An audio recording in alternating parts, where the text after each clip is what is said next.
Seem like every captain gotta maintain the cap. You can make change, don't change for that. Tell the whole truth, get paid for that. Bet you never fall off, you was made for that. You gotta be who you really be, shine from the inside. Cause they ain't really who they say on the outside. You gotta be who you really be, shine from the inside. Cause they ain't really who they say on the outside. Slaughter around the city with my day one. I ain't gotta worry cause they A1. Wasn't in the field then you can't come. With us my little shorty going stupid, going straight dumb. With us I'm a big time, still humble in the hood. Gotta keep it positive on nothing but the good. When I'm on vacation I be stunting like I should. Got a real queen falling, she gon' stumble on the wood. And I still be doing business with my brother down. And I know that if I got it I'ma cover them. And I know that if I need it they gon' give it back. Gotta practice what you preachin', I be living that. Taking trips round the globe, bringing game back. Touchdown hood, happy that I came back. Take a photo with my granny for the memories. And if it's for a good cause, I'm buying 10 of these. Seem like every captain gotta maintain the cap. You can make change, don't change for that. Tell the whole truth, get paid for that. Bet you never fall off, you was made for that. You gotta be who you really be, shine from the inside. Cause they ain't really who they say on the outside. You gotta be who you really be, shine from the inside. Cause they ain't really who they say on the outside. Knee deep in the game and I'm still the same. Why you always hating? That's a shame. Gotta split the profits with the ones that came. With your other homies, share the vision, yeah, we got the same picture. You won't catch me in the club, I like to meditate. I be higher than a bird, I like to levitate. When I ask them how they doing, it ain't never great. So I be focused on the money, need a better rate. Baby girl eating veggies, doing yoga at the crib. Swimming in the winter, don't get colder where I live. Still the same number, if you got it, you can hit me. Pull up to the park, I'ma match you on a sticky. I ain't tryna be nobody, I ain't gotta be. 100 bands up, shopping at the Dollar Tree. Never been a type that gotta act, gotta lie. I just go and get the bread and bring it back to the tribe. Seem like every captain gotta maintain the cap. You can make change, don't change for that. Tell the whole truth, get paid for that. Bet you never fall off, you was made for that. You gotta be who you really be, shine from the inside. Cause they ain't really who they say on the outside. You gotta be who you really be, shine from the inside. Say on the outside.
It's Saturday, Smite fans, and the SEC kicks off this day in competitive Smite action. We've got a great one for you just around the corner. One final matchup in the Smite Challenger circuit here for the day today. This one over in EU. Remember, we switched our order of things because Hurrywind will be playing in the SPL today. We saw the NA matchup yesterday. EU SEC rounds out our Smite Challenger circuit weekend this weekend. My name is Dolson. Mifflin joins me bright and early on this fine Saturday morning. And Miff, one final match in this weekend in the SEC, and we're getting down to it. All of these teams only have a couple matches left to play here in this phase. Hex Mambo play the Gladiators today, and then two more matchups after that. Remember, all 6 teams make it from the EU SEC. But the impact high now in these games as far as seeding goes for that early December placement tournament with a chance at fighting into Worlds a bit later on. But implications might be a little bit higher for the Gilded Gladiators, considering how well Hex Mambo has been doing recently. I mean, we'll get a chance to look at it in a moment, but sure will. The Mambo's been on a tear, so even if they drop this set, I'm not sure how much that shakes up their position near the top. Gilded Gladiators, I think, really do want this win. Yeah, Gilded Gladiators in need of a win. We'll look at what already happened this weekend in the EU SEC and in the standings just after that. The Aru Scorpions take the 2-0 win over the Styx Ferrymen, and the Highland Ravens with a 2-0 win over the Niflheim Wargs. Think back to the Wargs and how well they were doing in phases of past. Now the Highland Ravens, very, very talented squad. And then the Aru Scorpions, what a turnaround that EU SEC team has had as well. And then one final matchup, as mentioned, this weekend in the Smite Challenger Circuit over in the EU region. That's Hex Mambo up against the Gilded Gladiators. Now, Myth, you have high expectations for Hex Mambo, and standings-wise, I think, for good reason, 2-0. So that Highland Ravens versus Hex Mambo matchup, which will happen later on down the road. I believe that's actually our last matchup of the phase, so that's really exciting. Hex Mambo versus Ravens in a couple of weeks. The Gilded Gladiators at 1-1, dead center of the standings here in the EU SEC. With only a few matches remaining, the Styx Ferrymen and the Niflheim Wargs unlikely to break into the top 3, but chances to improve their seeding, and that does matter. If all 6 teams make it, you're looking at, you know, the top SOC team, things like that, and that's really what you're worried about if you're now down there towards the bottom of the standings. Anything you can do to jump out of that 6th spot, avoid running into potentially Hex Mambo if they continue their tear. And Hex Mambo, Myth, I mean, no surprise that this team has done as well as they have in the EU SEC. We saw them beat an SPL squad during Smite Summer Masters a month and a half ago. However long time has kind of all started to blend together here. And Deathwalker, Johnny, Zeros, Trix Tank, and E-Chrome continue to be near untouchable in the EU SEC. I mean, a team that plays with emotion. They play with high chemistry levels here with one another. And it takes a serious force to unseat these guys here in the SEC. Just an incredibly aggressive team. It really is a European squad in name only, or perhaps a region only, because they play a distinctly North American style, and that Hex Mambo will bring the fight to you on second rotation of jungle buffs. They'll go for the first wave of contestable farm, and they play these very fast compositions. How many other people are playing Zeus in the world right now? Just about nobody, but Zeros will lock it in. Things like the Changa as well. Just anything to get aggressive at any portion of the game seems to be the MO of Hex Mambo, and it has just worked out for them. You bring up their synergy, and I think that's a great topic of conversation. There's a squad that's stuck together for a pretty long time now, and a squad that's got plenty of SPL talent behind them as well. There's a reason expectations are high for Hex Mambo. They generally just live up to them. Really, that jungle mid combo between Johnny and Zeros, they played in the SPL last season during Season 8 under the Valhalla Valkyries. They had some great moments there together, and then have brought in, to your point, Myth, players in Deathwalker and Trix Tank who have had SPL experience, Worlds experience in the past.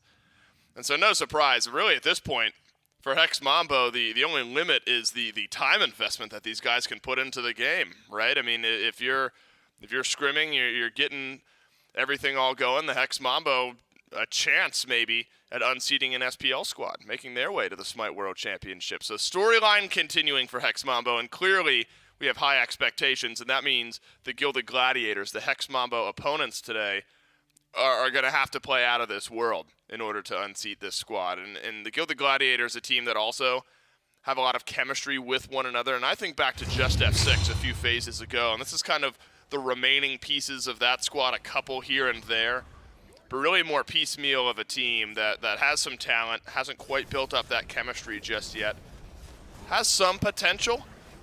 Hex Mambo, I think, still the gold standard here in the EU SEC, but when Listemix, Maskill, Sotos, Calvin, and Toddy all form a team with one another, I do think there's expectations set, and I think the Gilded Gladiators have kind of met those expectations, middle of the pack here in the EU SEC, upper middle of the pack, depending on the day. Really, every single role is going to have to play top of their game if you're going to unseat Hex Mambo here in this best of 3. I tend to agree. When Hex Mambo is discussed, it's a 5-headed behemoth that is a threat in every single one of these lanes. But when the Gilded Gladiators are playing at their top, it's generally just a really good day for Maskill. Right. I know that's an inherent jungle bias coming from me, but Maskill has been continually impressive. And generally, when you see this team succeeding, it's off the back of aggressive plays from him, or a stylistic choice of going towards a late-game composition, generally with Maskill on the late-game hypercarry, things like the Kali or the Set. So I'm very excited to see how the Gilded Gladiators try and address Hex Mambo, because in the past couple of weeks, it has been that slightly more late-game slanted style of play. Good luck getting to that point of the game up against the Mambo. Awilix 6-1-4, Kali 8-1-5 in the last 2 games for mass kill here in the Gilded Gladiators. So you're right, Myth. Spot on out of the jungle. Can the Gilded Gladiators give themselves an advantage in picks and bans? Game number 1, we will find out. Do you still have inherent jungle bias? You're so far removed from. All right, relax. From That's so far. winning. All right, you're right. That was a little extra emphasis on the so, and that's my bad. You are removed from. Okay. From. I'm sorry. Have you played? I actually played a tournament yesterday. Did you? Yeah, I got first rounded, but I was there. Who'd you get? Do we know anyone you got first rounded by? Just like some STC guys. Yeah. Yeah. All right, so you are slightly removed from some of your go. competitive experience. Do you think you still have a little jungle bias in the back pocket, or has your caster professionalism overshadowed any role bias? Man, what a no-win situation on that question, Yeah, right? I'm Am I professional or do I like jungle? I guess I'm just professional. Yeah, that's clearly the answer there. I suppose so. No, but really, I mean, do you still feel connected to the jungle role? I mean, when you're slamming ranked, when you get off work, you go home, quick food, and then you sit down and immediately play ranked, and you do that all the time. Do you still just queue up for jungle all the time? Yeah, of course. It's you want to win, you play jungle, especially in like pubs. Is that the truth? It's the best role at controlling the map. Yeah, fair enough. I guess in pubs you just kind of run things over, especially if you got Myth on your team. That's right. Wait, you lost a joust game the other day that you sent me a No, picture I of. won that joust game. I don't know why we're bringing this up on the STC, but it was a ranked duel match. You're okay. Right, you're right. Yeah, go ahead, finish My the story. Feel please. And then post-game chat, can I say what the guy said? Yeah, sure. He said, GG, Dulcin's better to Mifflin. And I had nothing to do with that game, and it made me just... Yeah, that guy got owned, by the way. That guy got real owned. Bad at Smite, great opinions, though. Sure. Thumbs up on his about piece of caster meat, man. taste. I know, I'm sorry. We'll catch up with picks and pans here between Hex Mambo and the Gilded Gladiators. Ymir, Guan Yu, and Cupid. So, you got good CC and lockdown with the Ymir. And then, Myth, you got pretty good sustain between the Guan Yu and the Cupid. On the flip side, Ratatosker, that's been a pretty prevalent pick. Jingwei has not been at the top of the Hunter tier list here for a little while, but maybe still sort of that catch-all pick. You know what you're getting, and you got a decent bit of safety there for the laning phase and for team fights. Yeah, it looks like the Gladiators have been hitting the history books for this composition. This is a Phase 3 Season 8 comp between the Jingwei, the Cthulhu. Ratatosker maybe not as prevalent back then as he is now, but still certainly fits that style. A team fight composition already starting to establish from the Gladiators, and safe picks at that. Ratatosker, once he ticks over to level 5, if he's not playing proactive, should be able to just utilize the ultimate to get out of sticky situations. Jingwei, amongst the most slippery hunters in the game as well. Now with the Emoja too, a little bit more sustained to match up against what Mambo have brought. Looks like the Gladiators really are going to put all their eggs in the, hey, let's get to that 20-minute mark, and we're going to take you to 5-on-5 engagement. Whereas Mambo have got possibly one of the most aggressive duo lanes in the game between Ymir and Cupid. Their kill pressure is incredibly high, and one of the most contested picks now in the SPL. Daji somehow makes her way through 10 bans. Man, Cthulhu and Yamoja, that's a heck of a front line that the Gilded Gladiators have gotten for themselves here. I mean, if you're at the SPL level, that's going 1-2 in a few of these drafts, and they get it down for the 3rd and 4th pick respectively for the Gilded Gladiators. Daji plus Aplash, that's, the Daji less interesting. Aplash, Myth, we don't get to see much of that at all, nor the Scylla. So out of the mid lane, we've got Aplash versus Scylla. I don't know what year of matchup that is. I don't even know if Phase 2 of Season 8 these two were getting played. That's like Season 3. Yeah, Season 3 maybe. All right, so Scylla versus Aplash in the mid lane. What's your take? It's going to be a pretty low-pressure mid from the Scylla. You don't exactly clear waves incredibly fast. Opwash does, but he's a little bit more susceptible to those ganks. If I'm Ratatasker on the other side, I'm thinking to myself, wow, okay, free gank. I'm gonna go to mid, and I'm going to stay there. See if Opwash is under a bit of pressure here. Game number 1 between the Gilded Gladiators and Hex Mambo just around the corner. Remember, I think you go into all these games, you're favoring Hex Mambo, you're assuming this is the team that's feeling a bit more comfortable, and the Gilded Gladiators need to play near their top. Johnny on Daji Myth admittedly scares me a bit if I'm the Gilded Gladiators. It should. At the SPL level yesterday, we saw how Daji just took over games.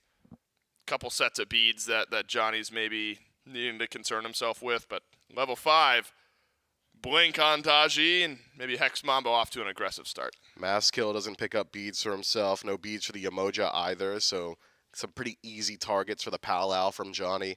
I'm keeping my eyes on Hex Mambo. I expect them to try and set pace in this matchup. Opwash, similar to what we've seen from Ven on Baron Samdi, is largely a mobile mid-mage that's got okay damage output throughout the early portions, should be able to out-pressure Scylla pretty easily.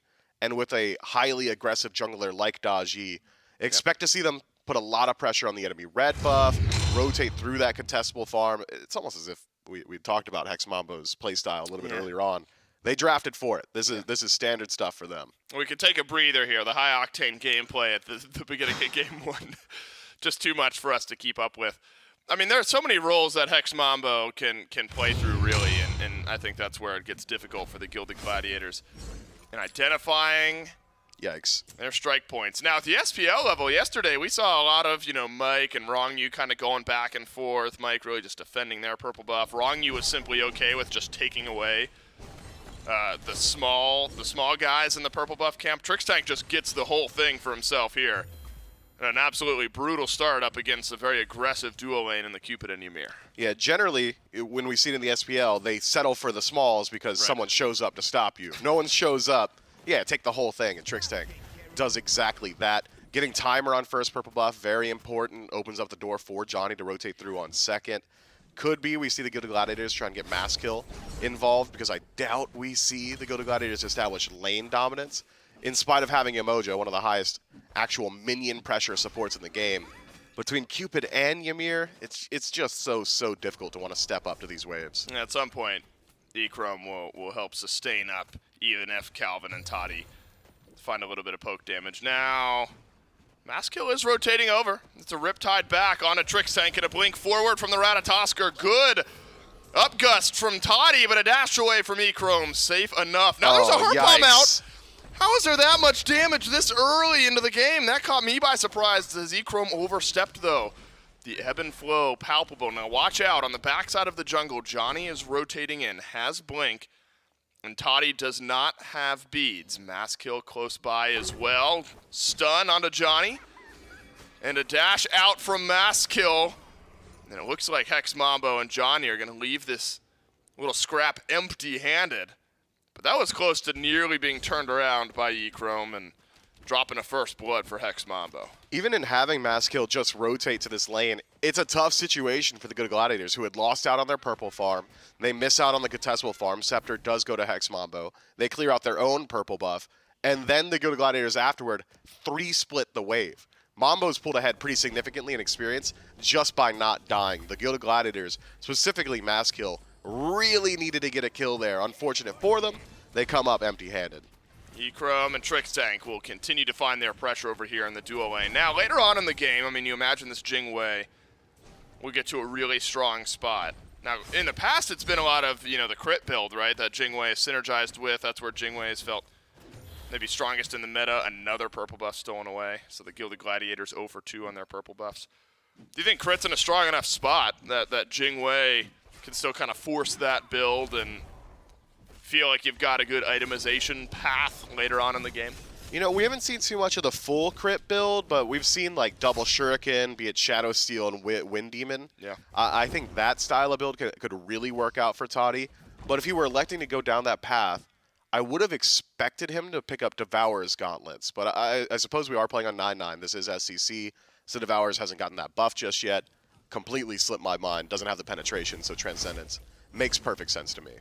All right, so a good start for Toddy, and hopefully staying safe for the Gilded Gladiators later on in this laning phase. It'll be a steady 1-level lead or so for Trixtank and Echrome, just because of the purple buff pressure that those two have already put out.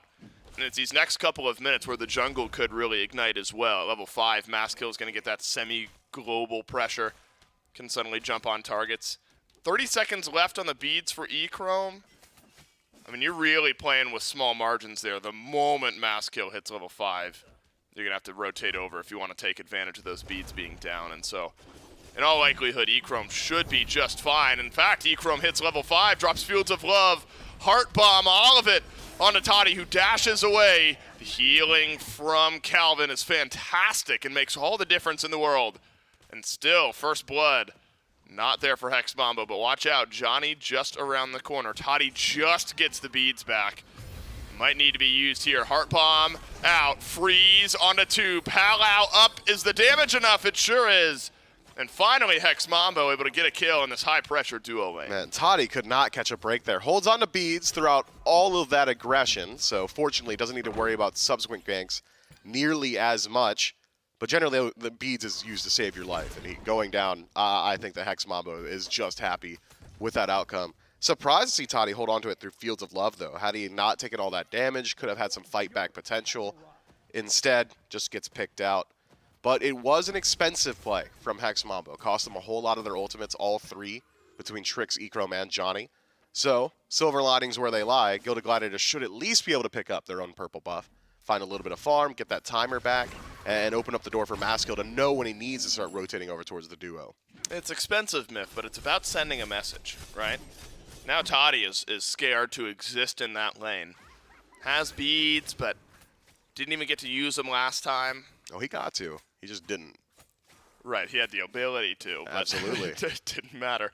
That's what I mean. The message has been sent. You know, if Toddy steps up too far, potentially a Daji now with Brawlers, that'll help out some of the sustain that Calvin's been throwing out in knocking down that Jingwei maybe one more time. And so Maskill now draws a hard task, and it's matching the pressure of Johnny, who we know is going to be rotating all over this map, potentially over in the mid lane.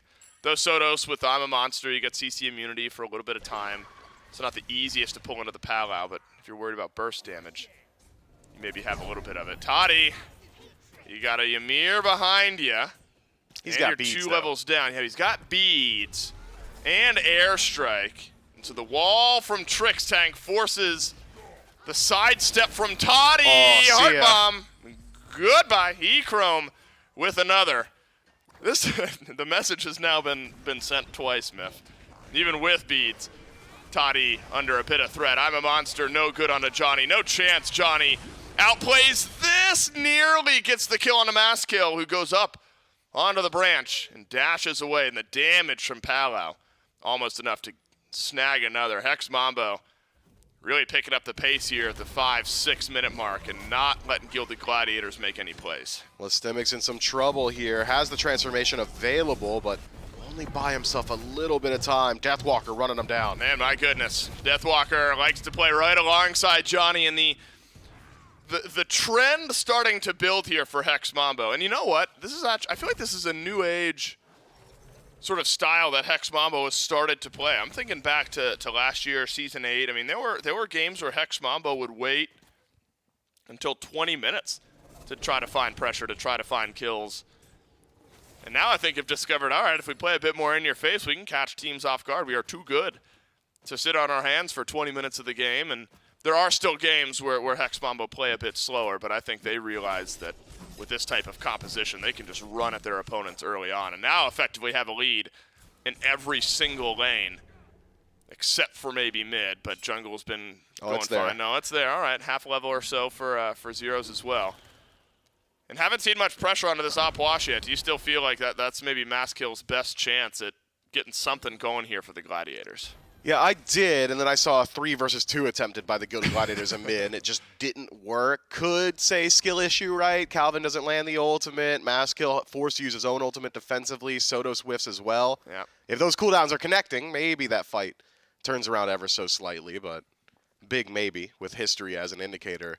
I would say, though, that Opwash should be the most susceptible target to a gank, or perhaps even Echrome, who has just been playing super aggressive in the duo lane. If he's going to play on tower line, get to him. Oh, my God. Johnny Hurts says Tier 2 Hi-Rez. Though it's small in stature, it's big in damage. And Johnny will chase down one more with the help of Zeros. Yikes. Calvin simply burnt through. And now literally every single lane has gotten something going. Zeros had just farmed up to this point and dodged out a gank. Now a kill for the Opwash.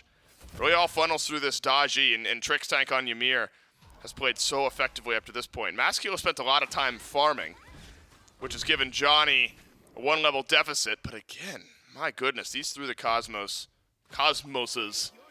have just been used defensively more than we've seen anything else. Surely not. Oh my goodness. How do you keep up with it? There's too much. This is an EU SEC game with breakneck pace. Hex Mambo already 3,000 gold ahead, Myth. And Maskill hasn't been able to get aggressive, so the jungle's not in a spot where he's going to be super helpful. Maybe you're just hoping that you can slam the brakes, farm up for 15 minutes, and scrap around. Oh, they're going to kill him between towers. Don't do it. You think so? No, I mean, they're going to try. Oh, Toddy, don't hug that wall. Oh, no. Oh, they might just be able to get the kill anyway, because he has ult. Okay. He had ult. Now, Miff, the message that's been sent, right? Yep. Now about 6 times in a row. 0-3 for Toddy, no beads. And Toddy didn't even get Transcendence, had to go to Dominance. I'm not sure that Transcendence would have much stacks on it if Toddy ended up building it. We'd be 20 minutes in, sitting at 35 stacks. Doesn't have many stacks on it. I got to make sure I correct that before that just didn't sound right. Yeah, glad you did, or I would have. Would you have? Of course. Yeah, fair enough. Well, Toddy gets Dominance, not Transcendence. Needing to pick up the pace just a little bit here. The fights haven't worked for the Gilded Gladiators just yet, but this one does. A 2-kill swing, but Deathwalker still on the chase. It's Calvin through the Riptide. Deathwalker mounts up and chases down the Emoja. 2 for 1 is as good as it'll get for the Gilded Gladiators. So rotation in, though. No, this is just Trixtank and Deathwalker. No ultimate for Deathwalker. They could turn this. They might be able to. Deathwalker's got decent chunk damage, a little bit of shred there as well, but maybe as good as it gets for the Gilded Gladiators. They get a 2 for 1 and knock down some priority targets. Yeah, it seems like Hex Mambo may have gotten a bit over-aggressive in that small exchange. Still need to be worried about the Scylla damage output. And we were talking about it earlier. When the ultimates are connecting, they're still pretty decent. If I'm a Monster finds a couple targets, really can change up some of these team fights. That was a good ultimate from Calvin as well. Locks in Johnny, which just really mitigates his successfulness in any sort of engagement, being forced to use that pal out offensively. Is efficacy or is effectiveness? I've forgotten, honestly. And here's the thing. Nobody's going to catch me on it. You were the book bearer for... The book bearer? Yeah, for effectiveness versus efficacy. Yeah, well, here's the thing. Use either word, people are going to think you're smart, right? And that's the whole reason we're using them. I think people think you're more smart if you use efficacy. Well, more smarter. What did I say? More smart? More smart's right. Right. Well, you can't use efficacy and more smarter in the wrong way in the same sentence. That's just, it's against the book that you're supposed to be bearing. 4-level lead for E-Chrome has forced Toddy to airstrike and backpedal every single time a purple buff comes up. The left side of the map might just need to be forfeit here, as Hex Mambo send E-Chrome and Trixtank over to the Gold Fury. Calvin Soto's close by. Remember, I'm a monster, good for objective confirm. But if you're Hex Mambo, you might just be able to take the fight beforehand. Calvin being melted down. Oh no, Calvin delivers the heart bomb over to Sotos. Good God. Who does get stunned, and Calvin's the one who dies. A crush deals a little bit of damage to Johnny. And this should now be simple for Hex Mambo. A full 5 grouping on the Gold Fury. Well, Lystemix is here. Yeah, but does that make a difference? Well, he descends into madness. That's There's a lot of true. knockouts. There's a lot of healing. Oh, Lystemix is going to go in, but the Gold Fury has been reset. Oh. You cursed him. You cursed all of the Gilded Gladiators. Toddy snags a kill onto Johnny. But the rest of the Gilded Gladiators melted down. Now it's hold on. Maskill's got it. That's right. Maskill's got through the Cosmos. This is he's not using revolving that. door. Blink, Acorn. Yep, blink. Acorn. No. And through the Cosmos to get on out. I admire the attempt from Maskill. Just a bit shy, and Hex Mambo now expand on that gold lead. Getting close to 5K or so here. Has built up another 1,000 or 2 in the last couple of minutes. Breakneck pace from Hex Mambo, and nothing going right for the Gladiators. Well, I'm going to keep it real with you, man. The odds of a comeback from this position are slim to none. The Hex Mambo have established such a massive lead so quickly everywhere on the map. We're only 13 minutes in, but 9-3, you'd think we're way further. The only way back for Gilded Gladiators... Fire Giant Steel. Fire Giant Twice. Steel, maybe some over-aggression from Hex Mambo again. But when you look at the compositions that both of these teams chose, it almost feels like the Gilded Gladiators chose to lose like this. I mean, look across the board. That is such a Mifflin mentality. Well, I'm just saying. The only way you lose is if you choose to lose. And they locked in these guys. These dudes play this game 40 hours a week. They chose this. So you're saying it's a composition difference. Let's break it down lane by lane. Duo lane, absolutely dominated. Why are you playing Jingwei on 9-9? It doesn't make any sense. Fair enough. She's not the safest. She doesn't have fight potential. And duo lane You don't think is the Jingwei progenitor. is the safest? No, it's either Hachiman or Heimdall, and it's always Heimdall. Okay, so Jingwei can't fight. The majority of leads are established in the dual lane because there's so much neutral farm on that side of the map. Yep. You forfeit the lane by walking in as that 2v2. So that one's lost. Scylla can't establish pressure whatsoever. So even up against Opwash, who should have been susceptible to ganks, you're not even worried about it. Zero's unworried about all of this. So much sent towards this Opwash. You missed the boat, Calvin. Your boys are gone. Get out of there. Yeah, the rest of the Gladiators turned tail and headed on out. Calvin, desperate to make a play. Won't matter, unable to do so. And then I'm a monster used to gobble up a bit of the farm. Yeah, I mean, it seems now like even the plays that almost get made by the Gilded Gladiators end up turning around into kills for Hex Mambo. Tier 1 tower is going to drop in about 15 minutes.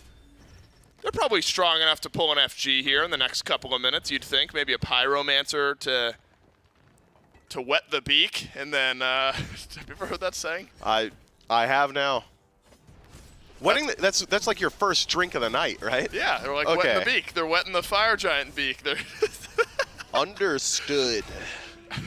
I read you loud and clear. Yeah, they're getting the beak wet around the Pyromancer, and then maybe Stop saying it. Why? I think it's a great saying. I agree, but maybe maybe not a cast. You think there's something else in there? I see you Googling it, so I'll buy some time. No, he broke the desk. Yeah, Mike, things are going awful Mike, here. The desk is shattered. The desk is shattered. We Go hate to that. Single. Can you cut it? No, there's so much high octane Smite action happening. We'd almost certainly need to watch that instead. The desk. He just shattered the Oh, that's less than ideal to be sure. broken. It's so broken. Well, hey, Toddy got a kill. I'm crying. Oh my God, we've gone sideways. Wait, actually take Dave's single. He is crying. I'm crying. No, it's okay. We got to stay in game. We're staying in game. Toddy does get a kill on the E-Chrome of all people. That. Aw, I'm injured. Wait, oh my God! We have descended into madness, Memphis. Dude, I have taken a blow. It's a mortal wound. My goodness. All right, I didn't take a deep breath, Mifflin. You have broken 3 desks now. Can I get a paper towel or something?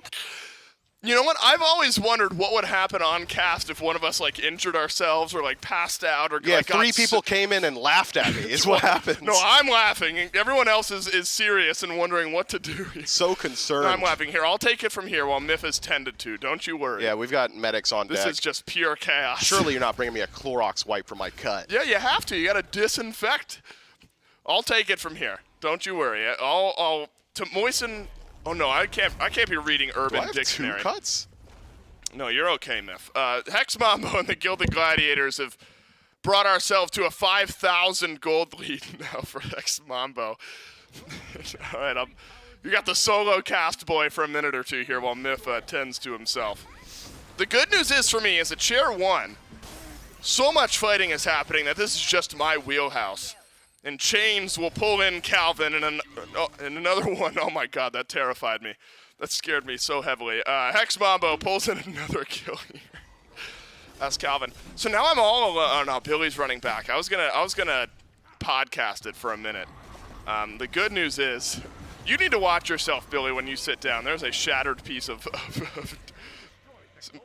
you're being told to stand, and so arise, Billy. Welcome into the cast. Hey, what's up? I'm back.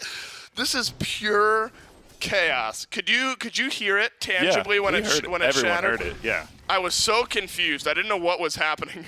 Oh, look, Billy! Hey, we it's bring me. in Billy. We're tagging him in onto the cast. We're happy to have you here, Billy.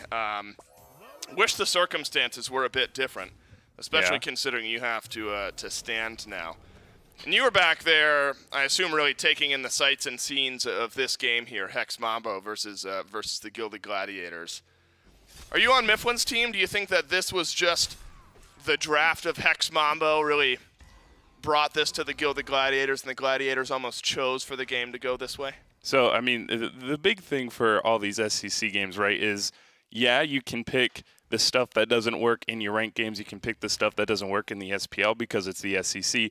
These players know what they're doing, right? For the most part, you go in, you can get stuff done on picks that aren't super conventional.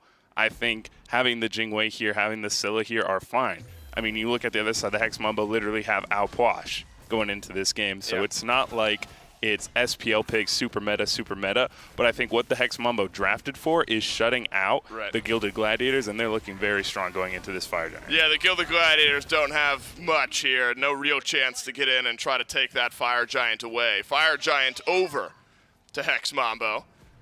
Maybe this is the best you can do if you're the Gilded Gladiators. You split push out a bit, knock down a tier 2 tower. You've opened up a win condition if you're the Gilded Gladiators, and now an exposed Phoenix over on the left side of the map. But with the gold lead is as heavy as it is at 20 minutes here, Billy, are we thinking that Hex Mambo can really get an effective push off? I know the 18, 19, 20-minute FGs are sometimes a little awkward.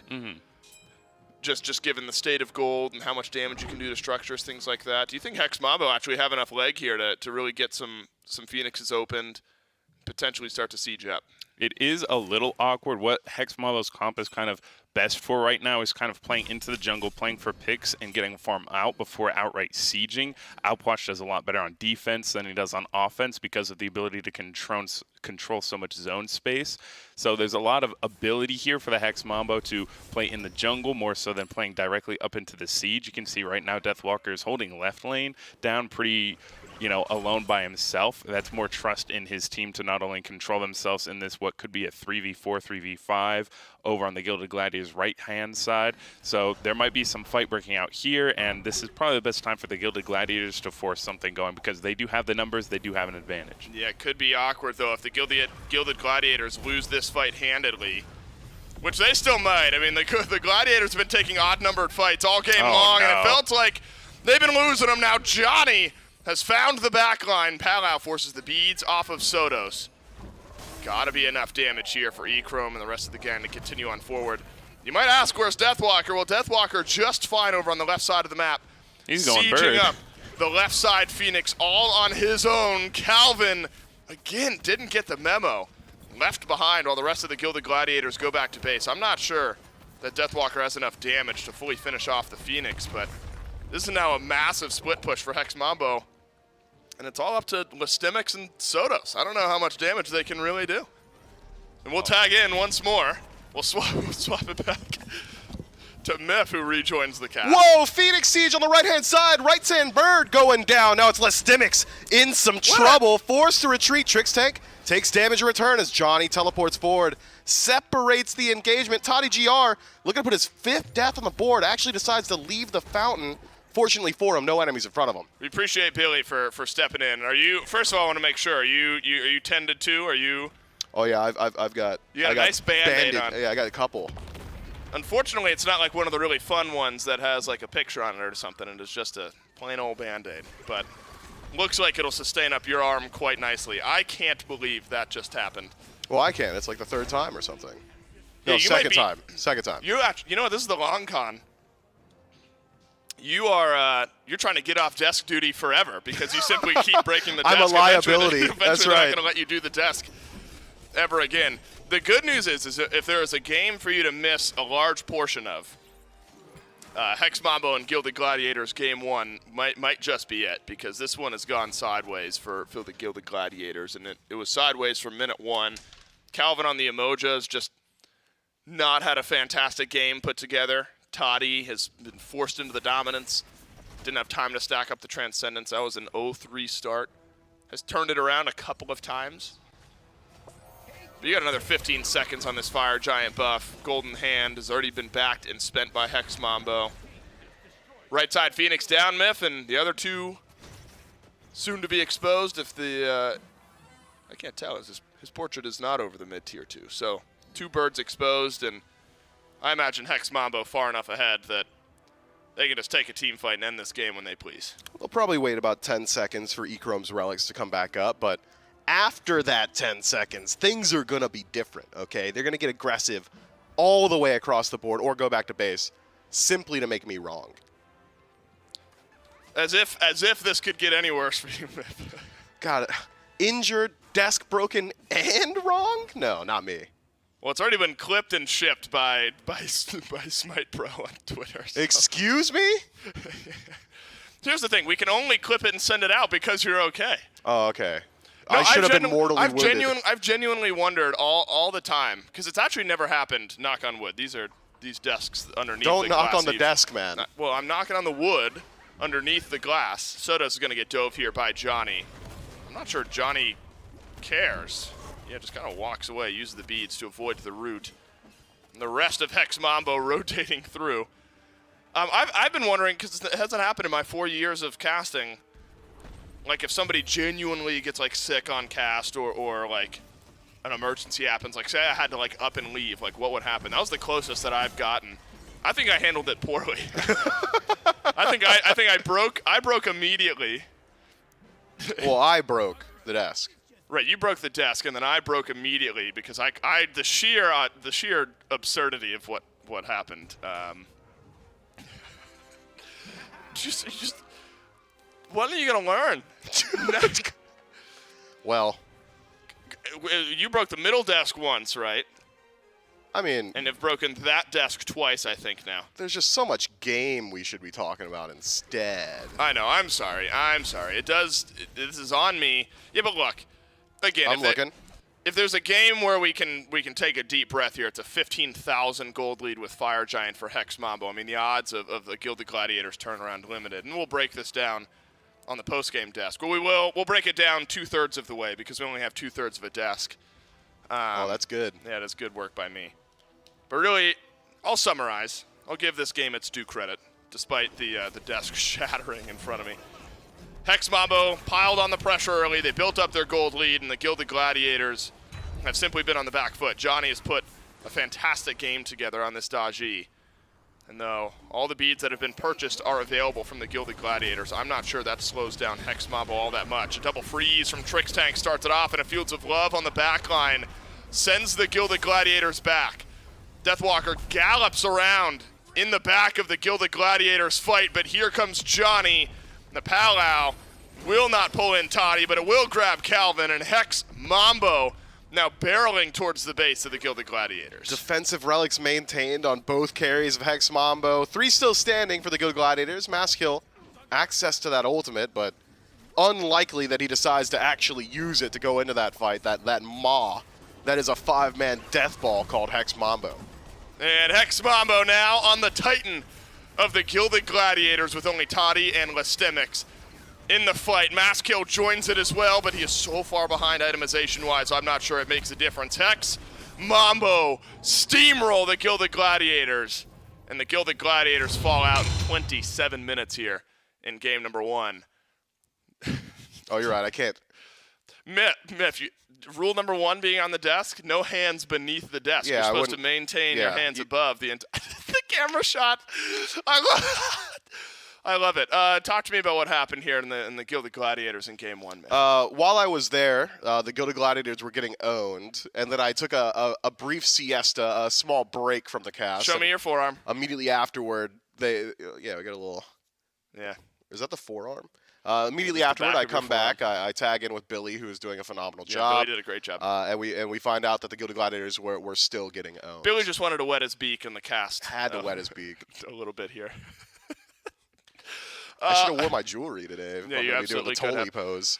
Look, I think for Hex Mambo, it's a miraculous showing here in game 1, and really exerts the type of dominance that we have come to expect from Hex Mambo. I need a moment. I'm going to take a moment. Hex Mambo take game number 1. Gilded Gladiators hoping to bounce back right after this.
the level of chaos that you just brought to that cast was similar. And he just like breaks stuff. Yeah, but on a regular basis, his stuff is just that is already bent now. It's already. Hopefully, we didn't need that shovel for something. Yeah, were you gonna dig some holes with this rubber shovel, man? Yeah. Well, I'm sorry. That's on me. Yeah, it's the time of year. It's a spooky time of year. We can break down game number 1 a bit though. If you were with me for the first and the first bit and the end bit of game number 1, Hex Mambo and the way they drafted, we figured there would be high levels of pressure over in that duo lane. Started off very effectively in that type of way. E-Chrome and Trix Tank combined with Johnny for pressure early. I mean, it built up to like a 4-level lead for E-Chrome at one point. And maybe, you know, Miff, I've come around on it, and maybe you said it best. It's simply the way that this game was drafted gave Hex Mambo the ability to play this aggressive. Gilded Gladiators didn't pick a single lane that they wanted to play throughout the early portions, so they didn't play the early portions. Forfeit an entire segment of the game against one of the top-seeded SEC teams, and you'll probably just forfeit the rest of the match as well, and that's exactly how this one pans out. Hex Mambo established pressure early and never really had to let go of it. Tested maybe once on that right-hand side where they get over-aggressive, essentially extending into the enemy speed buff. Even with a 3,000-4,000 gold lead, probably don't want to be doing that at around the 9-minute mark, but since then, they had learned their lesson. And it was pretty simple waters from there on out. I think you were an agent for the Gilded Gladiators there in that game. Anything to turn our eyes away from what was happening on screen is That's what right. they needed. Because it was so dominant from Hex Mambo, 7-2 and 6 from Johnny. The standout performance really got everything going. But Trix Tank matches that kill participation with 0-0-13, the perfect support KDA. Unfortunately for the duo lane of the Gilded Gladiators, a 3-12 combination KDA is just not going to get it done. And so really it's back to the drawing board now, and I know that's a bit of a cliche, but if you're the Gilded Gladiators, you've got to choose somewhere on the map that you want to funnel some pressure through and hopefully get off to a better start here this game. Because again, Hex Mambo have shown us that in EU, even though this region can play slower sometimes, more methodical brand of Smite, Hex Mambo, when they I was going to say buy pressure, but that's not the way that that phrase works. You've got me all flipped around already. I don't know how I'm supposed to recenter. No, this is my professional moment here. After all the chaos that's happened, I can recenter myself and get back into it. How are you feeling? You're okay? I want to make sure before we get into. Oh, now that you're done laughing at my my quite literal injuries. Hands above the desk, Myth. First of all, yeah, you gotta keep. What desk, man? Technically, you're still at a pod. Does the glass make the desk? I think. At what point does a desk is contingent on 3 parts, and it's the legs. Yep. And whatever the roof of the desk. That was 2 parts. Yeah. Well, there's multiple legs. 2. Okay. Well, Mifflin, you're missing an important piece of your desk over there. So yeah, the roof. Hands where you want them. Just picks and bends for game number 2. We'll get through this. I promise. There's nothing else over there for you to break. Except for the plastic shovel, which is already not in a good way. A Heimdall ban here for the Gilded Gladiators early on. Important that we've flipped sides here, but I don't know. I mean, depending on what the Gilded Gladiators pick and ban out, if Hex Mambo are able to run back a similar start to their draft and they get 2 really strong picks, it could be a nice look. But then a Ratatosker ban. What do you think Gilded Gladiators hoping to leave open here for their first pick? Daji does generally perform pretty well. Gets picked pretty high up in the majority of these drafts. Wouldn't be surprised if the Gladiators try and take that one for themselves. Otherwise, Khepri might serve them pretty well, considering how much aggression really was rooted through that duo lane. A secondary life to play with, never hurt anybody. Well, it's not the Khepri anymore.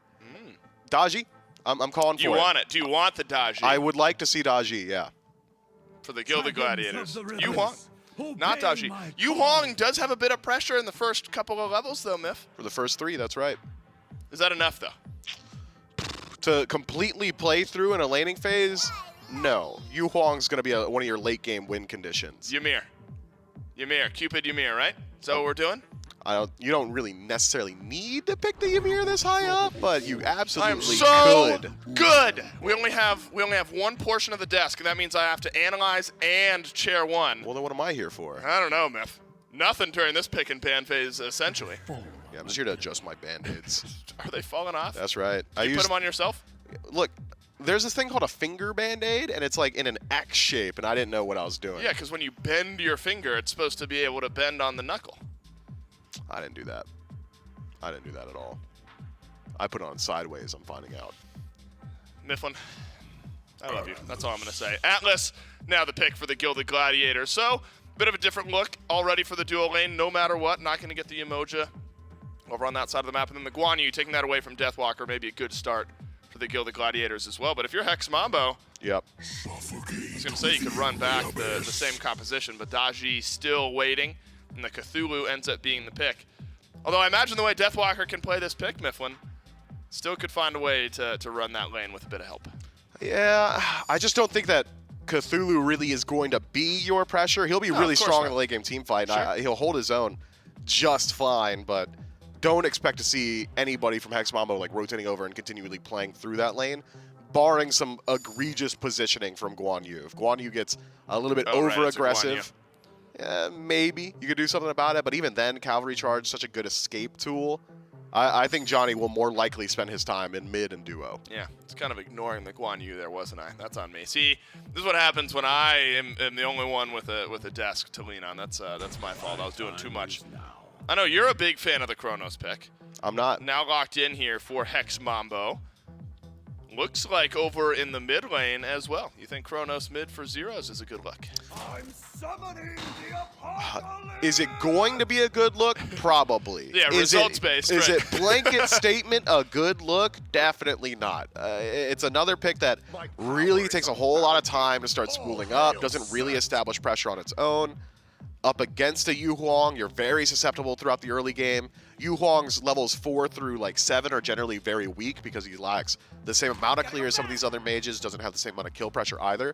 I think he's outshining Chronos in both of those regards for at least the first 10 to 15 levels, which means you probably want a jungler that can get active early. Mercury, not exactly that either. Hex Mambo could just make the difference in mechanical skill, though. Yeah, but right, at some point I expect Johnny to just start slamming at level 5. You get Sonic Boom up, and even if Mercury isn't fully spooled up with some of those crit items, still off to a good start. Again, that's what the skill of Hex Mambo has led us to believe. We'll see if that skill can get another good early game built up here in game number 2. The Gilded Gladiators had their moments, a bit few and far between there in game number 1, but have totally revamped their draft strategy and given mass kill this set. So, barring me leaning forward, no more desks to break. Yeah, I notice you're not touching yours anymore. What's I up with almost that? never do. If I'm casting from here, which we do for SCC, I always just lean on my legs. Yeah, I wish you would have told me. Mifflin, you have broken 2 desks before this. No one Well, needed the to tell other you. one wasn't my fault. I'll take credit for this one. I was leaning. You've broken 2. This is your 3rd desk now, though. Well, yeah. Well, no, I don't have any desk now. I'm saying you've broken 3. No, I've broken 2. You've only broken 2. That's right. Who broke the middle desk? That was the first one. Yeah, that was That me. was the first one that you were leaning on. No, I did like Oh, that's right. piano You did a fingers. light. Yeah, you're right. This one was far and away your fault, though. No, Yeah, I've yeah, just no. always leaned on my Yeah, legs. my elbows were on this one. Can't be doing that. Yeah, can't First be. thing you learn in school. Can't be doing that. Talk to me about this set maybe for mass kill, though. We've mentioned Johnny on the Mercury. Yes, at level 5 you can start ganking, but like really hits those power spikes later on with the one-punch style of build. You think Set can set a faster pace here in game 2? Oh, absolutely. Set, the second he ticks over to level 5, has got a good deal of kill pressure, a bit more mobility than Mercury as well. Just the option to jump over walls, so valuable in a lot of these engagements. Gives you the opportunity to really get the jump on these mid laners as well. So I am keeping my eyes on Maskill to set pace. I'd expected him to do so in game 1, though, and instead it was a much slower pace from him there as well. Could be Maskill leans on that old styling that he really likes to go towards of, hey, Set's late game is really, really good. I'm going to do everything that I can to get there as quickly as possible. Well, 2v2 in mid. Hasn't resulted in much the last few times we've seen it. That's my bad. Gilded Gladiators, first blood, and it's on to Johnny. First few levels, Yu Huang's in a really good spot, and Set able to turn around some damage. That's a bit of an overextension from Johnny. And maybe from Zeros as well, if he's not careful. And that's the dream start for the Gilded Gladiators. You get your mid laner off to a nice start, mass kill, able to hang out in lane, farm up a little bit. I mean, anything's a better start from what we saw in game 1, but actually grabbing a kill here, fantastic. Slowing down one of those late game hyper carries finds some value as well, so I'll be keeping my eyes on Sotos. I think Sotos is in a position, just by nature of the matchup, that he can really throw around his weight for the first 10 or so minutes. I expect him to play on tower line, expect him to get active against this Chronos, continually apply that poke, because the more poke you apply, the easier it is for Maskell to just rotate through and burst out whatever's remaining of zeros in that lane. I think Sotos really does need to step up for his team here if they want to be able to leverage the lead they've already established. I was going to break again, but I'll keep us focused here on game number 2. No, I'm going to break again. Remember the old video of like the bear that Tom used to do that FDOT used to do like his post-game recaps with, where like he'd like sit there with the bear and then like he slammed it on the desk. Yeah, I can see it from here. I think we need, if only we had... You want me to walk around with a broken piece of glass? No, I'm saying what would have been hilarious was like if we somehow through your single or through the 2 were recording. It is constantly recording. They almost certainly have it. And then like a black and white screen, super slow-mo, and then like sad music, because like we're in the same way we mourned the bear, we're now mourning the desk. Yeah, I'm gonna walk off the FCC cast and have a dank meme waiting for me. That's awesome, dude. Myth, Twitter cloud is all you care about. So no, dude, I care about 3 things and 3 things only. The legs, the roof, and the other third thing that the desk is a part of. All right, I will get back into the cast. So it was just on my mind, and I was gonna forget about it, and so I had to get it out. When I did. And so now we're right on back. So at level 5, the sonic boom pressure is built. And look at where Johnny's positioning, way behind the tier 1 tower over here in solo lane. Listimic's only level 4, hits level 5. You got to imagine, yeah, kill pressure is a bit limited now. Maybe not for Maskell, though, who has rotated over into the solo lane. Deathwalker used Descent into Madness. Stimmix and Maskell just don't have enough damage yet. Maskell now has the pressure turned around, not into tower range. Johnny takes the skewer, Deathwalker low as well, and this one more of a disengage from Hex Mambo. Maskell and Listimix both down to half HP. And you're right, Myth, it's the Cthulhu taking a bit of the pressure. But unfortunately for the Gladiators, no kills. Could turn around that Cthulhu pressure once we see that itemization shift up a little bit. It's a very slow start from Listimix going down that bobble tree in the first slot, whereas Deathwalker, once he gets that CDR available, can get a bit more involved in these engagements. Cthulhu not exactly a bully in lane, but still certainly can at least poke out consistently. Speaking of, Zeros might be in some trouble here. Zeros pulled in, but stuns out Calvin, uses the ultimate, rewinds on back. Where was he 8 seconds ago? Over towards the mid camps. And Sotos and Calvin, again, putting some pressure on Hex Mambo. So this is a much better start from the Gilded Gladiators. They're actually having a say in the way that a few of these lanes are running right now. And they've kept Hex Mambo on the back foot. Does seem like you're waiting for Johnny to get his ultimate back up and the first couple of ymits to really start to roll through. And the good news for Toddy is that he has stayed upright up against E-Chrome and Trixtank. The Cupid Ymir duo lane didn't quite hit the same notes as it did in game 1. Toddy just does more damage than he did previously, right? In the previous match, E-Chrome was allowed to dash in, heart bomb, auto attack, and Jingwei said, man, sure wish that didn't happen. Whereas Shibalanke can at least throw out some of those auto attacks. With branching Bola, you're able to match up some of that DPS, poison darts, a very strong tool to confirm your own auto attacks. A lot of people sleep on the slow that applies, but it's very, very good at making sure you're not missing those shots in these boxing trades. So I love the adaptation from Toddy in game 2. Gilded Gladiators, though, a bit dissimilar to Hex Mambo. Established their lead early, since then has generally fizzled out. And that lead is fizzling with it. Hex Mambo closing up a good deal. Yeah, they sure are. You're going to get right back to even despite the first blood, heading over to the Yu Huang. Yeah, I mean, you know, you get a few extra stacks on the Warlock staff. You're able to complete that item a bit quicker, and so Sotos gets a nice head start in that way, but hasn't necessarily been able to force anything over in mid. Johnny sends Calvin right on back. This is the answer Hex Mambo if needed, but they haven't finished off the nice kill. Shot. Johnny with the sonic boom does end up hitting his target. Sotos with another, though, as Maskell has gotten another assist on board. Johnny plus Maskell equals fight, but Deathwalker stepping in as an intermediary. Is that the right word? Third-partied. He third-partied that fight. It was a for really sure. bad word for cast. Trying to throw intermediary in there in the middle of a team fight. Yeah, he arbitrated for sure. The arbitrator. That would have been much better. God, you're better at this than I am. And stun from Zeros goes missing. Ends up being a 1-for-1. Not bad for Hex Mambo or the Gilded Gladiators. But looking at the board, Hex Mambo may have gone into that fight behind. They come out of it ahead, even if it is incredibly slight. But you got to be concerned about the pacing of this game if you're a Gilded Gladiators fan. You look at these drafts, and it's not as if the Gilded Gladiators have got a poor 5-on-5 engagement. It's more so that Hex Mambo have just got 2 late-game win conditions that could just do it on their own. 3 if you want to count Cthulhu, as he brings so much to those team fights. Want to see Gilded Gladiators somehow, some way, get active on the map. It almost feels as if they've got a timer on how long they're allowed to play this match. Right. The only way to extend that timer is by establishing a lead early on. Calvin is going to take a lot of damage here. Barring E-Chrome dashing forward, though, Calvin should be okay. See what the Atlas can do later on here in this game. Yeah, you're right. I mean, not like there's been buff invades, anything like that from the Gilded Gladiators. Just been looking for more fights, and it is tiny. But officially have now fallen behind in gold, where Hex Mambo have really just kept up their farm game and not allowed the Gladiators to build off of this lead over in mid. I mean, Sotos needs the fighting to be happening there. You're not rotating out of mid all that often. Rotation over from Johnny. A Sonic Boom onto Toddy. And one more auto gets it.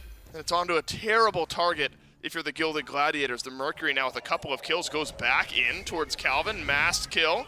Hoping to follow up the pull from Calvin. But this is a 3 versus 2. Doesn't matter. Mass Kill's got the damage. Heart Bomb should tilt the scales right back. Zeros rotates from mid. A nice little chunk damage from Sotos. But ultimately doesn't matter. This one in favor of Hex Mambo. I believe in a 2-for-1 trade, and it's only Johnny who goes down. Hex Mambo have just been choosing the engagements, and they choose well. They're taking fights on enemy purple buffs. They're always starting off with a pick towards their favor. And even in that small trade, Johnny only falls down because he decides to dash in aggressively. Had he said, hey, we got our pick, we got our invade, we could just walk out, likely would have got out of there clean. Instead, tries to push their lead a little bit further. Because it seems as if Hex Mambo have really identified, hey, the Gilded Gladiators, they're not going to do anything on the map. They're not going to get aggressive. We can choose every single one of these trades, and the opportunity cost is going to be very, very low. Yeah, it's been very low. So you start to look towards Gold Fury here in the next couple of minutes. I mean, either of these teams will likely have the damage now with how the game has gone up to this point. But with the way that the Gilded Gladiators have stepped in and responded on a couple of occasions, I don't know if Hex Mambo are going to be able to freely pull any objectives over on the left or the right side of the map whenever the Pyromancer respawns. Really have been playing well around Johnny's Sonic Boom cooldown. Usually Rage early on in the build for a Mercury. It looks like that's exactly what Johnny is going for. And every so often you'll see a Rage get picked up and then no stacks get added to it for like 15, 20 minutes, like the curse of the Rage. But I get the feeling that with the way Johnny's been playing, even if you're going to be adding a couple of deaths in there, that Rage will find his stacks one way or another. They found some pretty good targets here. I mean, Toddy doesn't have beads for another 45 or so seconds. Maskill also doesn't have beads. Certainly an area here where Johnny and Hex Mambo could try to force a fight around a few targets. Did you notice Toddy GR's Transcendent stacks? Might be why we saw him go towards dominance in the first game. Halfway to the 50 mark and completely behind as Calvin takes a whole lot of damage. Calvin, Sonic Boomed, and dropped by Zeros. My goodness, E-Chrome looks like no Fields of Love on the Cupid. And so I have a general idea of what happened. Mass kill, though, chasing down the low mana, half-health Deathwalker. And that'll be the last thing that he does. Hex Mambo turn another around. Again, even at a deficit earlier on in this game, it was all Hex Mambo, to your point, Myth, calling all of the shots now. 1,600 gold ahead and a Pyromancer just around the corner. But Listimics has got to know that there's a rotation out of Zeros here shortly. I mean, at some point, Hex Mambo can just turn their eyes towards the Guan Yu. And get another kill. Yes, there's sustain, there's cavalry charge. You're able to get out. Nearly a kill on the fadeaway from Zeros. And unfortunately, Dueling Dragons from Sotos won't get the steal. Hex Mambo just simply playing the map better right now, and Gilded Gladiators have not been able to keep up with the pace that's been set.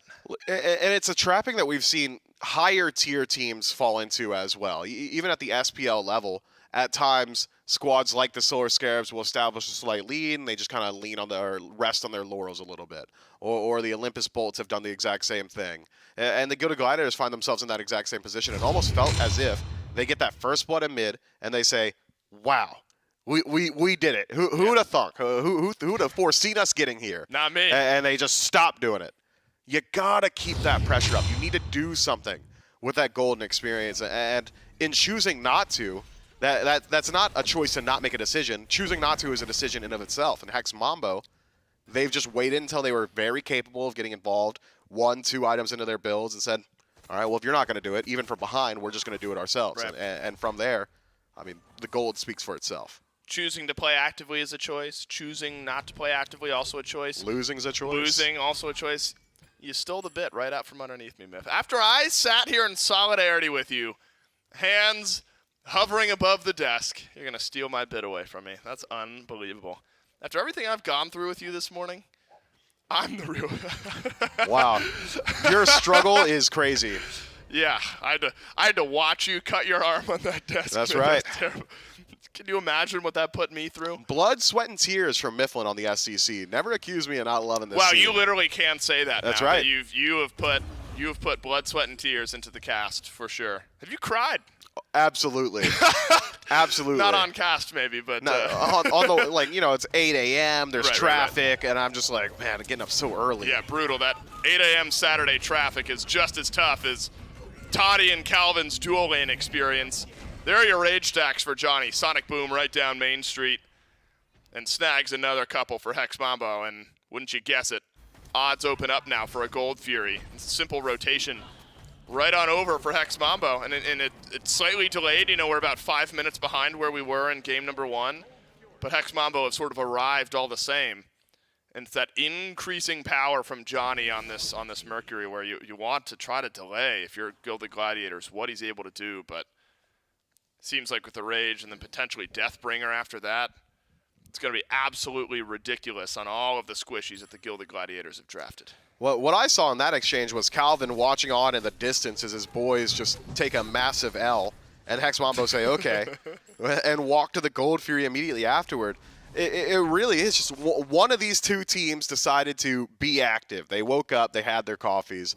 Gilded Gladiators needed a little bit more of a warm-up, I think. They had a bit of a slow start on their decision-making. Hex Mambo just outpacing them all the way across the board. They sure are. And unfortunately, I didn't even get a chance. Toddy just died so quickly. I couldn't get my point out fast enough. He No, died that fast. Yeah, E-Chrome just too strong. Still unstacked on the Transcendence, by the way. Aussie. It's the reason everybody's playing Cupid, man. Aussie hopefully helpful later on in the game for Toddy and providing a bit of sustain for the Jabalanque, but I'm not holding my breath much. And this is sometimes where the games stagnate, right? I mean, there's no Gold Fury, there's no Pyromancer for another few minutes. Every once in a while, this is where things will really, really slow down. But Hex Mambo have not played that style over the last couple of games. For every ounce of farm, whether it's camp invades, just some harpies, even for the sake of fighting and getting people out of lane, Hex Mambo just do not let off the pressure. That's a decent dueling dragons from Sodos. Really slows down Trix Tank more than anything else, but in the meantime, Zero's just wailing away on the Tier 1 tower, and the Gilded Gladiators didn't have much to say about it. Simply falls down under the eye of a couple members of the Gladiators. I'm with you that the Dueling Dragons was good because it landed. I think it was bad because he used it. It just shouldn't. Just sometimes don't press the button, or if you're going to press it, maybe hit the wave so that your tower stays standing, because Zeros was unconcerned. He's not thinking, oh man, Trix Tank might be in some trouble here, and Trix Tank wasn't. Let me make that clear. He's thinking, wow, free tower, and he walks away exactly like that. Now Listimics could be in some trouble, but Guan Yu incredibly safe. Cavalry Charge defensively loses the Gilded Gladiators out on a bit of initiation. Now they're going to have to struggle a little bit more so to figure out how they want to start these fights. Just feels like Hex Mambo have got control all the way across the map. It might be the gold lead, it might be the experience lead, it might be the itemization lead. I don't know what it is exactly, but all of it. One of those is really adding up to just a lead. Yeah, a good bit of it. Yeah, look, I mean, when it's all the small things as well, where in moments like that, now you don't have dueling dragons for Sodos. You can't Not that you were walking into fight, but you just now get that ultimate back. Didn't have the opportunity. Toddy has to use the beads and the dash away. My goodness, just half-healthed by the Fields of Love. 4-level gap again. The odds of falling 4 levels behind in the SEC or the SPL, very limited. I don't know the number of times I've seen a 4-level lead built up in many cases. Now yeah, it's twice happened, today. Yeah, it happened in back-to-back games now for Toddy, where Echrome has just exerted dominance, despite Toddy having to buy dominance at the risk of not stacking up the Transcendence in game 1. It's been the Echrome show over on the left side of the map. Now at this point, you open yourself up to just be methodical if you're Hex Mambo. I mean, you can almost do no wrong. As long as you're grouped up as a team and you're taking your fights, even some odd-numbered fights, you probably favored to win in. Yeah, why not? Walk over to the Pyromancer. It's not like the Gilded Gladiators are strong enough to compete with you here. The Primal Fury's going to be up in a minute. Go back, reset, spend your gold. This has got to be such a comfortable spot for Hex Mambo to be fighting out of. When you're sending this much pressure towards Echrome, the little bit of sustain shouldn't be enough. Got to be a kill, but you send 3 members Johnny? and a few ultimates over. Yeah, You surely don't. Might be able to go in onto Toddy because the teammates are abandoning him. Yeah. Now it's just Johnny. Finally gets some crits. You thought. Has Deathbringer now and another stack on the Rage. Yeah, doesn't want to. Just make sure that Toddy doesn't get a lead, right? He didn't earn that one. That was a 3 versus 1 on the left-hand side. If you want to catch up to my boy Echrome, you got to do it yourself. But even in that trade, it's a 1-for-1. Hex Mambo gets an objective as well. And to put it into a frame of reference, the style of lead that we're looking at, Toddy is lower level than the lowest level on the side of Hex Mambo. That is a carry as opposed to a support. And it's a significant difference. Yeah. Yeah, I mean, Trix Tank at level 15 here. Also very strong. Good. Wall blocks Calvin in. Stun, damage, roots, all of it. You name it. Hex Mambo got it in their 10th kill of the game. Watch out for the big numbers here. They're going to start connecting. Now, Miff, I'm going to say this about that Aegis. It's good in that it blocks some damage. Maybe save it for some time to actually save you.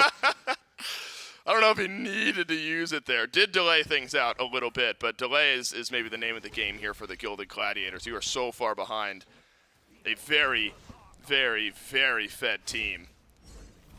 I mean, do you think they even outscale Hex Mambo? I mean, the Hex Mambo... We talked about this already, man. Did we? Yeah. When? Like 14 minutes ago. All right, well, I can't be blamed for that. Surely you could. First of all, don't call me Shirley. Second of all... That's on me. Do they even outscale Hex Mambo? No. Okay, there we go. So there's a Kronos and a Mercury and a Cthulhu. Yeah. And just so much gold. Yeah, and that's a dead Toddy. No. Oh, good Aegis.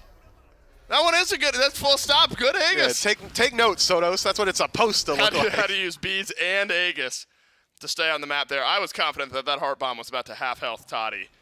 Might have gotten close. Over the wall goes Maskill. Seen a lot of disengaging set so far here in game 2. Not a lot of running in outside of level 1.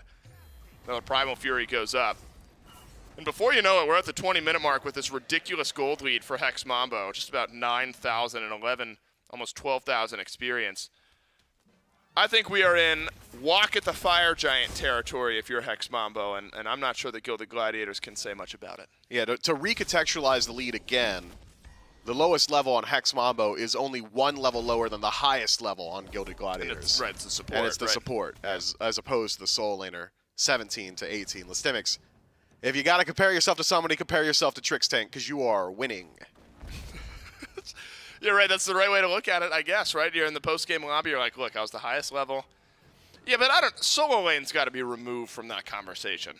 Why? He just got to hang out over on the right side of the map while chaos reigned everywhere else. Yeah, you're right, he was just vibing. Triple goose egg for Listimics over there as the rest of the team falls down around him. Maybe leave something at his feet then. If you're triple goose egg and your boys are suffering on the map, perhaps get involved. Maybe lend a helping hand.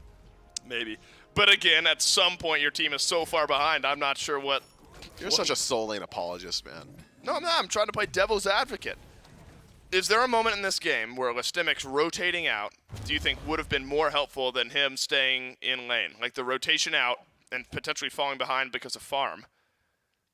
would have been more worthwhile than just hanging out with Deathwalker in lane. There was a point where Lystemix was about a level and a half up just by nature of the Cthulhu versus Yep. Guan matchup. Yep. Could have probably rotated mid and helped out then. All right, fair. Whether or not it was a likely success, to be seen, right? Right, it's But results-based thinking. certainly You gotta- could have happened. Could have Okay. been attempted. was an opportunity, I suppose. But look, Sotos has been okay this game. A first blood, another kill. Sotos actually was chunking down some damage earlier on, just couldn't convert it. And here He's tied for best KD. is now the collapse from Hex Mambo around the Fire Giant. I mean, I don't know if you're the Gilded Gladiator. Yeah, I don't think you can be in this area. Get him, Calvin. He was thinking about it. Unable to do it. The Oof. wall blocks off the dash. Oof. Shields of Love there as well. A little speediness. You're using a lot to kill off Calvin here, but you will kill off Calvin. Hex Mambo, all 5 with Fire Giant, and 3 tier 2 towers left on the map, while the Gilded Gladiators farm up some of the left side jungle. Get yourself a tier 2 tower, maybe. I don't think Toddy's really integral to the defense of his Phoenix. Is going to be very hard pressed to find that value. Maskill needs to I get just back want to to see base. a big number. Show me a big crit. Just one. Oh, he dodges out the skewer. Oh, my man's unlucky. Yeah, he's got a fully stacked rage. Give him one. There it is. There you go. Bops him. Bops mass kill. That was the most lopsided. I pray that the next 1v1 between 2 junglers, 22 minutes in, we get is a bit closer than that, because those are some of my favorite moments. But this one, not all that exciting, as Johnny's just simply too strong. Serrated Edge now picked up. Fully stacked Rage. Deathbringer. Ooh. That was pretty early Ooh. on. Calvin. Ooh. You can convey so much with just one. Not even a word. It's just an expression. Ooh. It's not a word, right? It's like onomatopoeia, I guess. No, that's when you repeat the same sound in a. No, it's alliteration. Onomatopoeia is a word that is spelled Right. like it sounds, right? Right. Or no, it's the word like bang. Yeah, right. Or Boom. Ooh is the sound of lost Right, you're faith. Right. It's like comic book sounds. Yeah. Or onomatopoeias. Every onomatopoeia has been used to describe a Batman punch at some point. At some point or another. And could be used to describe the way that this game has gone for the Gilded Gladiators. Heart Bomb won't stun out Toddy, but man, all the backpedaling happening now from the Gilded Gladiators. Gonna have some real strong quads. All those back pedals that are going on to Hex Mambo have opened up the entirety of the base. Before this Fire Giant siege really even took place, all 3 Phoenixes are down. And you've still got nearly 2 minutes on your FG buff. This is simple for Hex Mambo. Take a deep breath. Finish the cereal that you didn't have time to eat between game 1 and game 2. And then roll on into the base of the Gilded Gladiators and close things out. Just the most difficult games to commentate because it is so truly Yeah, you bailed me out with a one-sided. desk shatter in Yeah. game 1. If I had another one, I'd do it again. All right, Yeah. just to help out here because this is one-sided to be sure. Hex Mambo they own the map, and it's not often you see Oh, a here we go. 20,000 gold lead 24 minutes Round in. 2. Let's see some big crits. Oh! 11:58. That one's huge. That doesn't count, man. Why not? Because he's got like Eye of the Jungle. That Yeah, gives you, look, like, I'm a bonuses. simple-minded man. Just like the big number, got I it. just see a giant, I guess technically a blood splat, right, is what That's that is, right. and then 11:58. Here's another This 1v1. feels great. Yeah, well, it is a 2v1, but I like Zeros' still, yeah, odds. I still take Zeros' chances here. E-Chrome and Zeros in a 4 versus 2. Zeros is 2v1ing, has to use the ult to back away.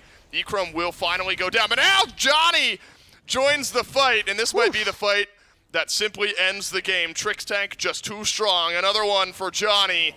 Spin to Wern and a triple kill for the Mercury. Technically a penta on the map, but a bit too far away. Johnny will get 3 and have to be satisfied. Deathwalker trying his best to get eyes on the pentakill for his boy Johnny. It's been too long. You know, he's locking him down. Look, a pentakill is when 5 people are killed by 1 guy, all right? Johnny could still do it. It might not say it. It does not carry the same weight unless the Ooh, word quadra. pentakill shows up on the screen. Technically all 5 for Johnny to end the game. It's a triple kill and a double kill and a game 2 and set win for Hex Mambo. My goodness, what a chaotic start to the morning here. We got 2 games, some of the fastest we've seen in the SEC here this weekend. 1 broken desk, a delayed pentakill from Johnny, and 0 close games in the SEC here this morning.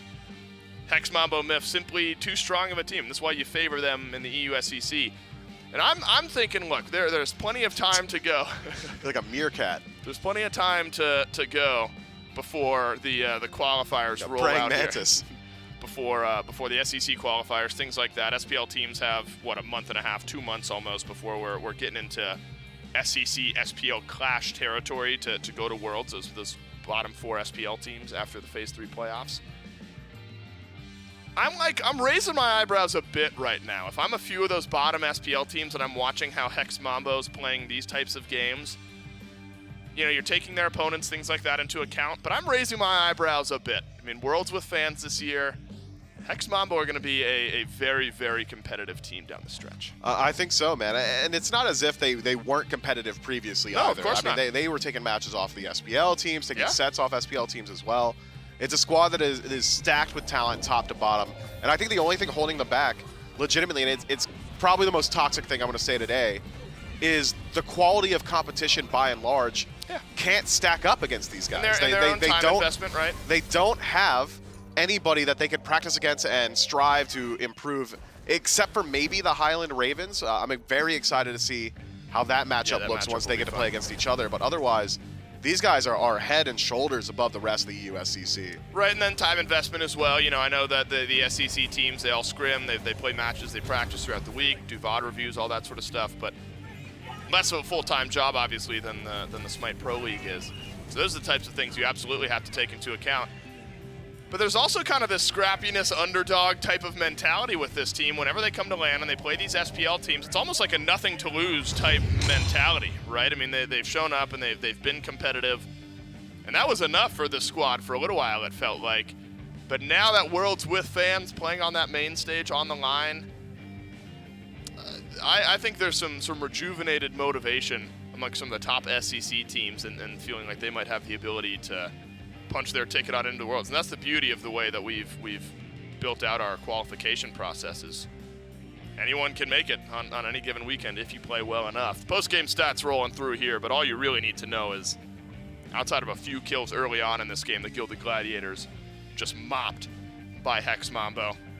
And I don't know, this team doesn't show lots of signs of slowing down, but I also think you have confidence with Hex Mambo in that this is not the only way that they win games. They do like to pick up the pace a bit, and they have started to play this style a bit more often. Also a team in a slower meta that is very, very good at slowing games down and playing around objectives a bit more methodically. I agree completely, man. Hex Mambo is a team that is capable of playing both, but has recently decided, look, we can really expedite our pace, especially against our compatriots here in the SEC, and so they have learned to do exactly that. Just tough to imagine what these other teams are looking at, because if you're the Gilded Gladiators in that situation, what do you learn from a match like that? It is so utterly one-sided that at some point, 15 minutes in, 10 minutes in, once the game is completely turned around, it's about a 4, 5, 6,000 gold lead for Hex Mambo. You got to say, look, we may have been able to play this one differently, but every bit of data we've acquired since then has been skewed by the fact that we just don't have the resources to fight at their level. Hard to learn from that one for them, and hard to commentate legitimately. That was tough. You are so frustrated with the way that game was going. You had to shatter the desk right in front of us. Let's take a look back at what happened this weekend in the EU SEC. A whole lot of 2-0s. I'll spoil that for you. 2-0 for the Scorpions, the Ravens, and the Mambo over the Ferrymen, the Wargs, and the Gladiators, respectively. The Scorpions continue to be on the rise a bit here in the EU SEC, continue to surprise me. I mean, a turnaround from where that squad was just a couple of phases ago. Highland Ravens still maybe the highest competition to this Hex Mambo team, who just wiped out the Gilded Gladiator somewhat easily, if you were to ask the Hex Mambo. And the standings will reflect that as well. Hex Mambo remain undefeated here in the EU SEC, as do the Highland Ravens. Remember, not next week. Hex Mambo and the Highland Ravens will not play until the final weekend of the EU SEC, but that matchup, barring any upsets, will determine number 1 versus number 2 seed for those early December tournaments where you're starting to whittle down the EU, SEC, and the SOC teams, and same for North America, that end up getting to play in the group stages of Worlds early on in January. And so really Hex Mambo and Highland Ravens, I think you're looking at these two teams. Aru Scorpions as well, I think, can raise some eyebrows, potentially make some upsets happen. But if you're Hex Mambo, you're Highland Ravens, you're looking forward to, yes, the Road to Worlds for the EU SEC teams later on, early in December. You're probably less concerned about exact standings. You want to be number 1 seed. Obviously, you want to be able to play against the lower seeded teams. But I have to imagine the confidence for Hex Mambo is at an all-time high now. That was it. That was quite a morning, wasn't it, here in the EU SEC? Mifflin broke a table, broke my heart, got me very nervous, but he is healthy, he is happy, and he is okay. Don't those thumbs really just tell you the story there? That is a man who is happy with the way that his morning has gone. And I am as well. That's it for the EU SEC, though. The Smite Pro League kicking off in just about 30 minutes. It is the return of Hurrywind playing support today for the Solar Scarabs, going up against the Valhalla Valkyries. A must-win set, you could argue, for both of these two teams. SPL kicking off, so stick around. You don't want to miss it.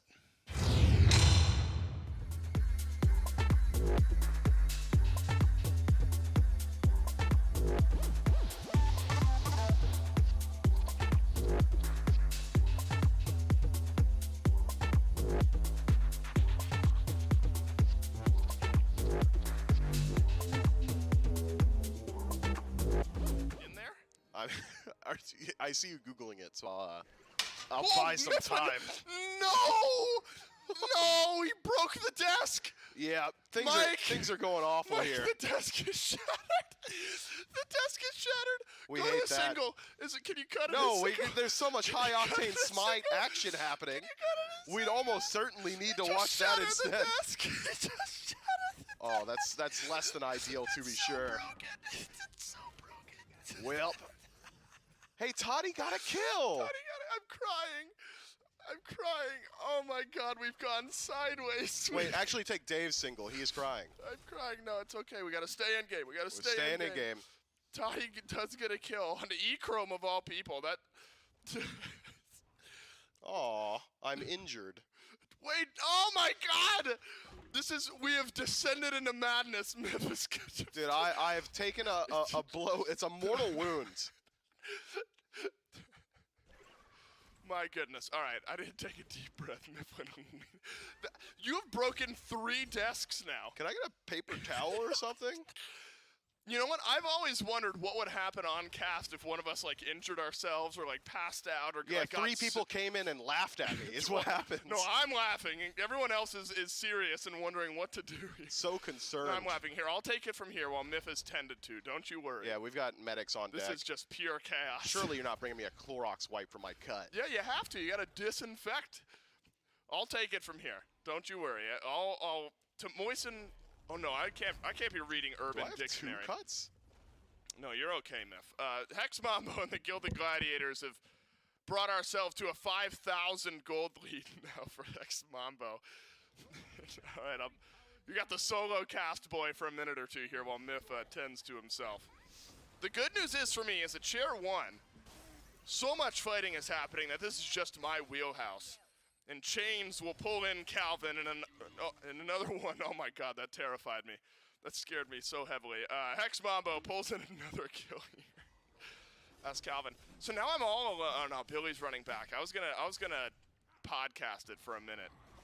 The good news is, you need to watch yourself, Billy, when you sit down. There's a shattered piece of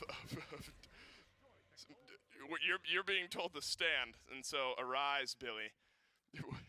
Welcome into the cast. Hey, what's up? I'm back. This is pure chaos. Could you hear it tangibly when it everyone shattered? heard it. Yeah. I was so confused. I didn't know what was happening. Yep. I didn't even check to see if it was if you're recording over anything. Should I start? Okay. Well. Hey everyone. This is we needed something to fill time. It's full transparency. It's a random video.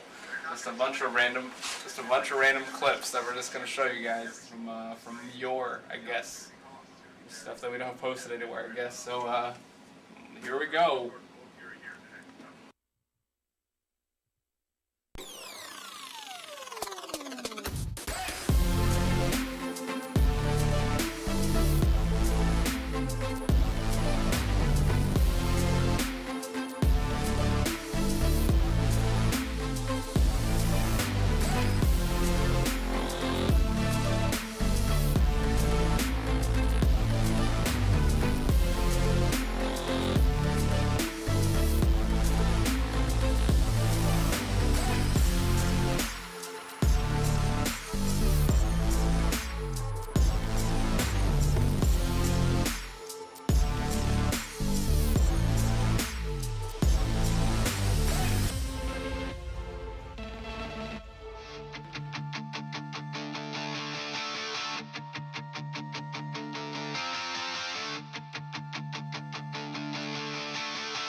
came in here to talk to our casters, but there's like no one in here today. They're all on there, on screen.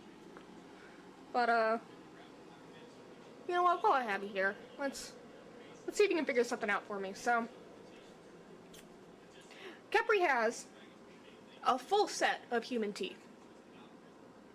Can anyone explain to me why that is? Doesn't seem like we'd really need, you know, a full set of human teeth, and I've been asking this question for 5 years. 5 years. No one's given me a good answer. If anyone out there has a good answer, I would really like to hear it. Please. Keeps me up at night.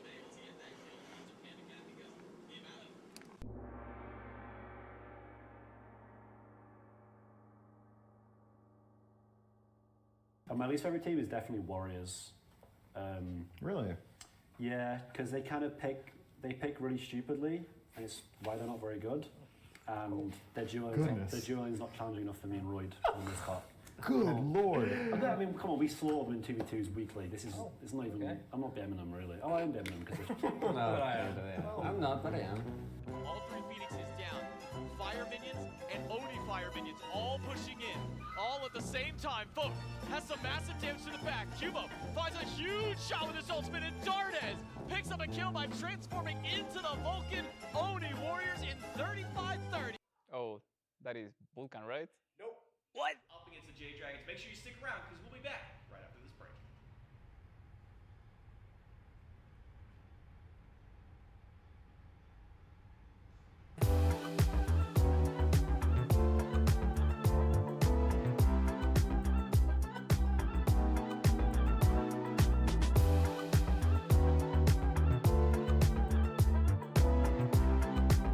What's up, Smite fans? Can't use that, can we? Why not, bro?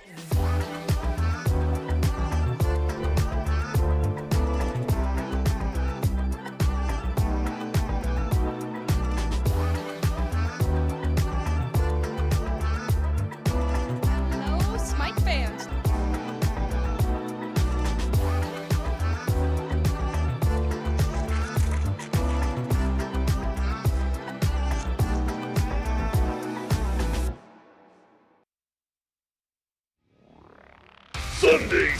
Sunday, see the Titans take on the Scarabs. Blood Feud, 1 p.m. Titans, Cyclone out, Stewart in. Here's what they had to say. We got a grudge match against... You want to kill those guys. Yeah, we got a grudge match against Stu this weekend. That's all I'm saying. We hate that guy now. Ooh, that one stings.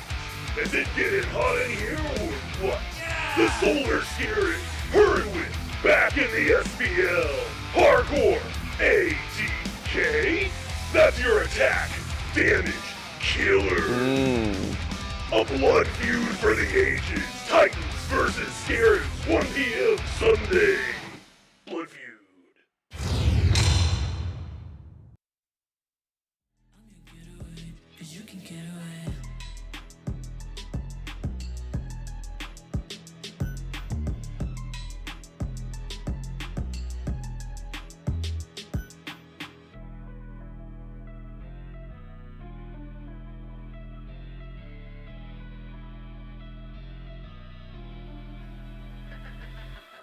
You're losing, I got no perception.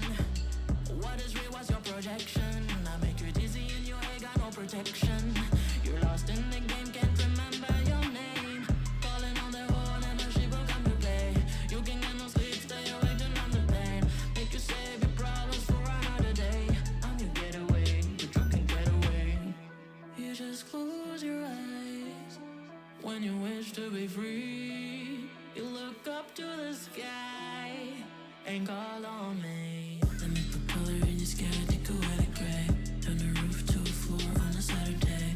Up your tall in the night, you do what I say. I'm just a getaway, I'm just your getaway. I'll make you warm if it's chilly and I probably make you say things you wouldn't do normally. I'm like a 9-to-5 job, pay you up for me. I'm your getaway, 'cause you can get away.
put it on Caesars. All I got is certified Trump beaters. Charge a couple cool K for the features. It ain't about the money, then you probably can't reach us. Hey, and I put it on mamas. Do it for the soul, for the fam, and the commas. Don't act, be chill with the dramas. All you gotta do is be you and be honest. Eating on papaya with my main thing. Baby getting bread, I'm on the same thing. No rocks in it, what a plain Jane. Put my on, they used to gangbang. They be tryna pay me like a new guy, but I'm buzzing in the apple like a fruit fly. I be somewhere in Seattle getting neck bone, and I'm really not the one that you should rest on. Uber eat Jamaican to the B&B. All the moves we making, they ain't seeing me. Rooftop bar for the scenery. I give a fuck about a mug and what it mean to me. I'm that saucy little from the middle, map. Told that baby bounce it for me, she gon' dribble that. Got some in the paper, got it mummy wrap. Got no minutes for the funny hat. Hey, and I put it on Caesars. All I got is certified Trump beaters. Charge a couple cool K for the features. It ain't about the money, then you probably can't reach us. Hey, and I put it on mamas. Do it for the soul, for the fam, and the commas. Don't act, be chill with the dramas. All you gotta do is be you and be honest. Monastery on the front of middleman. What you know about it, baby, riddle that. Heard a lot of rapping, very little fact. You the type of that we giggle at. Gold all on my mouth look like a chandelier. I'm about to disappear and make 100 grand appear. I'm about that cash money stunting like my daddy. Out in public, let me poke it on the patio. Couple shots of Henny, baby, I'm with anything. And if that run up on me, let the sing. I'm playing 2K with that Duce in my double phone. This for my clients, baby, hit me on my other phone. Pinstripe magic jersey like I'm Hardaway. I used to sweat for my money, found a smarter way. I hop out fresher than I'm like, what's happening? No, you can't hold me, I'm busting out the packaging. Hey, and I put it on Caesars. All I got is certified Trump beaters. Charge a couple cool K for the features. It ain't about the money, then you probably can't reach us. Hey, and I put it on mamas. Do it for the soul, for the fam, and the commas. Don't act, be chill with the dramas. All you gotta do is be you and be honest.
faces, piano on her thigh. Imagining the keys inside her mind. Does she notice the things I notice? How her eyes wander the room when it gets quiet, searching for solutions in the silence. But I'm here, I'm here.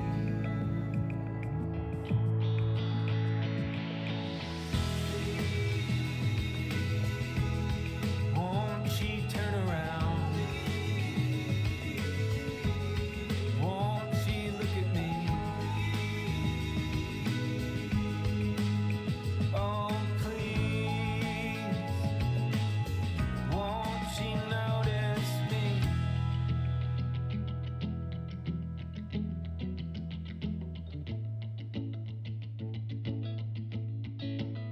I want her to notice what I don't notice. Space between us now, it's just like miles. And I've only ever fit inside the shadows. But I'm here, I'm here.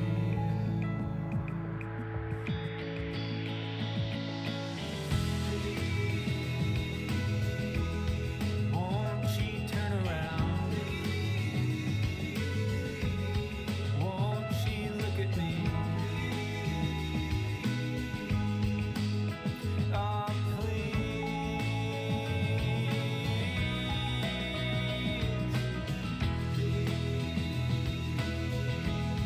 Won't she turn around? Won't she look at me? Oh, please, won't she notice me?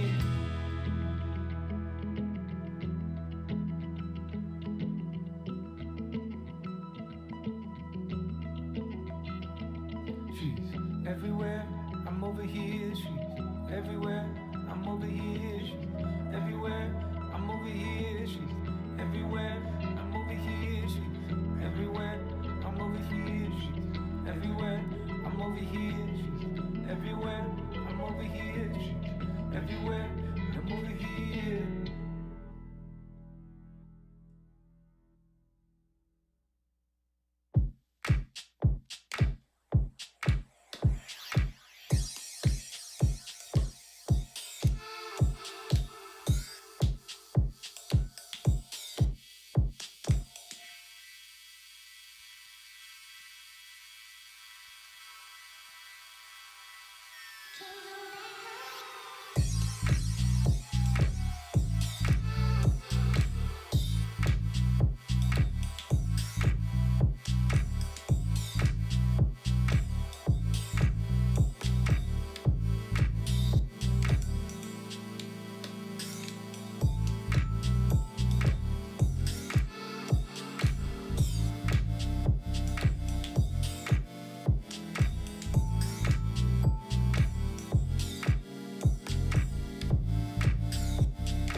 what I feel. Pinching myself, trying to prove that it's real. She's old and pretty, too pretty for thieves. Keeping it private, saying no cheese. Aching my tummy, she make it stop. Water is muddy, clearing it off. 101 honey, she earn on the clock. And making the yummy, she do it on top.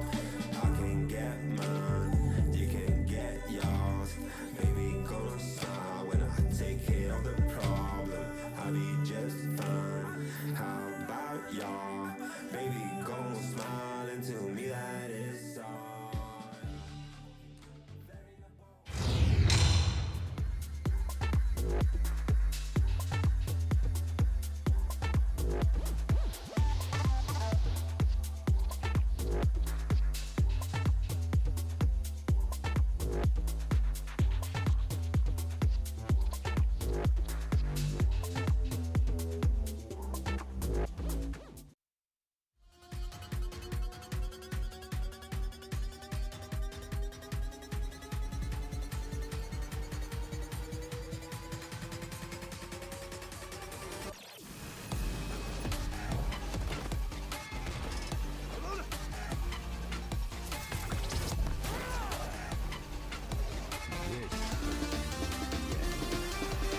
This is the beginning of the end for you. To the sky! Bestowed upon you the power of the sun. A mighty sword! Strike while the iron's hot. For Camelot! For Avalon! Let the heavens rain! I am Ragnarok!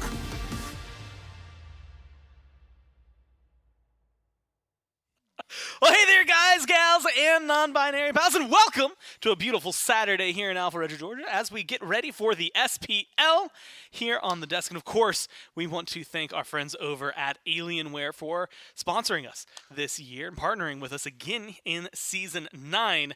Now, of course, you see it. We've got these Alienwares on the desk. I actually have one that I use back in the green room and I love. And the players out there are playing on the Aurora Ryzen R10 desktops, of course, using the Alienware 244Hz gaming monitors. And you can play like a pro as well, right? You can go ahead and go on over to smitegame.com/Alienware. I always get the code wrong because I remember last year. I think now it is AWSmite09. There we go.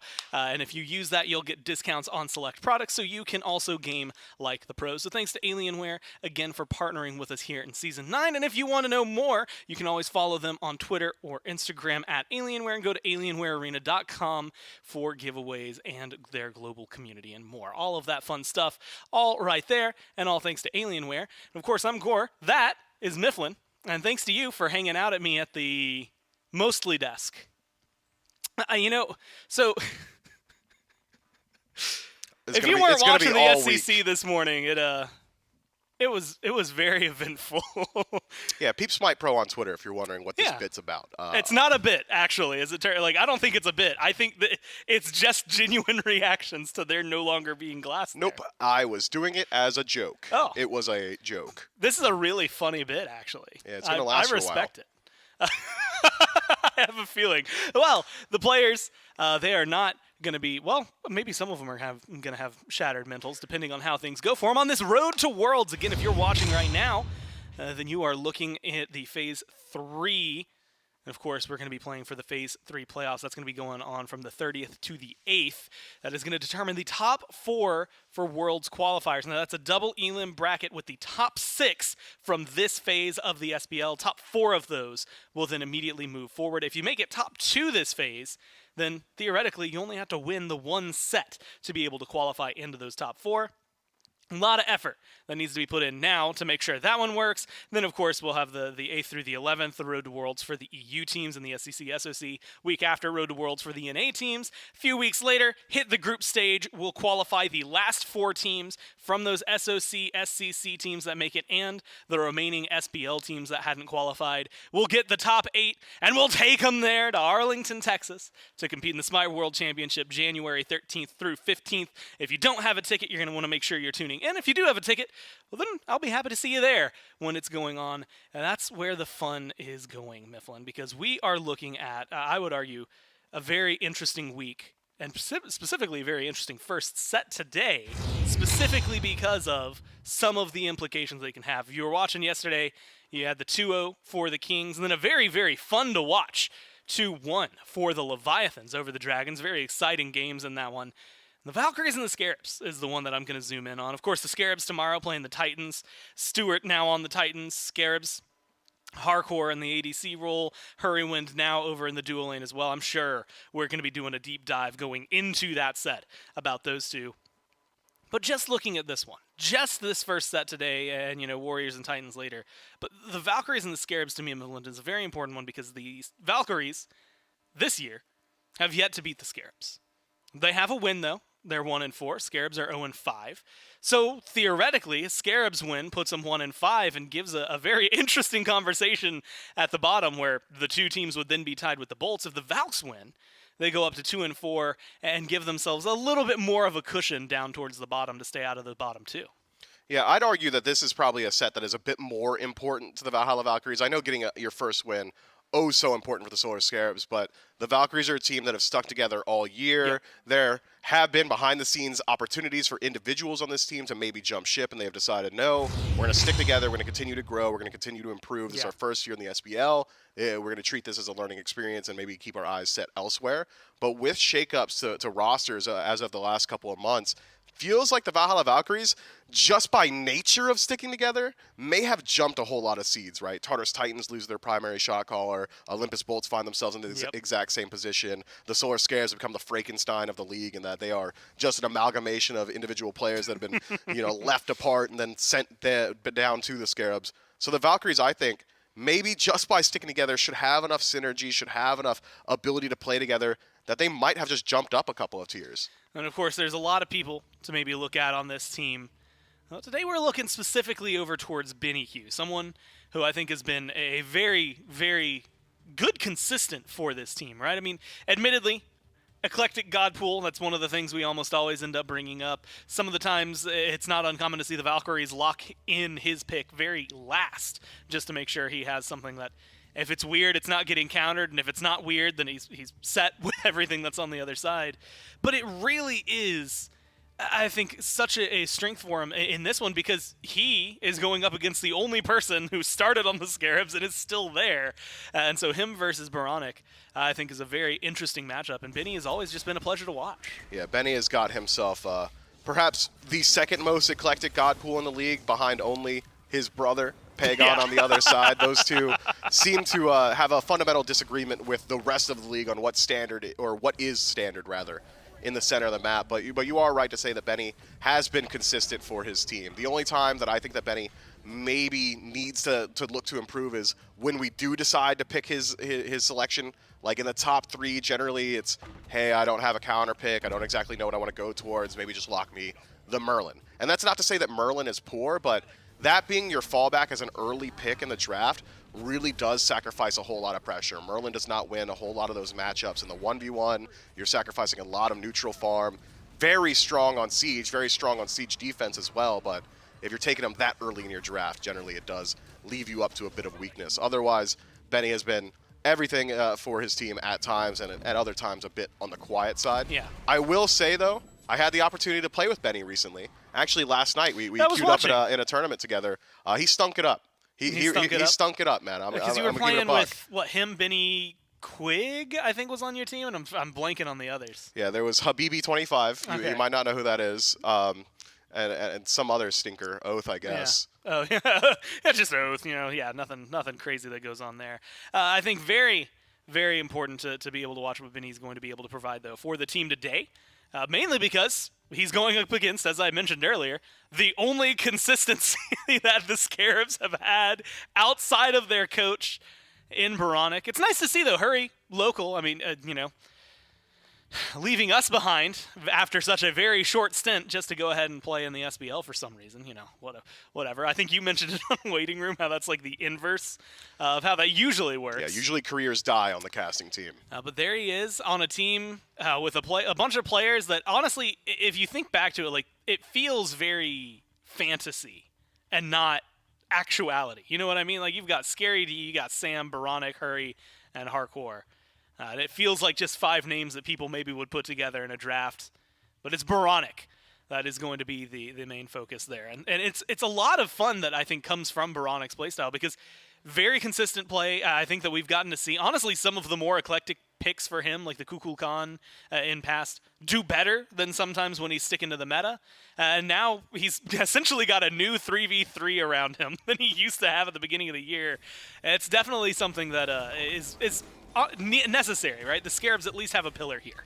Yeah, they've got someone that they could play around consistently, but having listened into some of the casts, even though he has been on this team for so long, he isn't exactly the most vocal member of the team. Yeah. Generally, his communication is, hey, I need help in the back line, or this guy just crossed my lane. Otherwise, he's relied on the core that has been built around him to primarily be the shot caller as far as objectives and where you want to play on the map. He is very much in line with the OG standard mid laner, which is, I'm going to be really quiet and let you know when I have my ultimate available. And will generally just land that ultimate. I will say this for the Solar Scarabs fans or OG fans or fans of Boronic. Now with Slaney in the captain position, these two have got to be trauma bonded, having lost all their teammates throughout time, you know, having to deal with all these new rosters. Every time something gets cooking up, someone gets poached by one of these higher seeded rosters. So if you are a Boronic fan, no way they get rid of him ever, because he is stuck in there with Slaney. Look, they've been sticking together, and I think they're absolutely going to hold on to this as best they can.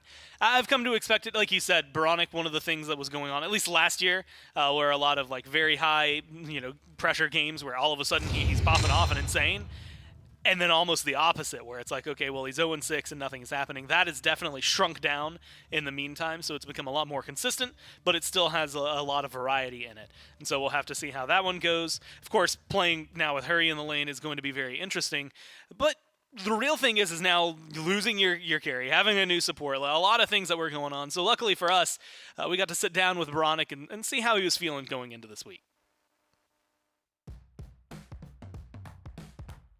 I think we actually made pretty big strides. I mean, the Friday game, we had the host Scaredy showing up late, whatever, DQ in the first, or not DQing, but basically DQ in the first game. But I think in all of the rest of the games, especially today, we, objective-wise, just playing together, late game, I feel like a lot of our even scrims didn't even go that far in the game when we first started playing. So I think we're getting a good feel for each other, just playing around each other and just playing Smite game at the end of the day, because it's just hard always going through changes.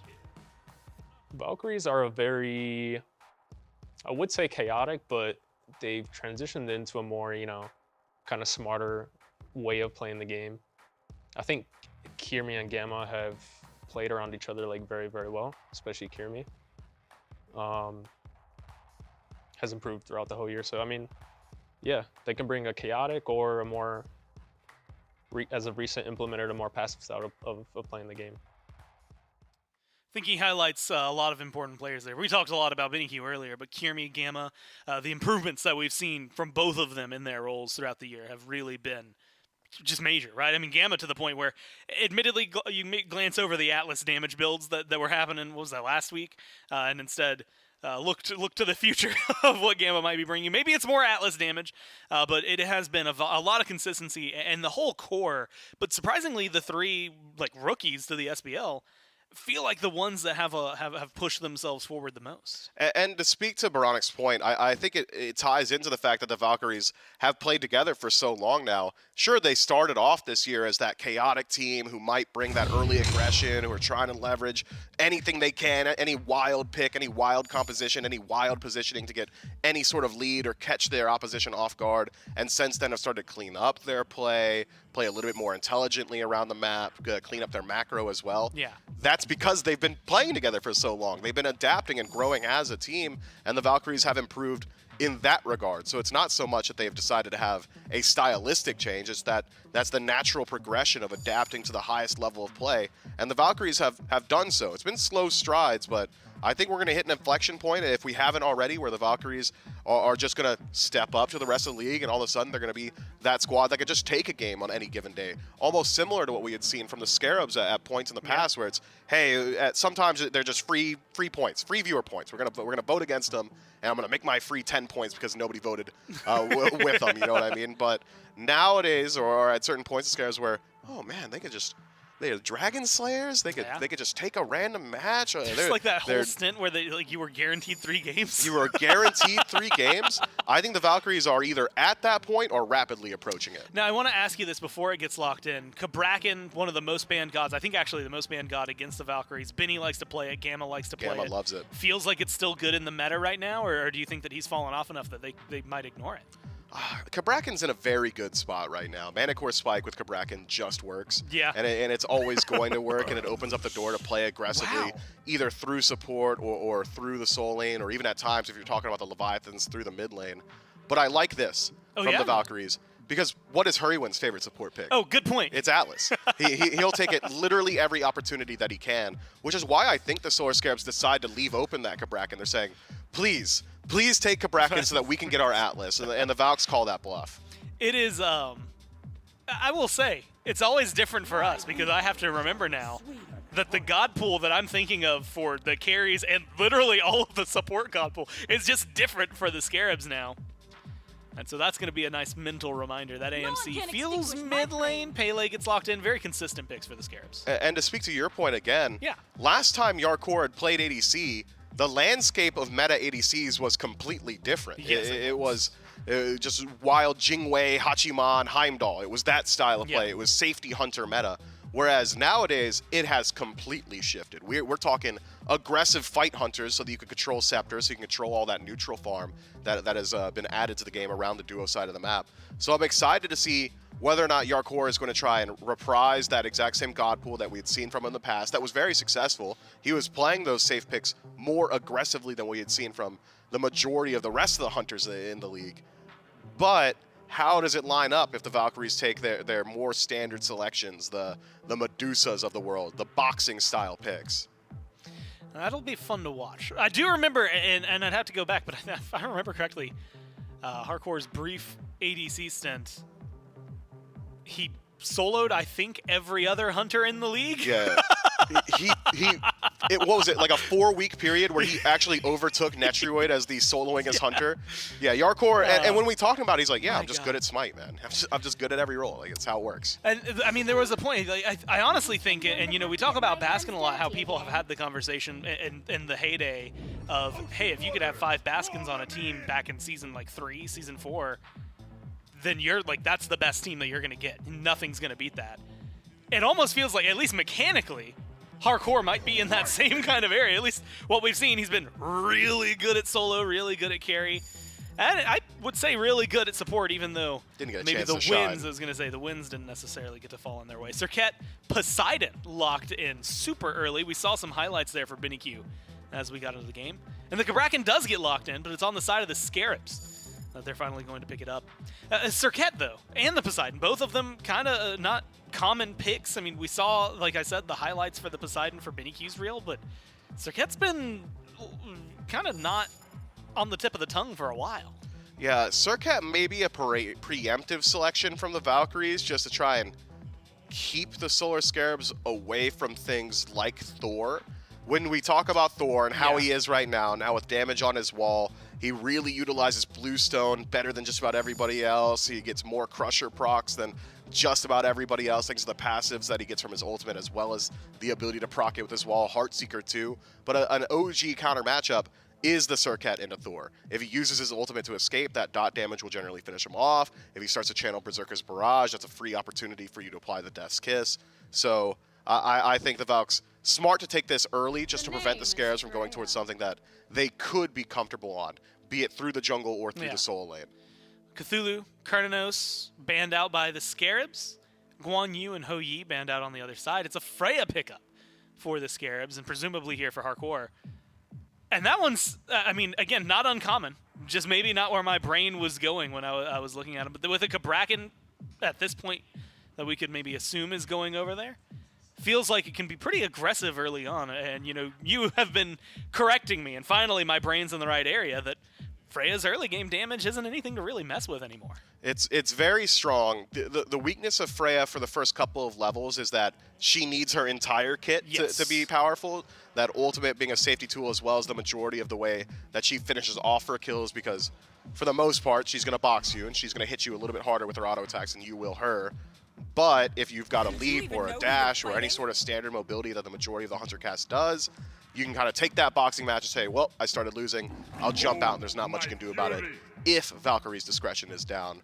Otherwise, you need both parts of your stim to be able to box consistently. Her wave clear, although better than it once was, now with Conduit Gem proccing on Pulse, still not exactly the highest power output, but still certainly a god that scales very, very well into the late game. And up against picks that need to walk at you to find value, the Surcat needs to get in your face, the Atlas needs to get into your face, the Bellona as well. Freya can find some value, maybe less so against that Bellona though. Scourge is just such a strong disarm tool, and Freya is so telegraphed and when she wants to apply that damage. She screams at you, her sword starts glowing, and you're saying, all right, well, I'll just disarm you, and you've lost the entirety of your kit just about. Yeah, like all of your range DPS just disappears in an instant. And maybe some tears get shed, maybe they don't. Bellona's really good in this whole draft, actually. Yeah, and I was going to say, it feels good against AMC, but it also feels good against Pele, and it seems like it should feel good against Cabrakan. Feels great against Cabrakan, right? It's the exact same telegraph as Freya. Hey, my giant shield started glowing, and I started running at you a little bit faster. I want to stun you. I cannot. Unfortunate. Yeah, it's going to be an interesting spot, to say the least, for the Scarabs. Good pickup for the Valkyries. And I think watching that Aqua versus Scary D matchup, that lane, is going to be fantastic. But of course, the one that's catching my eye instead, you know, we talk about the Freya, the Cabrakan, that early pressure, Atlas on the other side. The Honor that's locked in. To me, that feels like Wowie wants to fight a little bit, like that he's maybe looking for the lane pressure, or potentially just the 1v1s. It's a bit two-edged, right? If Honor pulls ahead, good luck dealing with him. He's going to jump on you. He's got the Wombo combo and plenty of damage output, especially with itemization as it's changed recently. We've in the past seen just the Transcendence, almost ability style Hunter on her that has been very strong, but now the Devourer's Gauntlet has got a little bit of penetration on it at full stack, really does leverage itself very well into early game aggression. Yeah. Hunters are allowed to be that god killer. There was a large stint in the meta where every Hunter player in the league said, man, I love my role still, but just dealing DPS to objectives and towers doesn't feel exactly great. Now that itemization has shifted a little bit, Executioners is a lot better. You build it a little bit earlier in your build. Devourer's Gauntlet's got a good deal of penetration on it as well. You can really be that threat on the map. And on her, with a lead, is that threat. He's got high kill pressure. But if Freya establishes a lead, she whoops you, she starts channeling her pulse, impaled you away, jumped out, good luck chasing me down, right? So it's very safe in that matchup. So that's great for this kind of circumstance where it's like, okay, well, Hardcore hadn't played this in a while, so maybe I can get the better edge, but also he's kind of really mechanically talented. Maybe I need to be safe. Like you said, really kind of rides that line. Let's talk team fight while we have the opportunity, because you know you've got the Atlas, feels pretty good around objectives. You had mentioned the Bellona being good into the draft, but Poseidon, Kraken feels really good for secure. But the other side, you know, essentially double Hunter, right? Freya with that auto attack damage feels impactful. Cucullin can just be a nuisance. How do you feel like some of the late game engagements are going to go?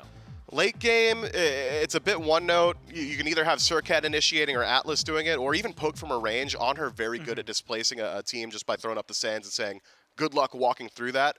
Otherwise, the Solar Scarabs, it's a W key draft. Well, we'll see. Can they W key, and will they W key well?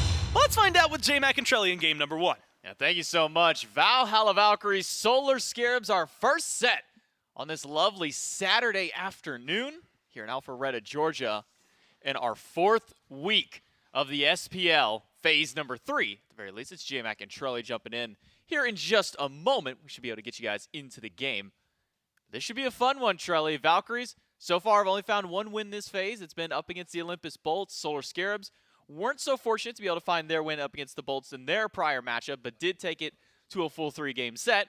And if you're just now tuning in, somehow missed all the news that has happened earlier on in this week, somehow missed everything going on, Solar Scarabs have once again made themselves a roster change, whether it be by their own merit or by someone else out there. Now, Hurry went in for the support role. Yarkor, who was support, now moved back over to the carry role. So Yarkor going to come back to kind of where he started out again last year. I mean, that's the interesting thing, right? Because I was curious how to see how much we get to see Yark in the support role, how much he would change, and then he's like, "You get like 2 weeks of that, and then I'm going to go over." You get a few. And now I'm going to be ADC again. It's just one of those situations. And I like what Miff said on the desk. He's like, "I'm just good at Smite, man. Like, you want me on the team? I'll play whatever you want, and I'll do pretty well at it." Yark pretty good over in the solo lane, had his good time over in support, was also a good ADC in the time that he was playing ADC last year. So now we're going to see how he comes back to it. But I think also mentioned there on the desk was it's a bit of a different time from those days of the ADC. You know, the Hachimans, the Jing Weis, those aren't really the popular picks anymore. The Heimdall kind of still pokes in and out there. So let's see how he can perform kind of in this new meta out here. And if I'm not mistaken, Freya seems to be the pick that was going over towards him. That's kind of a wild shift up there, Charlie. Yeah, I mean, you can hit auto attacks, you can play Freya, right? As long as you're able to hit the pulse, there is some positioning. As long as you're able to, use that Valkyrie's discretion to stay safe and then hit your whoops, you're fine. Just hit auto attacks. That's what Freya does. She's going to have a little rough early game, but then once you get online, you'll be just all right. Yeah, make sure that you can get those auto attacks in there on the Freya. So, for the Solar Scarabs, again, the guys are trying to find their first win of the phase. Has been a bit of a struggle. They had their roster change coming in from phase 2 through Masters, now into phase number 3. And then again made another roster change just recently on Stu moving over to the Tartarus Titans. I believe we'll get a chance to see Stewart's performance a little bit later on. And then, if I'm not mistaken, we also get to have the grudge match that's been hyped up so much. I believe it was called a blood feud. A blood feud, right. Blood feud on what day was it? Sunday. Sunday. It wasn't me voicing that, if you couldn't tell. That was definitely Gore. Yeah.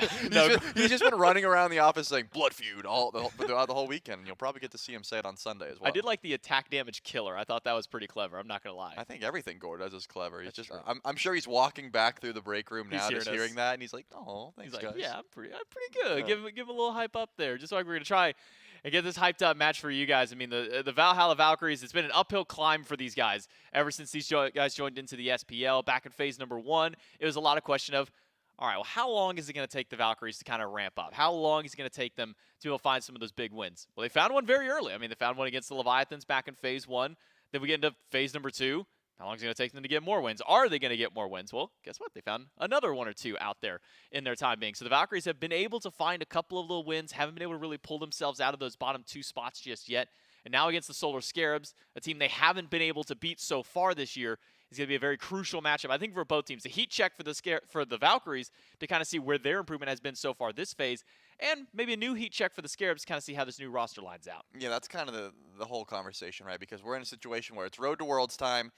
You can't use that excuse of, like, we're still heating up, we're trying to figure out everything. Of course, the Valks would never make that at this point, but now the Scarabs, unfortunately, as you said, they've had a lot of unprepared roster changes, we'll call it. It was sort of forced upon them, and they've got very little time to try and make those adaptations when you're going to Worlds at that point, right? The good news is, delay no more. We can jump in to game number 1 between the Valhalla Valkyries and the Solar Scarabs. It's J-Max, Charlie, and Doug on the Spectator for game 1 of our first set of the day. And this Bologna, I think it's something I'm going to keep my eyes on quite a bit, just because Bologna hasn't really been much of the meta as of recent. Kind of in the earlier stage of the season is where we saw more of those auto attackers, but I think the desk broke it down really well. Bologna against just about every one of the characters on the Solar Scarab should be a pretty good matchup for Aquarius. Yeah, I imagine we'll be able to get some solid value there with the Scourge as the game goes on, but, it's one of those situations where Bologna's not going to rotate out for a bit, so try and get ahead before you have to deal with her. I am curious to see, because it's been so much where we always get to see the support battle at the purple buff, right? Where ADCs have to solo their own green buff, no one really picks it up, and the supports just play zone duty at their own purple buff. Like, you can see Gamma is just standing there making sure that Hurrywin can't walk up and try and steal it away. Do have the Hog, just in case you got to use it to confirm that buff, but it's going to be the case either way. You want to see some early gank pressure when you pick a pick like the Circuit, so I do want to see Kirmi try and get aggressive whenever possible. You have incredible amounts of CC. Not that same for Soccer doesn't have that same level of aggression, but on the Circuit in particular, I always look to see if you can try and get active in the early. Some good damage early on from Yark and Hurrywin. See the Tremors picked up level 1 on the Kabrakan. Really nothing strange there, but Gamma going for the pull early on to maybe try and just interrupt some of the channel of the Tremors. A good idea, but I mean, that's such a long cooldown. You don't have your escape. Maybe you can get a good pickup there. Impale by Wowie. Shoves Yarkor out of the way, but pressure is the name of the game for the Solar Scarabs, and they found in the duo. Did you make that pun on purpose? Which one? You said maybe you could get a good pickup with the literal pickup. I think that was on accident. You think so? I don't think you meant to do that. You think so? I don't think you meant to do that, and I think it worked out just fine. But I like the idea from Gamma. He does have the horrific emblem. You know, if Hurrywind ever is caught without that first ability, you don't have to slow him. And he could look for a possible kill. Hasn't ticked over to level 2 yet, and actually focusing how Yarkor is going to be the play here. Good whoop. Going to make sure to get Yark out of trouble. The Freya going to be sitting just fine in that lane. And it looks like, you know, off some great aggression from the Valkyries, Hurrywind going to be taking a lot of damage here as well. Beads from both of the duo lane in the Solar Scarabs. Hurrywind and Yarkor are now down a Relic, which makes them a very susceptible target for Wowie and Gamma. I mean, a leap in plus an Impale, that could be a kill for Wowie. All Gamma's got to do is find one good pickup. There's no leaps, no dashes from the duo lane. I mean, if Gamma can find one person, should spell doom for them. Maybe some pressure over towards Scary D. He's gone to his Rage Transformation. A fight over what seems to be the blue buff. Aquarius will walk up while Kirmi will deal with the Scorpion on the lower side. Aquarius pushed away. Blue buff should be fine now, at least for the Solar Scarabs. They should be able to confirm that one. You get to see that the mid lane matchup always going to be something you enjoy seeing. Baronic on this AMC, a pick that he loves, is going to be getting an immense amount of pressure as well as just quick farm. But Benny Q on the Poseidon, another pick that he's a big fan of. You know, you can match that farm quite quickly. Finally, we get to see a little bit of aggression from the On Her. An invade onto the purple buff. Hurrywind wants to make sure to try and steal this one away. Does have the hog and is able to pick it up. Unfortunately, grabs it. And now Hurrywind might be in some trouble. Taking a lot of damage, but the jump. 2 autos can do it. One more. A little bit of extra damage. And the last in hand from Wowie will grab first blood for the Valhalla Valkyries. A great attempt by Hurrywind to try and save the buff, but unfortunate, just like I was mentioning earlier. Get picked up by Gamma, you get hit by an Impale from Wowie. Even with those beads down, you don't really have the mobility to try and get away from them. Yeah, I think this is just a very aggressive duo lane. Well, I mean, Wowie wants to get aggressive on the On Her. Of course, you're up against the Frey. You do lose that boxing matchup like level 12 and above as long as you're, you know, juking the Impale, that sort of thing. So you want to get ahead in this early, right? You want to make sure you're running at those purple buffs. Hurrywind, unfortunately, wanted to just make sure Yark got the purple buff, and losing your life for it and giving first blood over to the On Her, you probably just want to give up the buff in that case. So unfortunate for the Scarabs, but we are seeing a little bit of a grouping over onto Kirmi. Good stun. He should have the dash here. Not enough. Pull is good from Gamma to slow things down, but there's just too much burst damage. The level 5 comes through for Sam for Soccer right at the perfect opportunity. He makes the most of it. Kirmi goes down. So the Solar Scarabs now on the board. One for the jungler to try and match up the one that Wowie has in the duo. Yeah, now that the Sam for Soccer's got a kill, Kirmi was not even able to hit level 5 there, so a little bit of extra aggression coming from the Solar Scarabs at the moment. Sam doesn't have the ultimate, though, and the Blink's going to be down, so he's going to have to sit back for a bit, whereas Kirmi should be hitting 5 here shortly, just did take over to level 5, and still has that Blink. I'd like to see where Kirmi decides to get active with that Relic, and the fact that you just got access to that amount of anti-heal and just good CC from the pick in general. But so far, a lot of aggression. You know, I would expect to see just a little bit of farming. The Valhalla Valkyries are up about 1k gold off the back of that first blood, and just superior farming throughout. I mean, Hurrywind isn't even level 5 yet. It's been taking a fair bit just because of that first blood over at the purple buff. But still fighting back, right? Usually, you'd see a situation where you get first blood and you want to dial it back a bit. The Scarabs, they're not afraid to brawl when they can. And I want to see, you know, more of that aggression from Sam for Soccer. Whether that be in the solo lane onto Aquarius or going over to duo, trying to relieve some of that pressure that Wowie has over Yarkor. Scary D trapped inside the Kraken, and the Eagles rally as well. Benny Q now gets to put his name on the board for a kill for the Valkyries. And a Greater Scorpion invade started by the Valks. Hurrywind finds the stun on Kirmi. Kirmi eats a lot of damage, gets pulled back in, and immediately will jump away with the ultimate. Has that leap to still get out. Thin margins for the Circuit, but Kirmi able to squeak by. Yeah, Sam almost had that volcanic lightning shot off the back of Gamma. It would have been able to kill Kirmi, but it wasn't quite able to connect there. Good Kraken from Benny Q. I mean, of course, Aquarius hit the ultimate as well, but Scary D goes down, and now immediately translated into the Greater Scorpion invade. It wasn't the let's get the pick and get out. It's a let's get the pick and then see what else we can get. Try and get some more gold in that process. We haven't seen too much from Baronic yet, but I think that's just because you're sitting in mid lane. You'd like to farm up for as long as possible.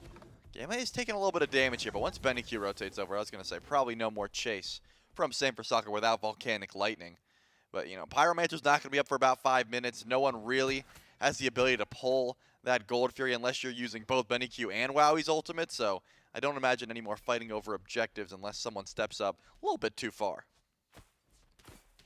As far as experience is concerned, 1 level lead in the jungle for the Scarabs, 1 level lead in support for the Scarabs as well. And then mid laner, Benny Q is actually one with a very, actually, I was going to say slight level lead, but it's actually closer to 1.5 over Baronic. That rotation to the solo lane, the kill up against Scary D. It's able to net him a little bit of extra XP. Kiri dashes into a wall to get away from Sam. Still has the leap. Circat, one of the more slippery gods in the game. Slipperier. That's what I think what I was trying to go with, but it just said Slippy. I mean, that's the Star Fox character. Shout out to the old Star Fox games. Well, you had Star Fox on the mind. Doesn't matter. I need to go back and play those. I still have Star Fox 64 and my working in 64 console. I need to go back and play those games. Those are fun. Well, I hope you do, and you can come back and give me a review in the process. But until then, we see Yarkor's online. You know, that's the one item Freya really needs. Oh, a single ring? The Hasten ring is here. So now it's just time to, I mean, as long as Wowie places the pillar well and, again, has those impales, should be fine to try and find some boxing matches. But I always talk about this when Honor's on the map. Honor is the strongest level 9 fighter in the game. Like, once you get that second point into your ultimate, you're 100 to 0ing with that ultimate. You gotta watch out, especially when a Kraken comes through on a Baronic, does get the beads down, tries to return some damage, but here comes Aquarius. Aquarius goes in, misses the ult, but Kirmi's got the pull back in. Doesn't even need the last breath. Meanwhile, left side, Gamma goes down in a 3v2. Why will eat a little bit of poke from Sam for Soccer, but it's a 1-for-1 trade across the board. Scary D not making rotation over. Again, Kirmi still has ultimate. A fight could break out, and he'll have a little bit of an advantage in that regard, but Yarkor also holding on to his ult. Valkyrie's discretion available in case things get dicey for the carry. Yeah, trying to CC chain on to Kirmi here, probably the call, but holds on to the movement abilities. This is it. I mean, this is what I'm talking about. Freya's online. Wow, he's stuck underneath the tower, not only because of Yarkor's auto attack, so because Sam for Soccer and Hurrywin made that rotation over to the duo lane. Gold certainly still in favor of the Valkyries. I mean, Aquarius, I think the rotations from Aquarius and Benny Q have been pretty on point, you know, to being able to get over that farm whenever possible. Yark is actually zoning Wowie off the wave until Gamma did decide to show up and try and get a little bit of pressure. But here comes Hurrywin on the wraparound. Hurry finds the beads from Wowie. Tremors go through. Wowie gets the impale. Needs one more shot, but Yarkor up in the sky means that he's not taking any damage from this on her. And now it's Sam back on the rotation. Gamma in danger. Knockup is good. The Tremors to hold him in place, and Sam to put him down. The Solar Scarabs have grabbed their 4th kill of the game. Yeah, I saw Benny Q with that rotation over, but wasn't able to make it in time. Even with the Doom Orb, takes a while to get over from mid lane to duo. And you can just see, it's like Yark never left. I mean, the no fear, had Hurrywin on the rotation, pre-beats the impale, goes into the ult, saves it perfectly for Wowie, and a great answer back. Still, again, that 2k gold lead is slowly shrinking up here for the Valkyries. I mean, I guess for the Scarabs, the gold lead is shrinking. But, you know, even up kills-wise for the Scarabs, they're just not able to catch up just yet. I want to see some more pressure towards that Pyromancer once it spawns in here in 10 seconds. But with Benny Q on the map, with Kraken as that confirm, it's definitely not going to be easy. I imagine the Solar Scarabs are probably happy here just to coast along by, you know, give 3 kills over to Sam for Soccer, because they do have that double ADC composition. They've got the AMC, they've got the Freya. If they're able to get to 30 minutes in the game, 25 minutes plus, and they're relatively even, or at least close to it, they're probably pretty confident in their ability to team fight after that. Yarkor working on his 2nd ring now. Wonder which one he'll go into, whether it be the Ring of Akate, could be a Telkines, Demonic, any of those 3. He is working on the 2nd ring as well.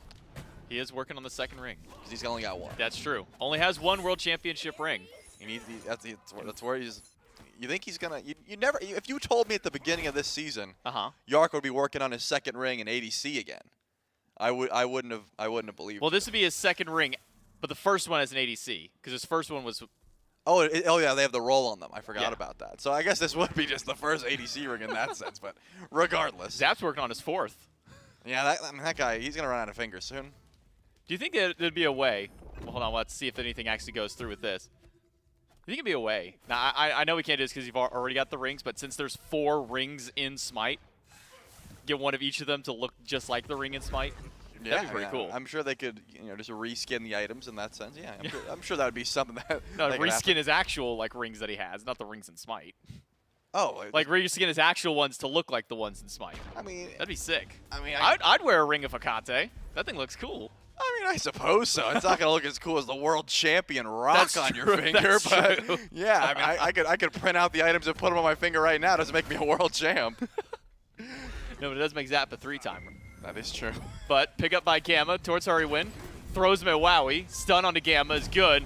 And the damage from Yarkor, he is unrelenting and pumping out those pulse shots over. Wowie eats one of them, but will lifesteal back up thanks to that Devourer's Gauntlet. Making sure he's getting an extra little bit of lifesteal. Honestly, nice to see it back in. The one thing I was never the biggest fan of, personally, Charlie, in the previous Hunter build was there's just no lifesteal until you got that starter item online. Yeah, I'm not a cowl enjoyer. Death Toll definitely it's definitely more easy mode, right? You can't really mess up with Death Toll. Even if you use your mana too much, you can just sustain back with the auto attacks, and if your sustain is down, could be one of those situations. Beautiful title surge. Canceled the ultimate there for Hurrywin, and a little chuckle in the meantime. When you make a play like that, you're allowed to laugh. But NQ saving himself from using any relics or dropping the Kraken, and going to be just fine. I'm always curious whenever Poseidon does come through, because since the Bumbus Hammer nerfs, Poseidon's fallen off a little bit in the mid lane and in the jungle.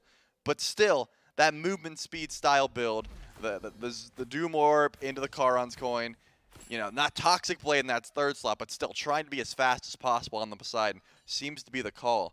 I was wondering if the Valks wanted to just ward down or look for some pressure onto this Gold Fury, but it looks like that's not going to be the case just yet. At least grouping on the left side of the map is same for Soccer, also hovering around the duo lane at the moment. Has Blink and Volcanic Lightning just finished that Erendite? Speaking of fast, this Pele is also going to be zooming around the map. Now for the Valkyries, they had a 2,000 gold lead for about the last 5 or so minutes. Scarab's done good to hold it out. Hurrywin uses the beads a little bit early, and the ult from Gamma to fly through. But this 2,000 gold lead that the Valks had hasn't really gone anywhere just yet. And I'm looking across the board right now, Charlie, and it's a 3-0 Pele that does not have a distinct lead up against their opposition right now. It really feels like that Sam hasn't been able to do much with these kills. I mean, at one point, Gamma was also down 2 to almost 3 levels, and now Gamma is outpacing Hurrywin in XP. It just feels like the Valkyries are finding the more valuable farm across the map. Yeah, it definitely seems that way. Hurrywin didn't have the beads cracking off the mark, but does do enough damage. It's going to be up to Gamma to try and finish that one as Penny Q going to be killed down by Scary D. Scary jumped under tower to find that.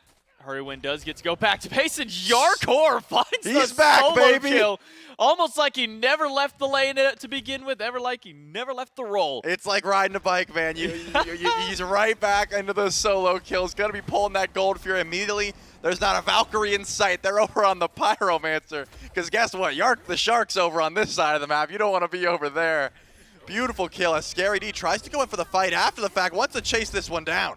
Does find the ult. It's a triple knockup by it, but no. And the Pyromancer actually got leashed and never got killed by the Valkyries, which means the Scarab's going to walk right in and try and take this one back. Aquarius being zoned back. And the Scarabs not only get the Gold Fury on the left side of the map, they take the Pyromancer, and now the Scarabs have their first lead of the game. It's not by much, only sitting around 1,000, but that 1,000 very significant because that was a 3K gold swing. Yeah, and the XP, I think, a little bit more impactful. Yarkor is up 2 levels on the Wowie on this Freya, level 15 Freya at 15 minutes. It's pretty scary. You want to let the Freya get online. You want to let her just sort of farm in lane, but Yark, that's not the way he likes to play. He likes to get aggressive and go for those fights. Now maybe if this fight doesn't happen, we can take a look back and actually see the Yark solo kill since we only caught the tail end of it. Full HP on both of them. He just caught Wowie walking through the jungle. Wowie didn't pop his beads. Yarkor did, and well, this is just what happens when Frey gets a few more auto attacks. Took a few shots to the Valkyrie's discretion to get there, but Yark able to get a nice and early solo kill there. And now maybe some revenge for Wowie and Gamma. Up in the sky is Yark. Cure Me on the way. Stops the Tremors. Been a 3v3, maybe 4, if Baronic were willing to commit to the rotate in. The Solar Scarabs will disengage. Yark still holding on to his life. Bead still down for 50 seconds, though.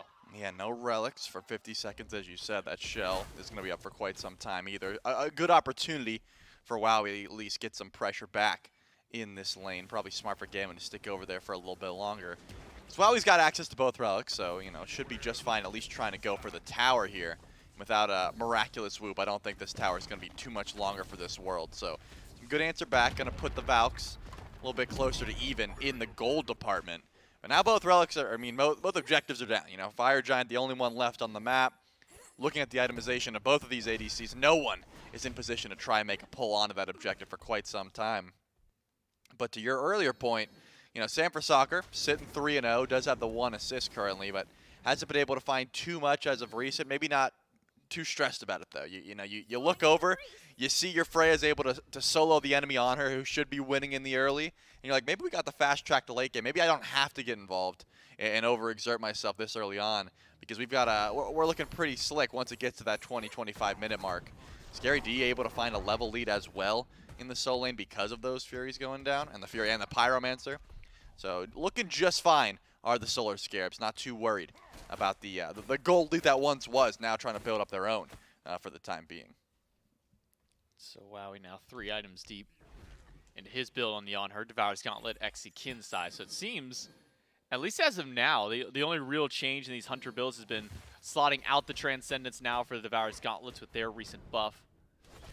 So at least he has a little bit more sustain in that regard. And he needs it fighting MTR Core on this Freya. Natural in-kit lifesteal. Plus building that Ring of Hecate a little bit extra there. And I'm waiting to see when these soul laners, I want to say, truly get involved in the fights. Because we've seen one rotate over and one of them stays in lane. And then the next fight, the other rotates over and the opposite stays in lane there. So I wonder how these team fights will kind of change up, Charlie, once we start getting the inclusion of Aqua and Scary D as a combo towards these fights. Yeah, that's a good point. I mean, you know, we talked about how potent Aquarius can be on this Bellona against an auto attack composition that the Scarabs have. A good way to deal with the 2-0 Freya that's level 17 is just every time you pop that pulse, every time it becomes clear that you're going to try auto attacking, just hit the Scourge. There still is a fair bit of damage throughout the Scarabs roster, but you can vastly mitigate what Yarkor is able to do with an ability like that. It looks like Poseidon is in a little bit of trouble. BennyQ, beautiful Kraken, peeled for himself just fine. And now, that's going to be all she wrote. There's not too much more damage. Holds on to both relics in the process. BennyQ plays that one perfectly. Very patient from the mid laner. And even though the Kraken itself didn't really hit anything, I mean, Sam got away, didn't really take any damage there. We see that Hurrywin only got hit by the very edge of the Kraken. So even though it didn't directly hit and deal some 900 damage, it definitely did keep him away, and then that title surge after. So BennyQ, as much as we joke with a zoning ultimate, truly a great opportunity to use that ult to zone the 2 people diving him. I think as long as you can save both relics, even if the Kraken is just scaring you off, it's going to work just fine, and that was BennyQ's plan. Worked out, and now I think it's about time for that Primal Fury to spawn back in. 10 seconds or so. The Valkyries currently the ones with the vision around that objective, but you can tell that the rest of the Scarabs should be heading over. Actually, it looks like Scary D's going back over to right, has to deal with the Trebuchet, but check out where Aquarius is rotating over to mid currently. I'm curious to see if the Valkyries are feeling confident enough that they want to try and go for a burn on the Primal Fury immediately and then confirm with the Kraken. And yeah, Scary D noticed it and canceled his rotation immediately. He's like, wait, I can't go over to that lane. There's a Primal Fury available, and Kraken is back on the map. Looks like they're setting up for a possible fight towards this objective, but no one looking to pull just yet. I'm going to get some buffs first.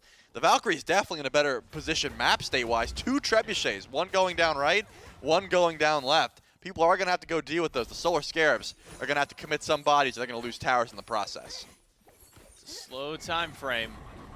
Fury started. Gamma stunned. And into the backline goes Kirmi. Finds Yarkor right away. Kraken will only hit Scary D. Hurrywin gets clipped by it a little bit. Aquarius picked up. Drop back down. The Desert Fury hit a double Eagles rally. In from Aquarius is good to force the ult out of Yarkor. Hurrywin impaled against the wall. Finds a double stun on the turnaround. But nobody has gone down yet until Scary D finally falls through. BennyQ on the run away from Sam. Wow, he jumps back to cut off the path. The health bars are low across the board aside from Wowie. And the Fury that was started up by the Valks gets dropped back. And with Aquarius rotating back in, this will be a Fury going the way of the Valhalla Valkyries. I can't believe Sam wasn't able to find anything there. I mean, that looked like such a clean Pele ultimate, but really wasn't able to close the gap and finish those low health targets. And now, because of those trebuchets, right lane, the tower goes down. Left Trebuchet is also pushing down for that tier 2. You can see the Solar Scarabs grouped and heading towards Pyromancer. They do have the DPS to try and make a pull here, but it looks like already the Valks made that rotation over. Aquarius teleported back in, full HP, and BennyQ, the level 20 Poseidon, feels just fine trying to pull this. Hurrywin wants to get in to try and get this Pyromancer. Steal over the wall, not going to happen from Sam. Yarkor deals with the right side Trebuchet, left one still pushing tier 2. Gonna dive in towards Sam. A good taunt in. Throwback by the last breath. Eagles rally though, will find Sam, and the bludgeon after will make sure he goes down. Hurrywin impaled against the wall, Kraken, and knocked away. 2 down from the Solar Scarabs, and maybe a third. Scary D has stepped a little bit far forward, surrounded by 3 people in a tier 1 tower. Is not safe enough for him, because the tier 1 tower now goes down in mid. Trebuchet still on that left side, pushing up that tier 2 tower as well. Unless somebody rotates over, that could be tier 2, tier 1, and a Fire Giant for the Valhalla Valkyries. Baronic, the only one in range, and he's not going to step far enough forward. The Valks, in one swift swing, have now jumped themselves up 5,000 gold in the lead over the Scarabs with a Fire Giant around all 5. Yeah, off the back of living just barely. So many members of the Valkyries, 1 HP at that Gold Fury fight. The tier 2 tower unfortunately goes down with the last hit of that Trebuchet. So in a very favorable position currently are the Valkyries. They're not even going to back up and reset after getting that objective. They're going to go for the tier 2 and right. Might as well. The rest of the Scarabs over on the complete opposite side of the map. Have no intention of defending these towers. Probably just going to bunker down underneath the Phoenix in the meantime. You know, XP-wise, you would love if Sam for Soccer could hit level 20. I feel like he's been in the right place at the right time, just not able to do enough damage to really impact these team fights. But the Valks, I mean, so clean off the back of the setup. I think Aquarius has been diving exactly how he needs to. Gamma's been having the setup as well, but then Kirmi has also just been getting these relics down and making it so much more difficult for the carries to exist in these team fights. And when you can't free cast, you know, you can't do, doesn't matter if you have a double ADC comp with tons of damage, you can't really get it off. So now the Valks are actually pushing up left currently, probably just want all the waves to meet at around the same time. Usually the first Fire Giant's the one that sort of gets the towers, and maybe you go for a Phoenix if you're feeling lucky. But the Valkyries, they're feeling real confident. Pushing down the left side, Kirmi just going to solo out this tier 2 in the process. Looks like they're going to try their luck at trying to break the base here on the left side of the map. And to be fair, Trebuchets did most of the tower killing for them. Yep. The Valkyries just let those ones run down the lane. Scarabs didn't really intercept them until very late. And now a push towards the left side Phoenix. Kirmi and Sam, the only ones not there from the teams just yet. They'll join in the full 5v5. Solar Scarabs have some tools to try and push back.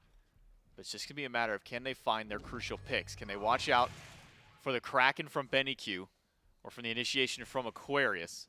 Valkyries are playing this slow, waiting for their next minion wave. And as that wave steps in, who's going to make the initiation? Will it be Gamma? Will it be Aqua? Or is Hurrywin going to try and start something first? Pull is off the mark by Gamma, and the Valks will back up once again. Yeah, remember this is a very early Fire Giant, yes, but early Phoenix Siege as well. Gamma, only level 16, has 2 tank items to his name.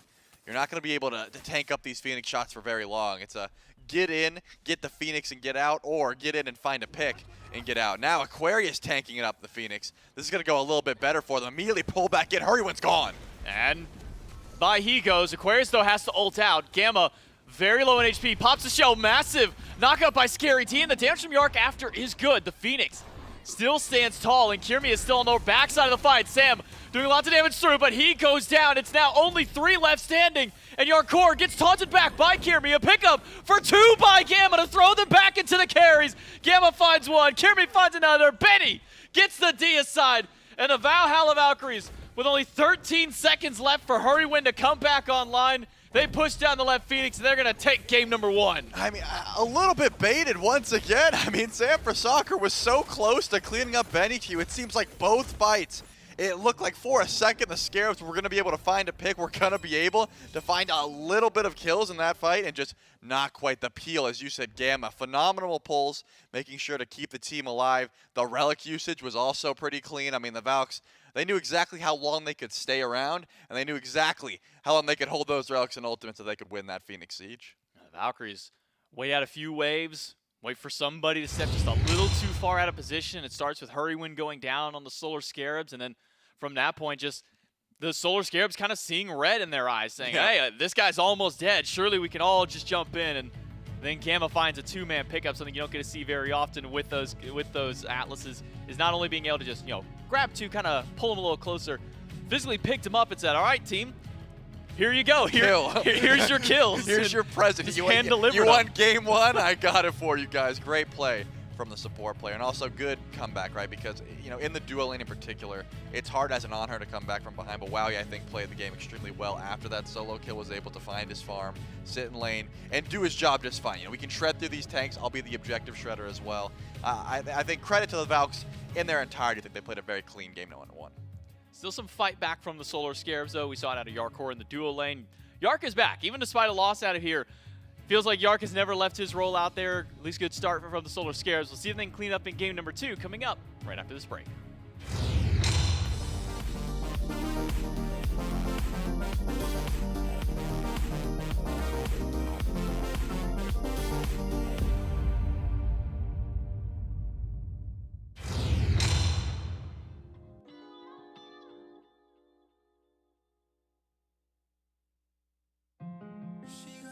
Drugs she'll need tonight. Know that she won't die if she sneezes right. Never wanna talk, pleading all the fights. Wanna take a walk on the other side. Feeling really fly on her feet tonight. Got it something good, now she Jesus Christ. Creeping up on her like she way too high. I'm about to take a walk on the other side. If the people at the party look away, peace, you're the cover of the scene. Doesn't really matter what you do. She gon' have to get herself up off her knees. Everybody looking up to pray, hoping so that this won't be the week. She only ever wanted to be cool. She never thought that she was gonna freeze. Such a small mistake, didn't calculate all that she could take, all the snowflakes. Oh, whoa. She got all the drugs she'll need tonight. Know that she won't die if she sneezes right. Never wanna talk, reading all the files. Wanna take a walk on the other side. Feeling really fly on her feet tonight. Got something good, now she Jesus Christ. Creeping up on her like she way too high. About to take a walk on the other side. She could easily, so easily be great. If somebody could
just close your eyes.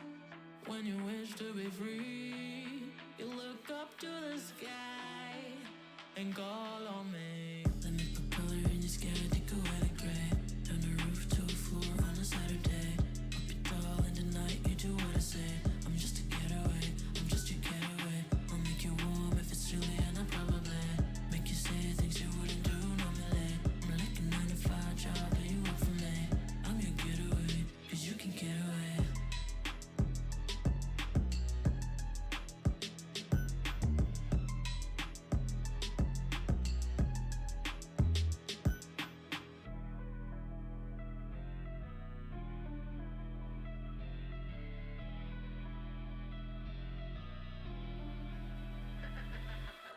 Your illusions, I got no perception. What is real, what's your projection? I make you dizzy and you ain't got no protection. You're lost in the game, can't remember your name. Calling on the horn and the sheep will come to play.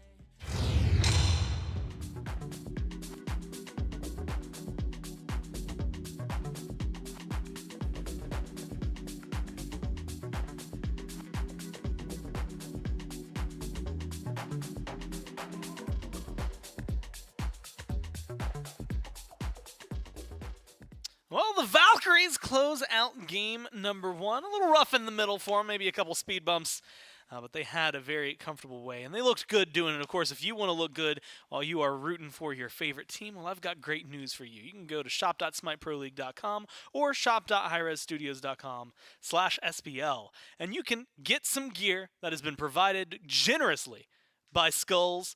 They have made some fantastic jerseys. And again, shop.smyrez, wow, Smyrez, I tried to fuse them. Shop.smiteproleague.com/ whatever, and then shop.hirezstudios.com/SPL. There you go, and that'll take you to where you want to go. If you want to root for your favorite team, of course, all 8 jerseys. Each team has t-shirts as well. I believe the Summer Masters shirts, if you were a really big fan of that one, are up on there as well. There's a lot of good merch for you, and make sure you can go get it now. And if you're going to Worlds and you want to be able to get your jerseys as soon as possible, to make sure that you got them there so you can root for your team and look the part, right? And I got Mifflin on the desk. He's looking the part of a perfect analyst, one of my favorite ones to have on the desk with me.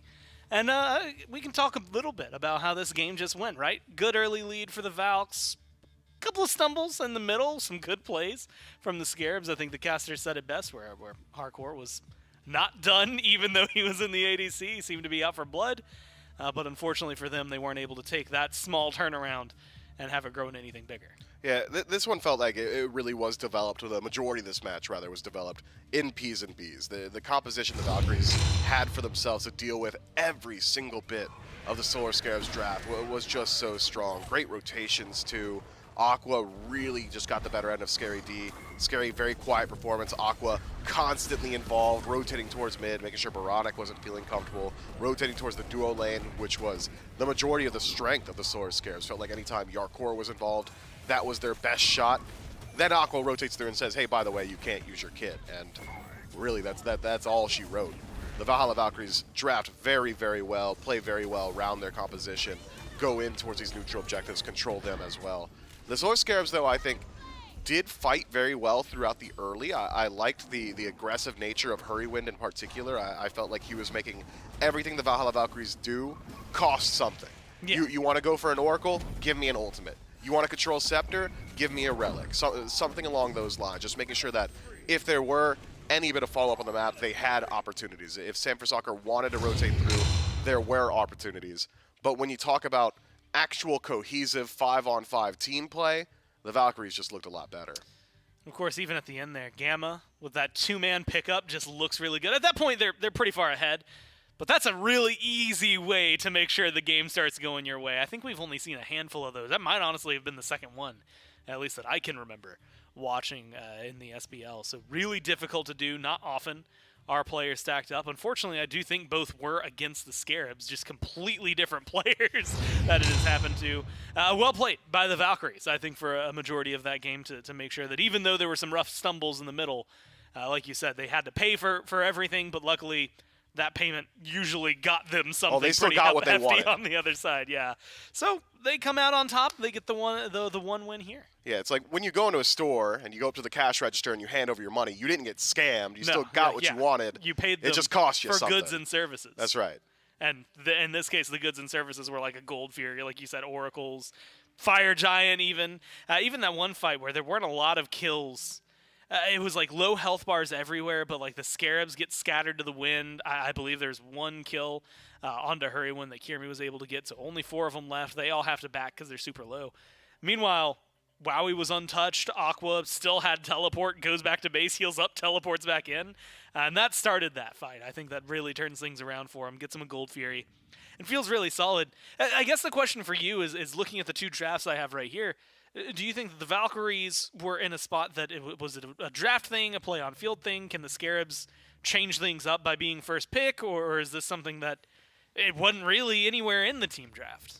I think the draft was a lot of it. It started off with that first pick selection. I feel like the Solar Scarabs really did want that Atlas. They left the Cabrakan up knowing that that's one of Gamba's favorites, but they saw through it, the Valkyries that is, took the Atlas for themselves. From there, the Bellona disarm so strong against literally every pick on the Solar Scarabs. With the Scarabs in first pick, maybe things change up a little bit. You can at least get one selection that could open up your draft ever so slightly. But if I want to see one change in particular, it's play on field. I want to see Scary D match the rotations of Aqua. Aqua was everywhere on the map, and he was everywhere early. Whereas Scary D, I felt like, was like, finally, Aqua's gone. I'm going to get Totem Aku. Awesome, you got Totem Aku. Aqua killed your mid laner and got Gold Fury. One of those seems like it's worth more than the other. And I mean, look, Kudef is serious, but Gold Fury and mid laners, I don't know. Yeah, it's definitely pretty good. Yeah, definitely something maybe to keep up with, especially on a Kukulkan. Feels like he should have maybe been more impactful in those team fights. The Scarabs, though, again, you think about this grand scheme, 1 win down now. And so you're having to look at 2 games back-to-back that you have to be able to win. Lowest team in the standings right now, 0-5 coming into this. Roster swaps that happen at you, not something that you've actively decided. Definitely, I would argue for the circumstances they were in and are in, still surprised me how cohesive the team felt. Yeah, I mean, when you look at this team, each individual player is massive talent. If we came into this year with this roster, I think a lot of people would say, oh, the Solar Scarabs is probably going to be worst case middle of the pack, right? I mean, they've got world champion talent, a coach that's been around the scene for a very long time. The only bit of untested talent is Boronic, but he had his stint in competitive console league. But the issue with the Solar Scarabs composition, team composition as it is when it was assembled. Because it's so late into the year. This week, by the way. It's so difficult to get that same level of practice that everybody else has gotten. Even with roster changes affecting other teams in the league, it's one change for the Bolts. It's one change for the Titans. It is every other week the Solar Scarabs have to adjust to a brand new player until eventually it's a completely different team. The team is talented. Everybody on this roster is SPL caliber quality. Everybody on this roster could absolutely slot into any team in the league and play very, very well. It's just that they're not a team just yet, the Solar Scarabs. They are a group of very good players.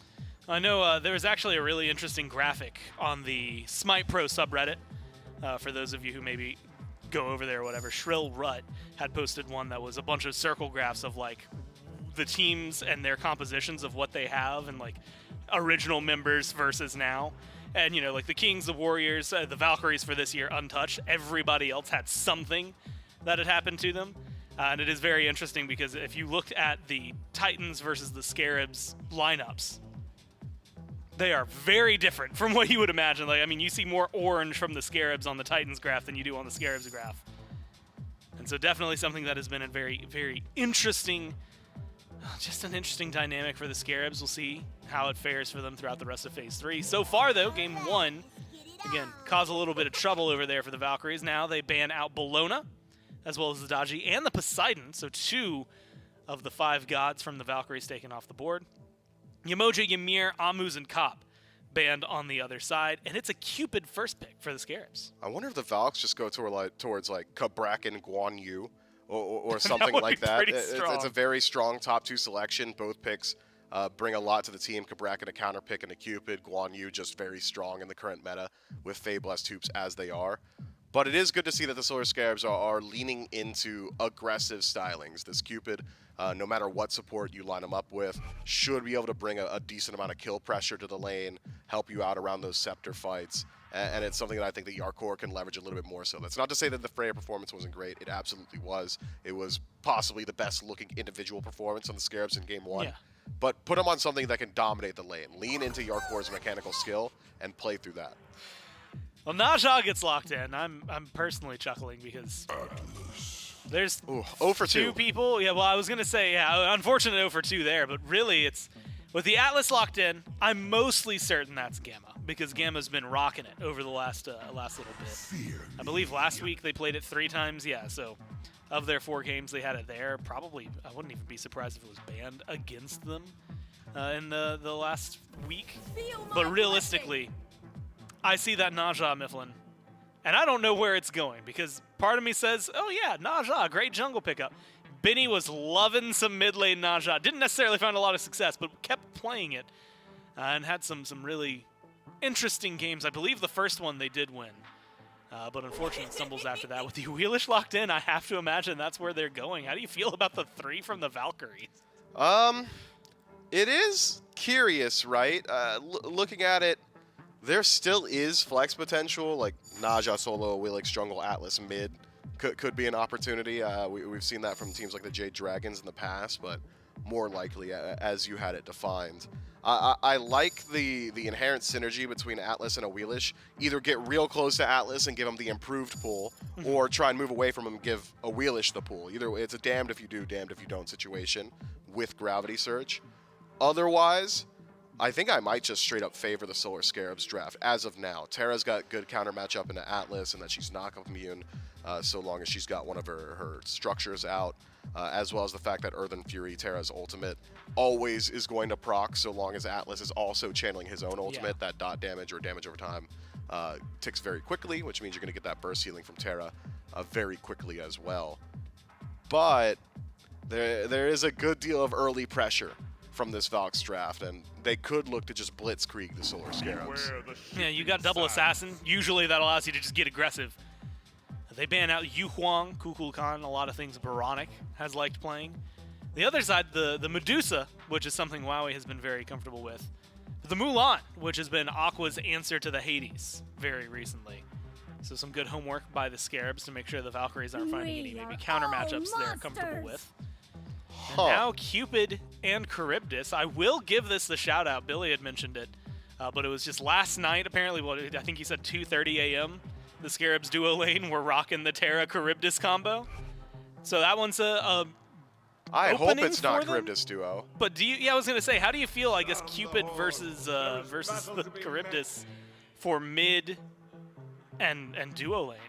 Well, you want your Cupid, the higher fight pressure, to be in the duo lane. Charybdis has got pretty decent clear in mid. It's one that Baronic has played a whole lot in the past. Did really well on yeah, too. he loved the Charybdis mid in phase 1, so maybe going back towards that. Still has defense shred. That second ability from Charybdis doing 30% physical defense shred should help out with the fact that you've got a double hunter composition. But I really hope it isn't Charybdis in the duo lane. I would much prefer to see her in mid. Otherwise, Thor locked in. I think that god is incredibly strong right now.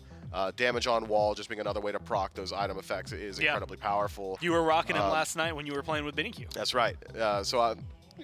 Benny's seen some better Thors, is all I'm saying. Yeah, Sam for Soccer, world champion MVP. Who is that guy? Is Mifflin, though? That's that right. guy's stream goes crazy. Tyr gets locked in. Last pick for the Valkyries. And Mifflin, I want to say feels small, but it also kind of feels like it's monumental. Tyr's buff recently, he gets half the prots when he's in his now offensive stance, half the power now when he's in the defensive stance, so you're still getting a little kind of cross threshold no matter what. How do you feel? Like, does that bring him more into the meta? We were starting to see him trickle in towards the end of Masters, towards the end of Phase 3. Is he going to start rising up, or is this just one that is like, well, he's better now? I refuse to believe that Tyr has ever once been bad. So any buff is just going to bring him a little bit closer to the cream of the crop. But as you Okay. said, he's already been kind of bubbling up at the SEC level and at times the SPL. Once we saw that 5-man Deathwalker push, felt like everybody was playing tier for a couple of weeks. But certainly much stronger now. Gets a little bit more access to some of those protections and power at all times. But the passive that tier has, I think, is what really makes him strong. The unCCable God is just so difficult to deal with. Itemization as it stands right now could allow for tier to still go towards that OG movement speed style build. Just get into that back line, be disruptive, and very hard to shut down. There's a lot of CC on the other side to be able to just shrug it off in a second, right? Just be like, oh, yeah, you know what? Like, Thor stun? Who cares? The ult? Yeah, whatever. I'm going to Fearless you now. Let's have fun. Does make for a very interesting matchup. If you're looking at this, you see these team drafts. You had mentioned it, that it could just be kind of a blitzkrieg rush down for the Valkyries. I was going to ask you how you feel about their team fight, if you think they're going to close it out 2-0. We don't need to know what you think about it. We can just find out with J-Mac and Trelly as we go down to game number 2. Mifflin's thoughts on here and said, we'll just go ahead and jump right into the game. Well, maybe hopefully we'll get to jump immediately right in this time, Trelly, as opposed to having to give a little bit of a stall for the players to jump themselves in. But, Trelly, maybe I'll kind of pose it over to you as we get ready to jump into this game. Kind of maybe your thoughts on some of the team fight that the Solar Scarabs have drafted for themselves this time around. Double Hunter, Sam back on a signature pick in this Thor. Do you like this Solar Scarabs draft up against what the Valks have drafted? I appreciate that, J-Mac. My thoughts are infinitely more valuable than Mifflin's thoughts, so thank you again. I do like the Thor. I hope that Sam is able to make it work, because I'm tired of seeing the Thor being played and then immediately tweeted after about how, like, oh, I was trolling when I picked Thor. So I'm really hoping that Sam's able to find some success, and I think a decent game for it. You know, you're probably not finding too much success in the duo lane until, you know, of course, level 5 rolls around, just because maybe you could find some picks on the game. But Kirby didn't get beads, and I think that's the biggest part, because whenever as a Thor player, you want to find someone without beads, and you want 100 of them to 0 them off the anvil of done. Like, that's the combo, right? You hit the ult, you go for the 100 to 0. That's his bread and butter. Sure, you can go for the flashy plays, the late game where you're just dunking into 5, then hammer out, that sort of thing. But I'm hoping Sam can at least find some credit with those ultimates at the level 5 mark, that sort of thing. Because Benny Q's on the Naja mid, you might have a decent matchup there, but you got to make sure you're holding on to those relics, that sort of thing. It's all about that early pressure, wherever Sam decides to use it. We did see Hurrywin not necessarily go for the full invade and steal, but at least force out that Hand of the Gods from Gamma and Wowie. Get them to use that on the very first spawn as opposed to waiting for that like we typically see from the supports go through. That also lets Yarkor get a lot of solo farm between the green and the purple. Gets that by himself. It's an early level 2 in the dual lane. And kind of a shout back for Baronic on this Charybdis, something that he played quite a bit in Season A, but currently being soloed by Benny for the moment. Does end up getting that Whirlpool second. Probably not the ideal ability that he wanted, but definitely needed to get away from this Naja. Yeah, it's always nice to have for safety, especially when Kirmi could blink in at any moment and try and get aggressive onto Baronic, and then maybe Feather Step and first blood him. Yeah, you want that. Say for soccer, gonna be able to grab the return kill, and you also want that. If you're the Scarabs, you want that for sure. Making sure to take the 1-for-1, so both mid laners go down, and maybe fortunate for both of those junglers. They're the ones who get the credits to those. But Hurrywin picked up by Gamma yet again. One more onto the Impale onto Yarkor. Good. He's but going not in. enough now. Instead, it's Yarkor going in onto Wowie. He's very low, but Gamma has the body blocks. And Hurrywin gets to live through. And thanks to being a Terra and having a Cupid there, as long as those hearts are up for Yarkor, Hurrywin should be able to sustain up nicely. That's wild. Yark actually body blocked the autos from WoW. He hit the heart bomb, then dashed in by himself and said, you know what, if you're not finishing this, I will. As a full health Cupid, you sort of do have a ton of sustain built into the kit with the Death's Toll and, as you said, the hearts, so not going to be the biggest deal. Just love seeing this amount of aggression from the Solar Scarabs duo lane. And, you know, I'm also glad that, you know, Yarkor is going the trick-or-treat skin, because that's something that's very important to me. Is Kirmi on the Halloween skin? This is important to note on the Awilix. Oh, actually catches the dash. Yarkor could be in a little bit of trouble here as well. He was looking for that Impale. Didn't find it. Just going to go for some lane pressure in the process. But, you know, it's spooky season. You got to make sure you're using those Halloween skins. Ooh. Heart bomb explodes. Get some damage. The Scepter. Big slowly. fives. Five damage at a time. Will hit Wowie and Gamma. Gamma goes for the pickup. Pulls Hurrywin through. Doesn't throw him far enough for maybe an Impale combo immediately after. But a good stun there. Hurrywin really being a bully on this Terra, keeping it keeping up the pressure in this dual lane, making sure that Gamma and Wowie don't have the opportunity to really fight back. And once again, going for purple. Hog is not there this time. There could be a steal for Hurrywin if he's able to time this correctly. Yeah, I was wanting to see. And because Hurrywin already used the wall, you know, didn't really have a dash up at that point, so wasn't able to go for any more aggression towards the buff.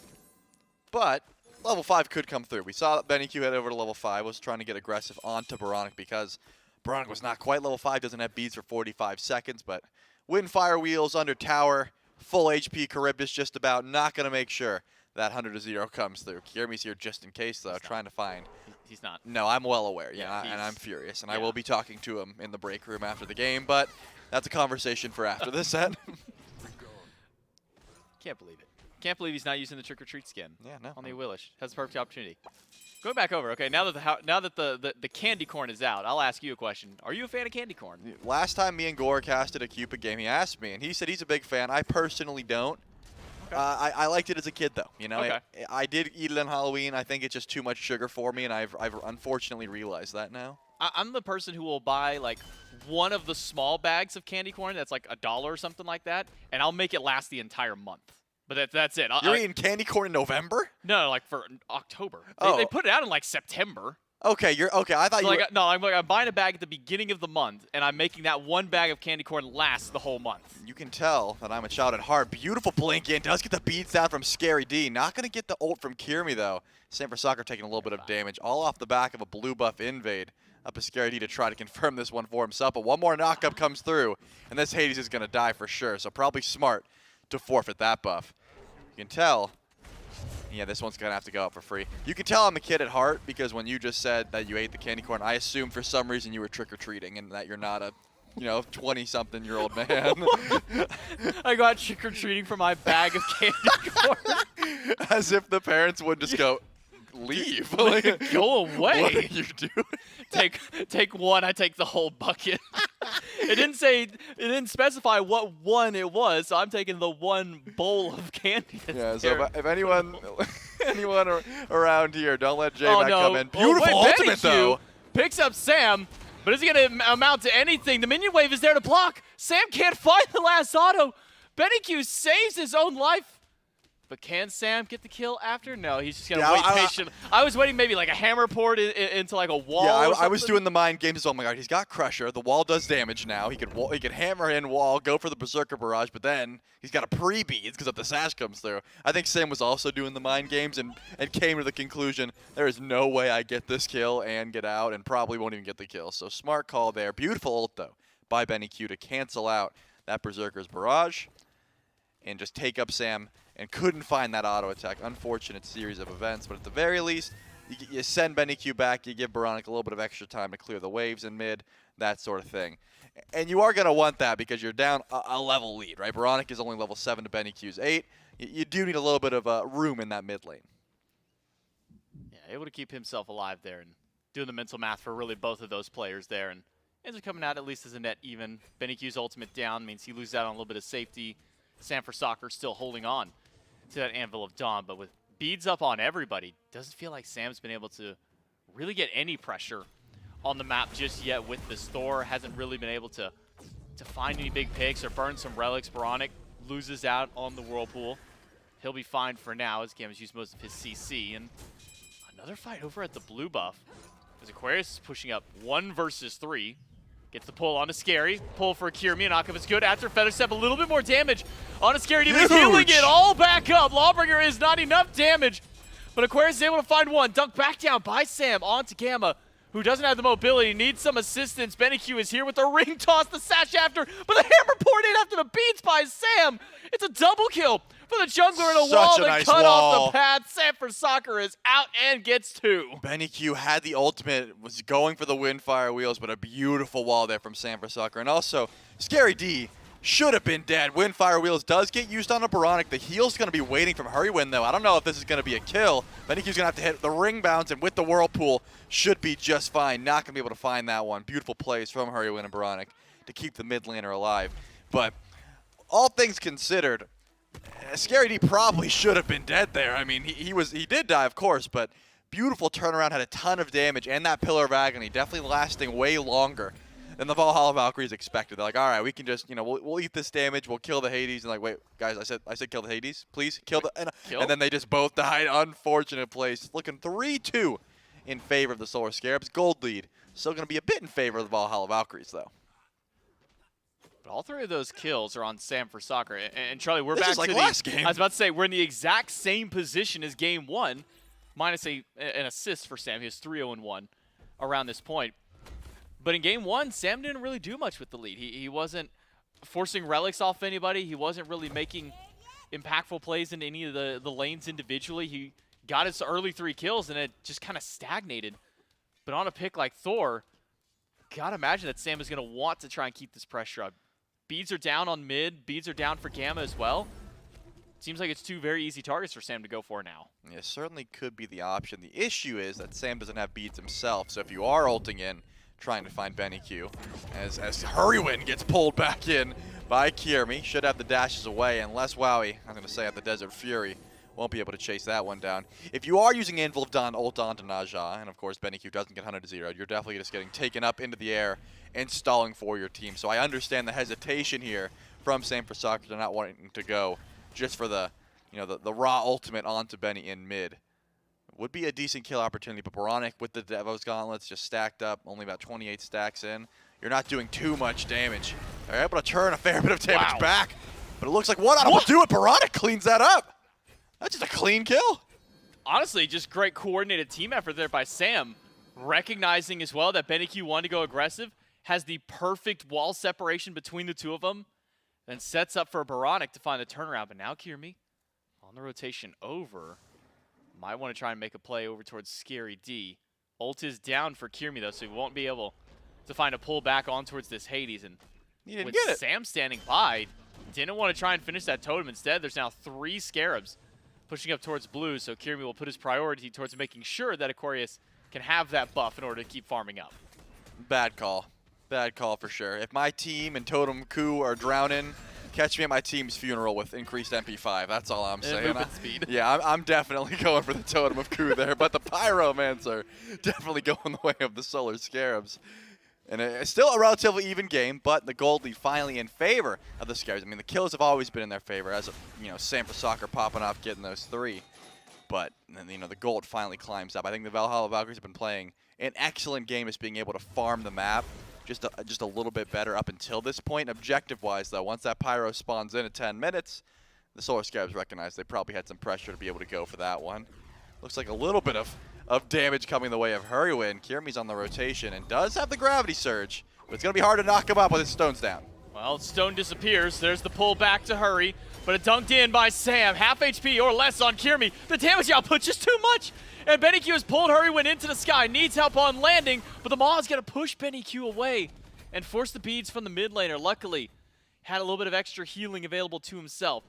And it'll only be a single pick for the Valkyries that gets one now back over to the jungler. 2-1-1 for Kiermi. Yeah, unfortunate. Sam for Soccer didn't have the combo. It was a good ultimate.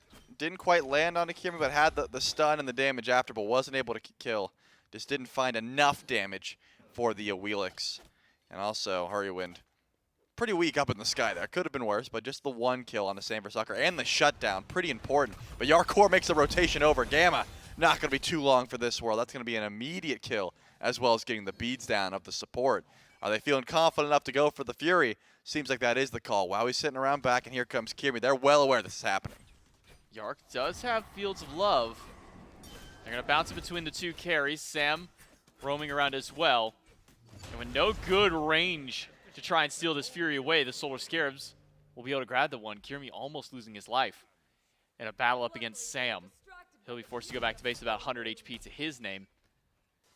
But again, I want to see maybe a little bit more from Sam. We're seeing the proactive from Benny. Good damage on a Scary D. Beads on landing. Pillar of Agony for some extra immunity.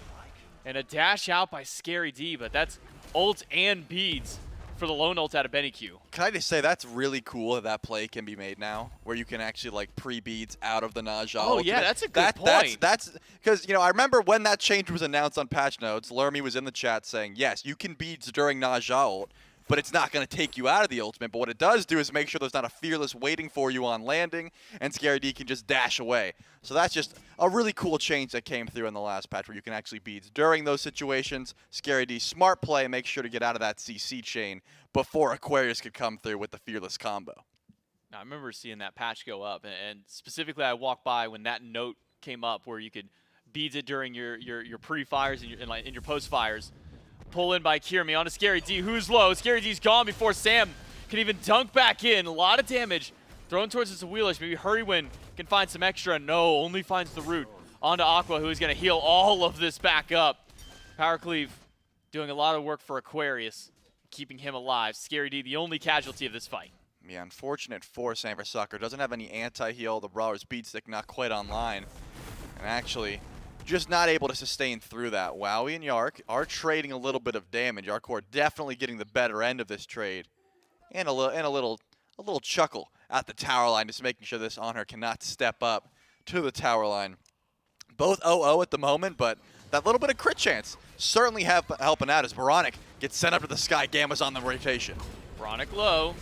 Does have Whirlpool, so he's out. Sam is here, has the wall, will hit BennyQ with it, and the double tap. Half HP instantly taken away from the Naja. And now BennyQ will clear out the minion wave, make his way back into the jungle. He'll heal a decent bit of that back up, but you can see the difference that crit can make in a 1v1 there. Yarkor versus Wowie. Wowie was wanting to maybe take that fight, and then 8 a 250 crit, 8 a double tap, and maybe a little bit more after, another 200 plus crit hitting. And Wowie, who just got back to lane, is already going to have to go back to base again. Well, I was like, I just got here, man. I just finished my balance blade. I was looking real hyped to just get there and lane and farm. Not going to be the case. I think that tier 1 tower might be going away too. Sanford Soccer, though, might be looking for the rotation onto Wowie when he walks up. Remember, the beads did just go down, and it looks like Sam just wanted the purple buff in the process. I was curious if we might see an ultimate. The Anvil of Dawn is available in 100-0 territory for sure. When you got Crusher and Hydras, that's pretty much all you need is a Thor to try and kill a squishy carry at this point. But it looks like the Valhalla Valkyries are going to get the tower on the right side of the map, trying to match the pressure of the Solar Scarabs. While he still has to watch his positioning, though, without the beads, you better be Desert Furying or ulting that Anvil of Dawn to make sure you're not getting CC chained. You can see what the Scarabs are, though. They're all grouped on the left side of the map. Yeah, Fury, though. Still over a minute and a half before that one comes up. Pyromancer is on the table. And I'm surprised that we haven't seen either team kind of eye their way towards it. Maybe we'll see at least the Solar Scarabs rotate there. So you see Hurrywin and Sam walking through the lower side of the jungle. Pyromancer would be a nice little boost back for the Solar Scarabs. I mean, despite the fact that it feels like pressure has been entirely in their favor, the gold has really just been mitigated entirely. Valhalla Valkyries held the gold early on in the game. Scarabs fought back and earned a little bit towards their name. And once again, Charlie, 15, 16 minutes in, we're sitting essentially dead even in gold. Experience may tell a different story, though. Look at the lead that Aqua has built over Scary D. 3 levels in solo lane. That is a lot of XP, as you're going to say. And that big fed tier does make the rotation over to mid lane. Going to get the beads down from Boronic and send him, I'm assuming, back to base with that amount of HP. Just crazy amounts of damage coming from the tier. Still 2 over in the duo lane. Doesn't look like the Valhalla Valkyries are going to let Wowie be alone for the time being. I'm keeping my eyes on what BennyQ decides to do, just because there is a ton of damage to be done. But now BennyQ taking a lot of damage. Sam doesn't get the last auto onto BennyQ, but Scary D tries to make do, but Blink and Dash is not enough to keep up with Benny. Wowie finds a 2v1 kill onto Yarkor on the left side of the map. That means positional advantage goes over to the Valks in this fight. Aquarius found the one push, but Kirby's beads are gone on Suku to try and run away. Health bars now in favor of the Scarabs. And with Sam rotating over, can he find Kirby in time? Doesn't find the tap, finds the spin. Feather step over, not quite enough.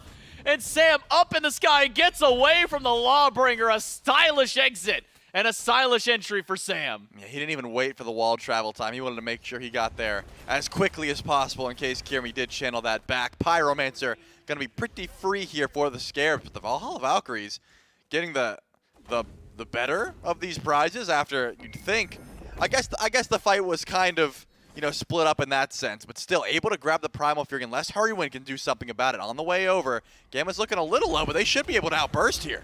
Well, they've got a combo with it. Now that the wall's broken from Hurrywin. Gamma tried They're to pick it back not going up, but for he it? doesn't have the HP to be able to tank this one through, even with the sustain from Wowie. Valkyrie's not going to commit to the Primal Fury. That one will kind of peter away, and maybe Wow. now the Solar Scarabs can try and get some map advantage back. I guess that's the smart call, but like, I'm pretty confident auto attack Impale does more than anything Hurrywind's got, and especially because the clap was down. I mean, there's not much else you're going to be able to do there. Probably the smart call, though, as I said, so I like the hesitation there from the Valkyries. They'll at least get some vision, and they'll be able to know if the Solar Scarabs do decide to set up towards this Primal Fury later on. Well, one kill that we did miss during that fight was the one that Wowie found over onto Yarkor. And if a fight doesn't continue to break through, we can maybe take a look at it. Benny Beads down. And the Valkyries will group up, 5 to the left side. Meanwhile, the Scarabs a little bit spread out. Their Hunter not quite there. Yarkor does have Fields of Love, but nowhere to be seen from anyone on the Solar Scarabs. Sam has ult, not going to go in. Valkyries get a Primal Fury, and every single one of them will walk out as if nothing even happened because the Scarabs were just nowhere to be seen. Yeah, I mean, it is going to put the Valks back in the driver's seat gold-wise, but it's not by much. Blink in for Benny Q. Sash off the mark. Knows that Bronic does have the beads available. Wouldn't have been in too much trouble, but now Hurrywin getting a little bit bullied here. Going to be chased down, going the wrong way and stuck in the walls. This is going to be a long burn for Hurrywin. I don't imagine anyone's going to say, but look at this call from the Scarabs. They recognize where everyone's at, and they immediately go over to Fire Giant. Benny Q's the only one who can make it in time. 3 on the fire. That's not enough burn. There's no crit there. It's taking a while. Pillar of Agony's down. Benny Q has shown up. The ring toss goes through. A sash in. The Scarabs will get the Fire Giant, but can they get out is the question. Benny Q's blink is down, so he doesn't have a good chase tool yet. But here is Kirmi, stunned off of Suku. Good play there. What? And the Solar Scarabs, Veronic, maybe a little scared as to what might have been coming his way. Scarabs lose Hurrywin, but they get fire on the other 4. Bronic, you gotta trust Sam, man. He made a clutch play. It was wall, hammer, gone, and then everyone was out, and then Bronic's like, no way Sam hit that clutch wall, right? I'm gonna turn around and use the maw. Just in case. Smart play, though, right? If you lose fire there, especially on one of your ADCs, definitely rather use the ultimate than not use it in that case. So at least the Solar Scarabs able to get fire on 4 when losing Hurrywin in the process. Definitely a smart call to make. They didn't quite have the burn, but Benny Q, the ring bounce isn't a reliable steal tool. You can't exactly confirm where it's going to go once you throw it onto Scary D there. And now we get to see what the Solar Scarab's going to do with a bit of a lead. Still a lot of towers to be had. I mean, Tier 1 and mid's still up, if that tells you anything. Tier 2's all available. And it looks like this, yeah, the Valks are doing a bit of a soft defense, maybe at that Tier 2, but can't do anything about this Tier 1 going down. It's still a relatively even game, so the Valks are still in a position where they could very easily put up a soft defense at these Tier 2s, maybe even a full-on defense. The stat line's not looking too bad. It's just you're waiting a little bit on Benny Q's relics. I think that's probably the tool they're waiting for. Once that blink and that beads come back up in 20 seconds or so, then you can look to go for a defense underneath these Tier 2 towers. So now with the Scarabs, fires are on around 4, 2 of those being Hunters. Means the tower push should be very easy. Trebuchet in the left lane for the Valkyries to try and hold back a little bit. And at least keep the Scarabs at bay for a moment. 2 more minutes on that Fire Giant buff. Means that probably not too many more towers will be able to be taken by the Scarabs. They can start with this one on left, Tier 2 there. Valkyries aren't even grouped up in their own tower. They're grouped up in the jungle. Gamma. Doesn't seem he's been spotted. Benny Q able to find the sash afterwards. And Sanford Soccer is out. Yarkor and Hurrywin both dash away instantly. Ult fired by Gamma. Sam up in the sky. No chance he dumps in on the middle of 5 people. No, he'll go back with Yarkor. They'll instead grab the scepter and regroup. I did want to see him do it, though, if I'm honest. It would have been crazy. It would have been cool. He didn't have beads, so he knew even if he landed on 4 and hammered out, he still would have been caught with some form of CC. And with the healing, though, from Hurrywin and Yarkor, is able to stick around for the time being. Without Anvil of Dawn, not going to be easy to go for this Tier 2 tower. And you can tell Kirmi is lurking in the jungle at the moment, maybe waiting to see, hey, can I find Sanford Soccer? Or the wraparound onto any target that might be able to get knocked up here. Sanford Soccer, once he shows himself in mid, it looks like Kirmi's going for the 1v1. Kirmi wants to fight this. Kirmi can. No ult from Sam, no beads, means potential very easy pull for Kirmi if he can find the knockup, but for now, Yarkor and Sam going to split from the group. And as a duo, will now move over towards mid to deal with the Tier 2 there. 4 of the Valkyries to defend over on the left side. That tier 2 unlikely to go down, and it seems that not even a tier 2 in mid. Yeah, 35 seconds left. So with this Fire Giant, all the Solar Scares have been able to do so far is they got that kill tier a 1 Trebuchet and kill a tier 1 tower. They got that tier 1. That was crazy. That was a lot of gold. We'll have to see if they go for one last-minute push onto this tier 2 tower. But remember, same for Soccer again. Oh, the Anvil of Dawn actually almost back up here. That's probably what they were waiting for. Once Thor ult comes back, Sam will have the opportunity to try and die this. Hurrywind's going to start off the siege. He's going in. Goes through, but third of his HP taken away before he has a chance to get out of the tower. I thought returning there was kind gonna to be more. Aquarius. No, I mean, it looked like it, but I think because of that ward that was right there, Sam stepping over it, Valkyries backed up a little bit, didn't go for a full push in. And the Fire Giant buff effectively nullified entirely by the Valkyries. Again, all they lost in that was a couple of jungle buffs maybe 1 or 2 of their offerings inside their obelisk, and a tier 1 tower. I'd say that's a win for the Valkyries given the situation. Yeah, definitely the case. I want to zoom in here on Yarkor's build because, you know, with the heavy executioner, to me that only means that you're not getting kin size. The only item you could be going for in that last slot now is Deathbringer, right?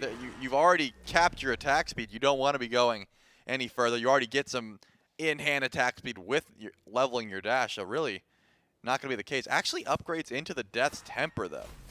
So wants to go for a little bit of extra attack speed with the crit chance from the Shadow Steel and the Fail Not. Going to be doing a lot of damage to squishies and carries alike. So that seems to be the call here. Just an interesting build. I've never seen Cupid itemized this way. The way Yarkor has been playing, though, I'm not going to mind it too much. Been getting very aggressive on this pick, throwing those ultimates and going in.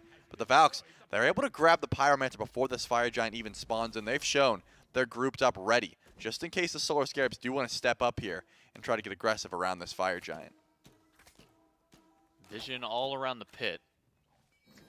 The sound effect. Yeah, on the sound effect of the autos. It threw me off for a moment. I forgot the sound of them for a moment there. Vision across the pit for really both of these teams. Scarabs will clear out the right side. It's the only tier 1 tower they still have to deal with is the solo lane one. Hurrywin to walk in, and with Baronic by his side and Yarkor there as well, does mean that tier 1 will not stand for very long. So only one last tier 1 tower standing. That's the dual lane Scarabs tower. Fire Giant gonna be started up. There's 2 hunters. One of them has crit. The Valkyries are gonna have to make their effort to get into the pit. Half HP on the Fire Giant has been leashed. Hurrywin pushing against the wall, and an ultimate from Gamma to start the fight out. Scary D pulls a decent bit of relics away from the team and finds one. A dunk in by Sam, but Aquarius lives. And a Lawbringer will get him over the wall and tap on towards Gamma. He picks up 1 with the grab, and I don't think he wanted to pick up anybody. Hear me. Can't even find a grab of his own. It is 2 down from the Valkyries and maybe a third if Kirmi can't get far. Double tap just off the mark. And the Solar Scarabs have found 2. And this should be an easy Fire Giant for them now. Yeah, this is definitely the case. Benny Q wasn't even able to get the ultimate off there. Unfortunate for the Valhalla Valkyries. Scarabs take down Benny Q and Gamma. And, get some relics down for sure, but Kirmi was not able to find enough damage there to confirm any bit of those kills. Now the Scarabs on their second time will be able to get the Fire Giant and go for this tier 2 tower on the right, try and get some gold in their pockets. And I think the Valks are doing exactly what they need to. Split up the map as much as possible, try and get some gold, try and push out the waves. But 5 strong on the Scarabs. All back are the Valkyries. So I was going to say this would be a risky call to go for. You haven't even backed up yet after winning that fight. And it looks like if they all do back, the Valks may want to try and chase them out just to make sure there's no one lazy back. You can see Kirmi coming up on Suku. He's going to ride over a ward eventually, though. There it is. So now Scary D knows he's being chased at the very least. But the Valks aren't going to let them back. They're going to run the whole way down. As long as they stall this out, they're not going to get enough value out of that Fire Giant. Kirmi cutting off the path. We'll find Hurry and Scary D. Not find the knockup to either. Aquarius and his guard stance now. Not going to be able to find anything except for a slight heal to the name. But the Valkyries, even after losing the fire, they're the ones who are pushing up aggressively to the right side. It's Benny Q who's starting the fight. Ult for ult out of the Assassins. But Sam's is definitely the more worthwhile one to strip away. That is AoE CC now taken off the table. Yeah, probably a waiting game here. We saw what happened last time when the Scarabs went to the tier 2 tower without Sam's ultimate. They sort of just stood there. I imagine that's going to be the same sort of call, right? Sam's Relics come back up in about a minute or so, and once Aegis and beads are available for the jungler, then they might feel a little bit more confident going for a fight. It's just a tier 2, and to be honest, that left side one is looking a little worse for wear, so wouldn't be surprised if the Valks do exactly what they're doing, split up the map, bunker down for the Phoenixes. Definitely the call to just, you know, let a little bit of gold go, but more importantly, keep the base alive. Make sure that there's no fire minions you got to deal with. They're going to have to hurry up, though. I was going to say, Scary D is on the way. Did have a pretty big ultimate last time. The way that he's itemized on this Hades, actually going for Book of the Dead instead of the usual Warlocks or any other form of damage. So still doing a ton, but also an extra level of tankiness on this Hades. You might think he's dead, and that big shield pops up, and you're like, well, that's unfortunate. We thought Pillar of Agony was going to end a little bit earlier. It didn't. We didn't Relic, that sort of thing. All can come into play. But now the Scarabs are grouped up over and left. Anvil of Dawn almost back off cooldown. You can see Scary D and Sanford Soccer possibly looking for that tier 2 themselves before they do decide to commit. Because Sam's Rux are up. They're probably feeling pretty confident now to go for these towers.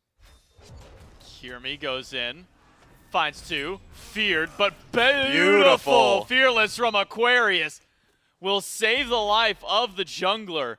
If not for that one little moment there, Kirmi surely dead at the tail end of that one.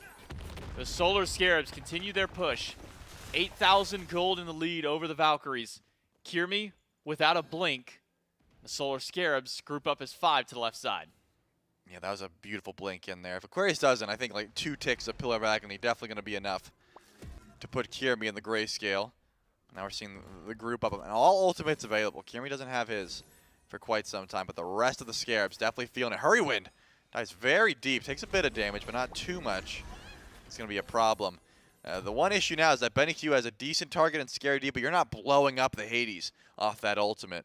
And that's pretty much the only person he can really go for. Everyone else does have that CC immunity ready, just in case it does be sending an ult his way. Sam has just been consistently poking out. Now the Siege Brigade's on the left side. Hurry win. And Scary goes in, but gets yanked right back through. No chance for Wow. Scary D to even do anything, but a double dunk in by Sanford Soccer, thrown up into the sky by Benny Q, and on landing mid with a Desert's Fury. Aegis will keep him alive for only a moment longer. But the Scarabs have got what they were looking for. The left side bird goes down, but at the cost of 2 of their teammates. Yeah, I don't know how worth that's going to be, just because Enhanced Fire Giant spawns in here in about 50 seconds. At the very least, Scary D and Sanford Soccer are pretty mobile. They'll be able to make it over to that objective when it spawns in, but I would not be surprised if we see the Valks not hesitate too much, push up some waves, but go exactly for that Fire Giant and try and make a pull and try and burn that objective before it even spawns in. Doesn't seem to be the case. It seems like they're more grouping on the left side of the map, probably realizing, hey, we do have to send someone over to deal with fire minions. The Enhanced Fire Giant, sure, we've got a 2-man advantage for the next 15 seconds or so, but we're not going to have the time to burn through it. And if Sanford Soccer makes it with Anvil of Dawn, that's one of those abilities you're probably not outbursting at this case. I mean, there's not too much burst here for the Valhalla Valkyries. They don't have a traditional mage. They don't have a mage. It's just Benny Q with a crit, you know, Kirmi with a Feather Step. Those are your burst abilities for an Enhanced Fire Giant 31 minutes into the game. And you definitely don't want to gamble that with Sanford Soccer the way he's been playing on this Thor thus far. Top damage in the game, and he's been absolutely chunking with these double taps. So probably smart to clear out some waves and then group up towards the objective over here on the right side of the map. Blink in by Aquarius, finds 2 immediately. A pull on to Hurry Win will get the ultimate out early, but Aquarius is dead on landing. The Heart Bomb and a dunk by Sam into the back. Benny does not get a chance to fight back. It's a triple kill for Yarkor to start the fight out. It's only the dual lane left of the Valhalla Valkyries, and Gamma has separated himself away from his own teammate. And with the left side Phoenix down, the Solar Scarabs can march right in if they want to. Wowie and Gamma, still the last 2. Stun onto Wowie is good. Double tap hits, gets the Aegis away. Rudin plays, Desert's Fury will not save him. In fact, he is trapped, and Yarkor finds his 4th of the fight. Sam finds 1 more, and the Solar Scarabs will take us to game 3. I mean, we were praying for it at the beginning. We want to see the return of Thor. Sanford Soccer certainly popping off, but Yarkor with 4 that fight on the Cupid. I was questioning the build a little bit. I wasn't too questioning it because we know Yark knows what he's doing, but those autos were flying. Off of the back of a pretty solid initiation there for Aquarius. Unfortunately, the 2 targets he grabbed were the tanks. Kirmi tried to pull in the Hades, and he found a Terra instead. After that, you can't really decide who you pull with the Gravity Surge, and it wasn't enough to win the fight. And I didn't see too much follow-up for the Najah ults. Benny-Q hit a couple, but the kills weren't really happening. No matter what happens, same for Soccer on the Thor and Yark on the Cupid, they were looking real clean. Pretty solid play out of the Solar Scarab. Starts off a little shaky, but then picks up. And from that point onward, once that first Fire Giant went down, I mean, it was all momentum for the Scarab. Sure, they only got a little bit in the first one, but able to pick it up at the end. Solar Scarabs take us to game number 3. We're going to take it to a quick break, and then we'll get you guys set up for that big third game.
Something's in the air. I can feel it everywhere. Every color seems to bloom, and there's light in every room. Now that you're looking up, I can see it in your eyes that lately it's been tough. But now the sun is rising. I'm waiting people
Well, the Scarabs tie things up here after game number 2 and give us a very interesting set. Of course, one I was excited for coming into this, and if you have been excited by, well, just any of the SPL this year, well, I've got good news for you. It's been powered by our friends over there at Prime Gaming. And of course, if you are a Prime Gaming member, there's a lot of things you can get, and if you aren't, then you might want to listen up, because I think this is going to help sway you. First and foremost, you're going to get access to a whole slew of free games, which cycles every month. We're getting towards the end of October. If you haven't gotten your games this month, you want to make sure you grab them. Then, of course, right at the beginning of November, it'll cycle over and you'll be able to get some brand new games. But you also get in-game content for a bunch of games across the internet, as well as all of the other things you would get with a Prime membership, such as the free shipping and things like that. All of that is what you can get, and more, of course, by becoming a Prime Gaming member. So thanks to Prime Gaming for sticking with us, empowering the SPL this year.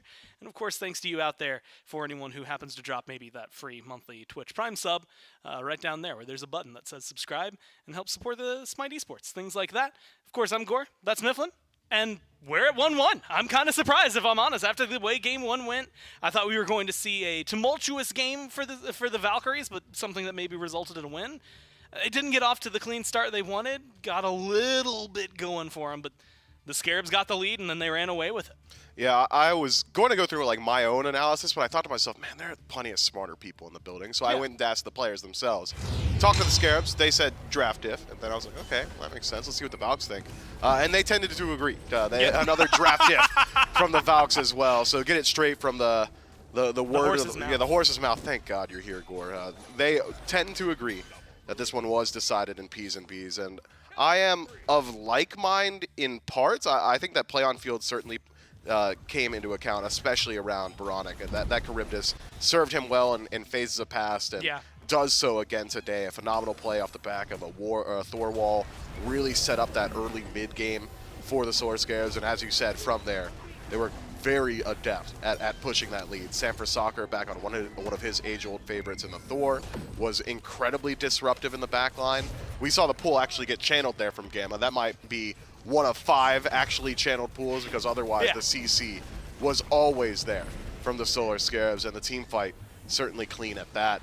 But you really gotta talk about the guy on your screen right now. Not only does he dominate the team fights, but when I was watching the laning phase, I think there was maybe 10 combined seconds that Yarkor wasn't sitting on tower line bullying Wowie. It was so different. And we knew he was going to perform well because of that Freya game, but now that he's on a pick, a standard hunter in a meta that leans towards standard hunters, and a bully hunter at that, Yarkor has proven to me that he really can be the progenitor of aggression for his team. He can really establish a lead and create so much pressure on the map that he's going to drag attention to his lane and create space everywhere for his squad. And I think that having someone like that, I think Wowie actually managed to avoid the what would we call it, the threat that was hardcore ADC at the beginning of Season 8. And, well, now unfortunately get to feel it. Less than 10k damage coming from the on her. 30,000 from our boy Sam. Yeah, and about 10,000 separating the carries. I mean, you mentioned bullying. That might even go beyond that. I mean, it is amazing. Like you said, Sam, look, a little, well, I call it little, a pretty big buff to Thor. And it seems like it's making him feel pretty good. Again, I saw you playing it last night, seeing Sam play it here. Are you thinking Thor's coming back, or you think he's still in the area he just was, where he's a bottom 2, you can slot him in sometimes, but he's not like the go-to jungler right now? I think Thor is like easily top 5. Oh, easily top 5. And when I talk to the other junglers in the league, when I talk to the junglers in the league, they tend to agree. Not only is he good in the jungle, but I think he really might have a home in the soul lane. You want Thor being able to pick up things like Bluestone, just the ability to leverage that item so well. Now that wall does damage, I think that Thor is in a very, very good spot. Wouldn't be surprised if we see him banned. It's going to be fun to watch. Picks and bans. Game number 3, Valkyries will be the first pick this time. And if you go back to game number 1, they were first pick. Hades, Cupid, Naja were their bans. Scarabs did Yamoja, Daji, Ymir. Last game, the Ymir, the Yamoja, and then Amuz and Cobb for the Valkyries. And the Scarabs did Bologna, Daji, Poseidon. We'll see how much stays true, what changes as Cupid goes back onto the ban list, was the first pick for the Scarabs last time. Valkyries don't want to deal with it again. And like you said, with the way Hardcore was playing, I do not blame them. No, just get him off of that bully. And I think that Wowie is in a position now where he has one phenomenal game on her in game 1, decent matchup into the Freya, and then one lackluster game in game 2. I'll be curious to see how he adjusts in game 3, whether or not he's gonna, give a vote of confidence towards that selection. We'll see whether or not the On Her was just a counter pick that worked well, and then he maybe skewed his vision a little bit, and he goes towards it in game 2 just as a blanket good pick, or whether or not he's gonna stray away from it here in game 3. But if I'm to evaluate the strength of On Her in general, yeah. I just think he's good, right? Like with Devourer's Gauntlet having pen on it, how it synergizes with On Her's passive, the build going towards Executioner in that second slot, you're 2 items into your build, you're already autoing for upwards of 150 to 170 with that pick, and he still has CC immunity in the ultimate, a standard leap, strong area control around these neutral objective fights. I'm not saying On Her's like top of the meta, but this is a meta that is revolving around ADCs that are capable of boxing, and On Her can count himself amongst those. I mean, there's a reason he's the 1v1 god, right? Like, it's perfect for that kind of scenario. We'll see where that goes. Your prediction came true, though. Thor did get banned. Hades banned as well by the Valkyries. It was the Emoji, the Poseidon, and the Daji on the other side, leaving Ymir open for the first time this set, and that is the first pick for the Valkyries. Answered back, Charybdis and Terra locked in for the Solar Scarabs. And like you said, I mean, Charybdis specifically going into mid felt pretty solid. Hurry on the Terra felt really good as well. Yeah, these are just standard picks, I think. Hurrywind, very good at playing the Terra. When I think of Hurrywind in the support role, well, when I think of Hurrywind in general, I think of Yanis, but yeah, we are shifting it's such up. a mental lock that one is. He's playing it for so long, but we're shifting it up now, and now Atlas, Terra comes to mind. At times, the Ymir are picks that suited him very, very well in the SCC.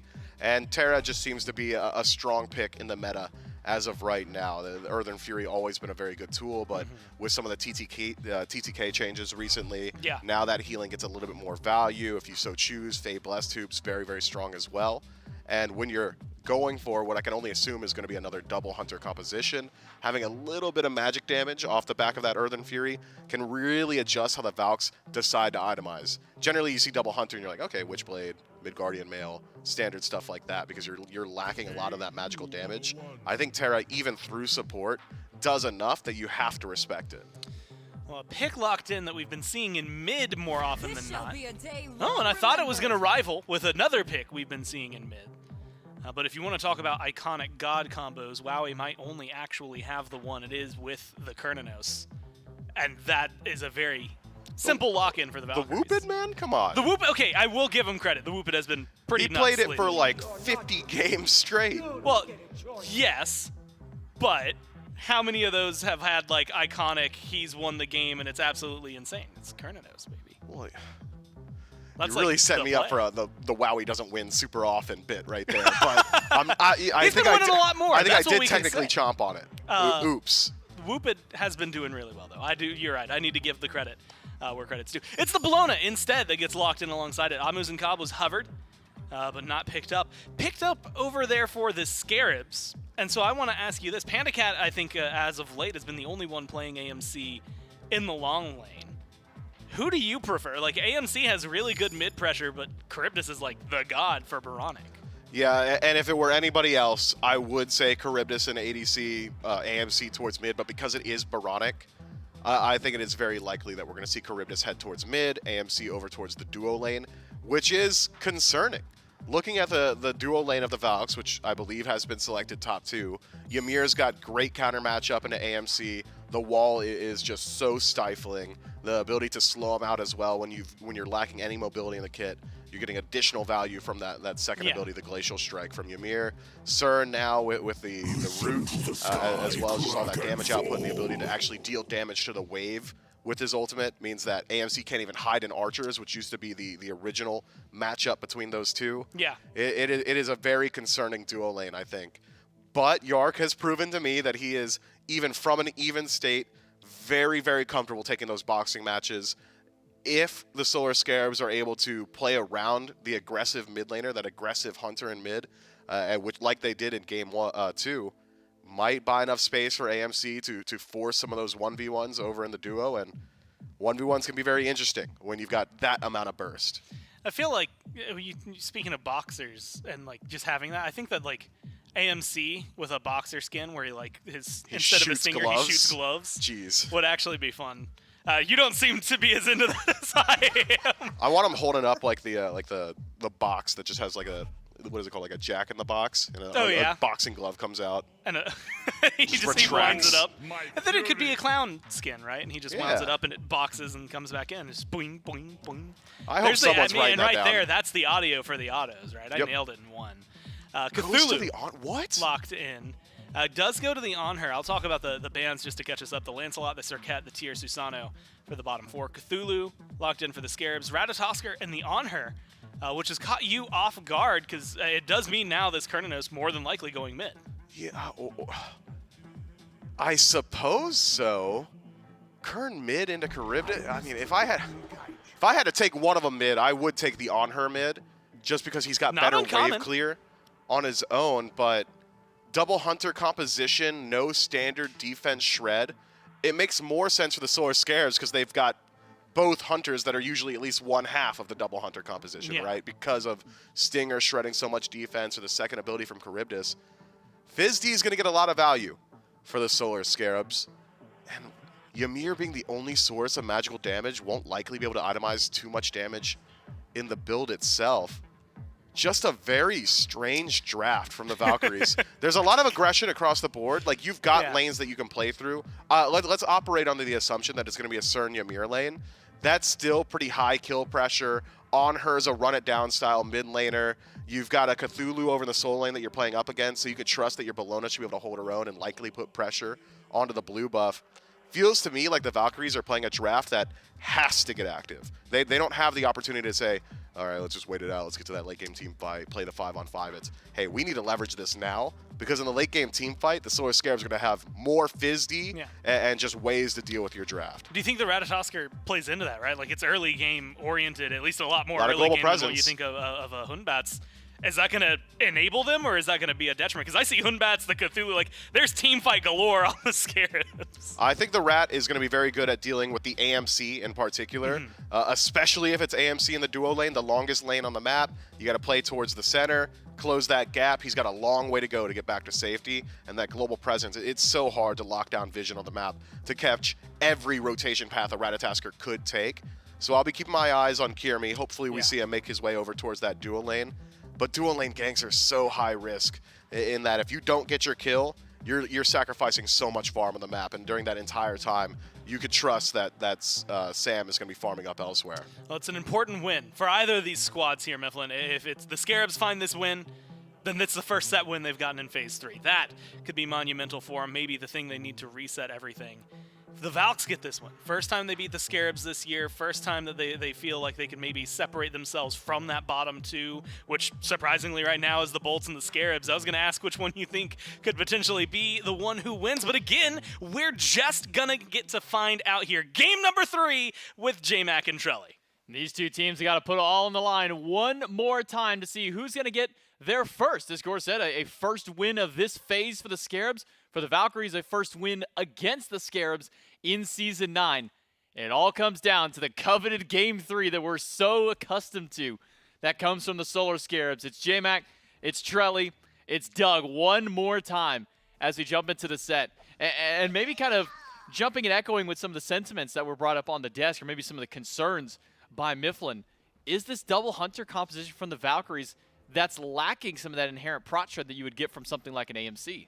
Yeah, definitely looks a little bit better late game for the Solar Scarabs, but as they also highlighted, you know, maybe the Valks are just trying to get real active in the early, right? Maybe that's the call here, just try and fight as much as possible, try and push that lead, you know, try and invade purple buffs, that sort of thing. So that's why Gamma is already here, up at this purple buff, being annoying, trying to at least force that hog out of Hurrywind. Yeah, he's going to be taking a lot of damage in the process. So slow.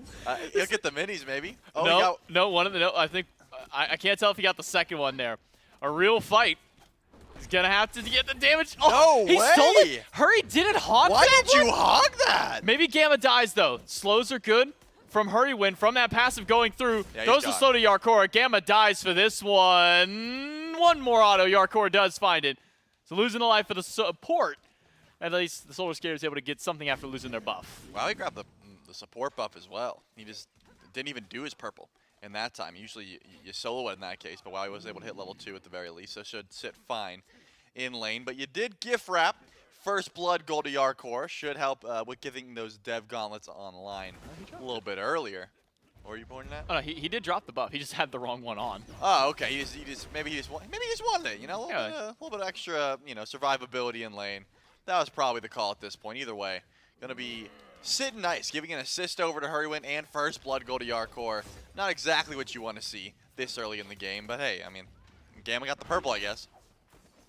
And actually, it is something to bring up. You know, Desk was kind of talking about this Amuzin Cobb and this Charybdis specifically. It's a pick that, for Boronic, he's very often gone towards Charybdis in the mid, but having a shift over to Yarkor in the dual lane gives a lot of lane coverage for Kieran to maybe try and get a chase on this Charybdis. And we've talked to High Heaven just how much safety that god has into her kit. I mean, between that Whirlpool form, the Maw, and then if you get that Beads and Aegis late game, feels like you can buy upwards of 10 seconds of some kind of immunity, whether it be CC or damage immunity. I was just thinking about how less frightening Charybdis' ult would be if we changed the phrasing a bit. Hurrywin actually taking a lot of damage. I don't even get to say my joke, because we might see a little bit of action over. You know, it's called like the Maw hungers. Right. What if it was just the Maw is hungry? You're like, all right, well, just feed him, you know?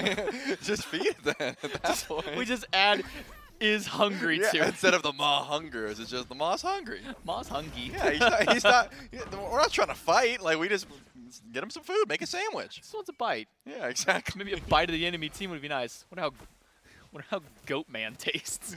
That's what Cernos is. Okay. He's a Goat Man. Yeah, I suppose, yeah, you're not wrong. I'm going to line the Witch in the wardrobe crossover so we can get Mr. Tumnus Cernos. Speed Buff Steel not going to be successful by Sam for soccer.